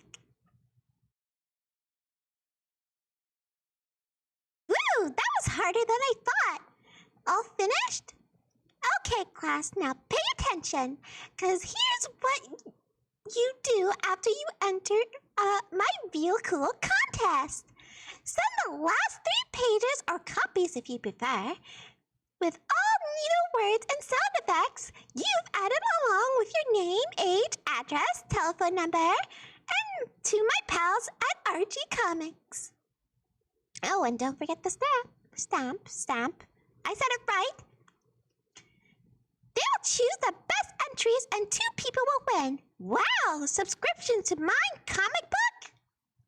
Hurry and enter before August 15th, 1994. Only 1 entry per person, please. Winners will get notified by mail and their stories will be printed in a future issue. I think we have a good chance at winning. Should we enter? No. Why not? No. This is like over 20 years old. I mean, I bet if we show this to Sonic, he will be very impressed. Yeah, okay. Okay, Jam. Oh, and more fan art. Isn't that cute? Hey, maybe we should... for the last and final time, I am not looking at fan art of you. Rude? Sonic the Hedgehog in Girls Just Wanna Have Fun. Oh, girls just wanna have fun. Script by Mike Kantovich and Ken Penders. Pencils by Art Mawini and inks by Harvey Mercaduscasio.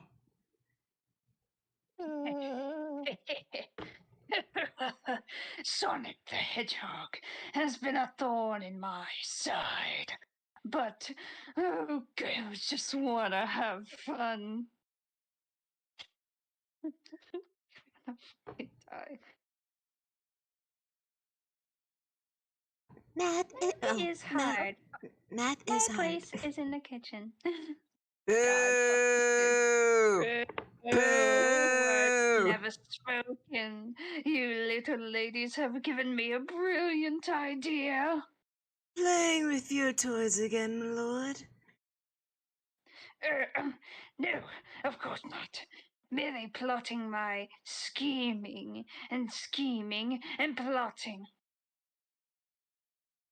You know, the usual thing. Of course, sir. Whatever could we've been thinking? And what, pray tell, are the details of your latest master plan? It all boils down to these 3 simple words. Know thy enemy. And I know that these enemies are a formidable team. But separated, they're weaklings. Once we have eliminated the hedgehog and most of the other token heroes, we are left with, ta-da, paper dolls, which can be easily, fuck is that word? Shredded. Shredded. Later, shortly after sunset. Looky there, princess. Dang it. I wasn't expecting to be so sorry. Searchlights. Wonder what all the hubbub is about. We better check it out. Well, kiss my grits. If that ain't the second smallest mall I ever seen. I hope their prices are lower than Robotnik's morals. There's only one way to find out. Speaking of paper dolls, here comes a couple of cut-ups. And they're dropping into the mall. Hey! I heard of basement bargains, but I didn't know y'all had to fall into the basement to get 'em. The trap has been sprung, sir.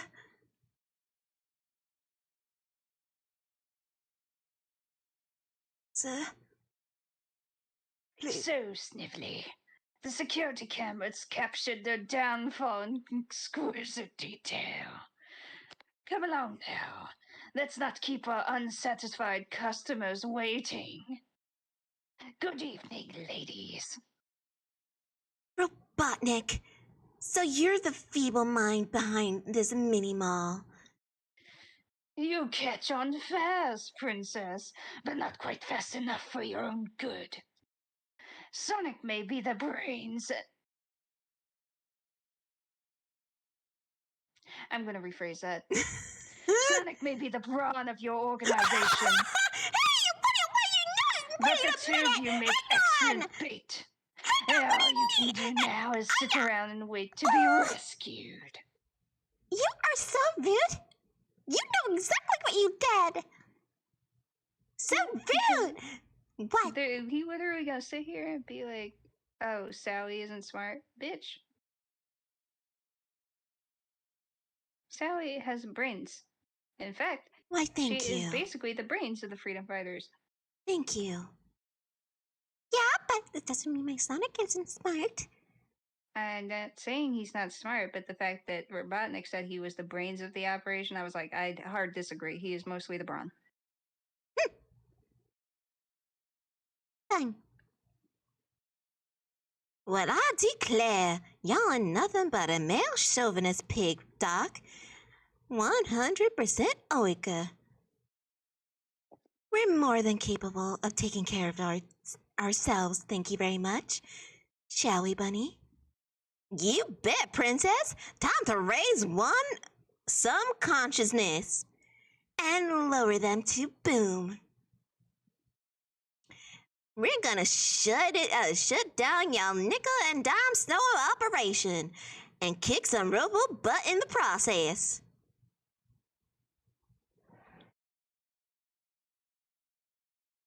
Ooh, what a workout. How are you holding up, Bunny? It ain't how I'm holding up, it's what I'm holding up and throwing down. Well, that was fun. High five. Yeah, Sonic's usually hogs on auction. Speaking of hogs. I'm going ladies, please. Let's not get too hasty. It's fine. Quick as a wink. There. Now, don't that look pretty? I can say colors.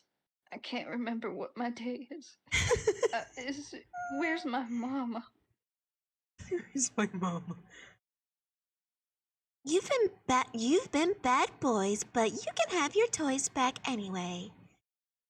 We've made a few political corrections. Girls can do anything. Never underestimate the power of a princess. What was that about shredding paper dolls, sir? Be quiet. So much for low prices and courteous service. Yeah, talk about cheap thrills. Let's take our business elsewhere. Sonic, what are you doing? Clipping coupons out of Mobius's free press. The new Mobius Mall is having a sale on game cartridges again. Men, that's all they think about. Fun, games, and shopping. What'd I say? And I think we're at the end. Yep, we are. Well, that was a fun one. That was fun. Indeed. I had a good time, but I didn't really have fun saying all of those words. They were a little bit complicated. Well, you still did a good job, You Cream. did good though, Cream. Yeah, you still did good. You know what? How about you do the outro this time? Oh, okay. I know I'm doing the outro. That's easy. Thanks for watching. Don't forget to like, comment, and subscribe to see more videos. And hit the bell for notifications for future videos. If you like our content, then consider becoming a patron today. You'll get early access and exclusive content. Until next time, stay cool and frosty. Yeah, you got really good. Oh, thank you. Cream. Excellent. Okay, it's time to say goodbye to the stream. I actually, hang on, hang on. Shit.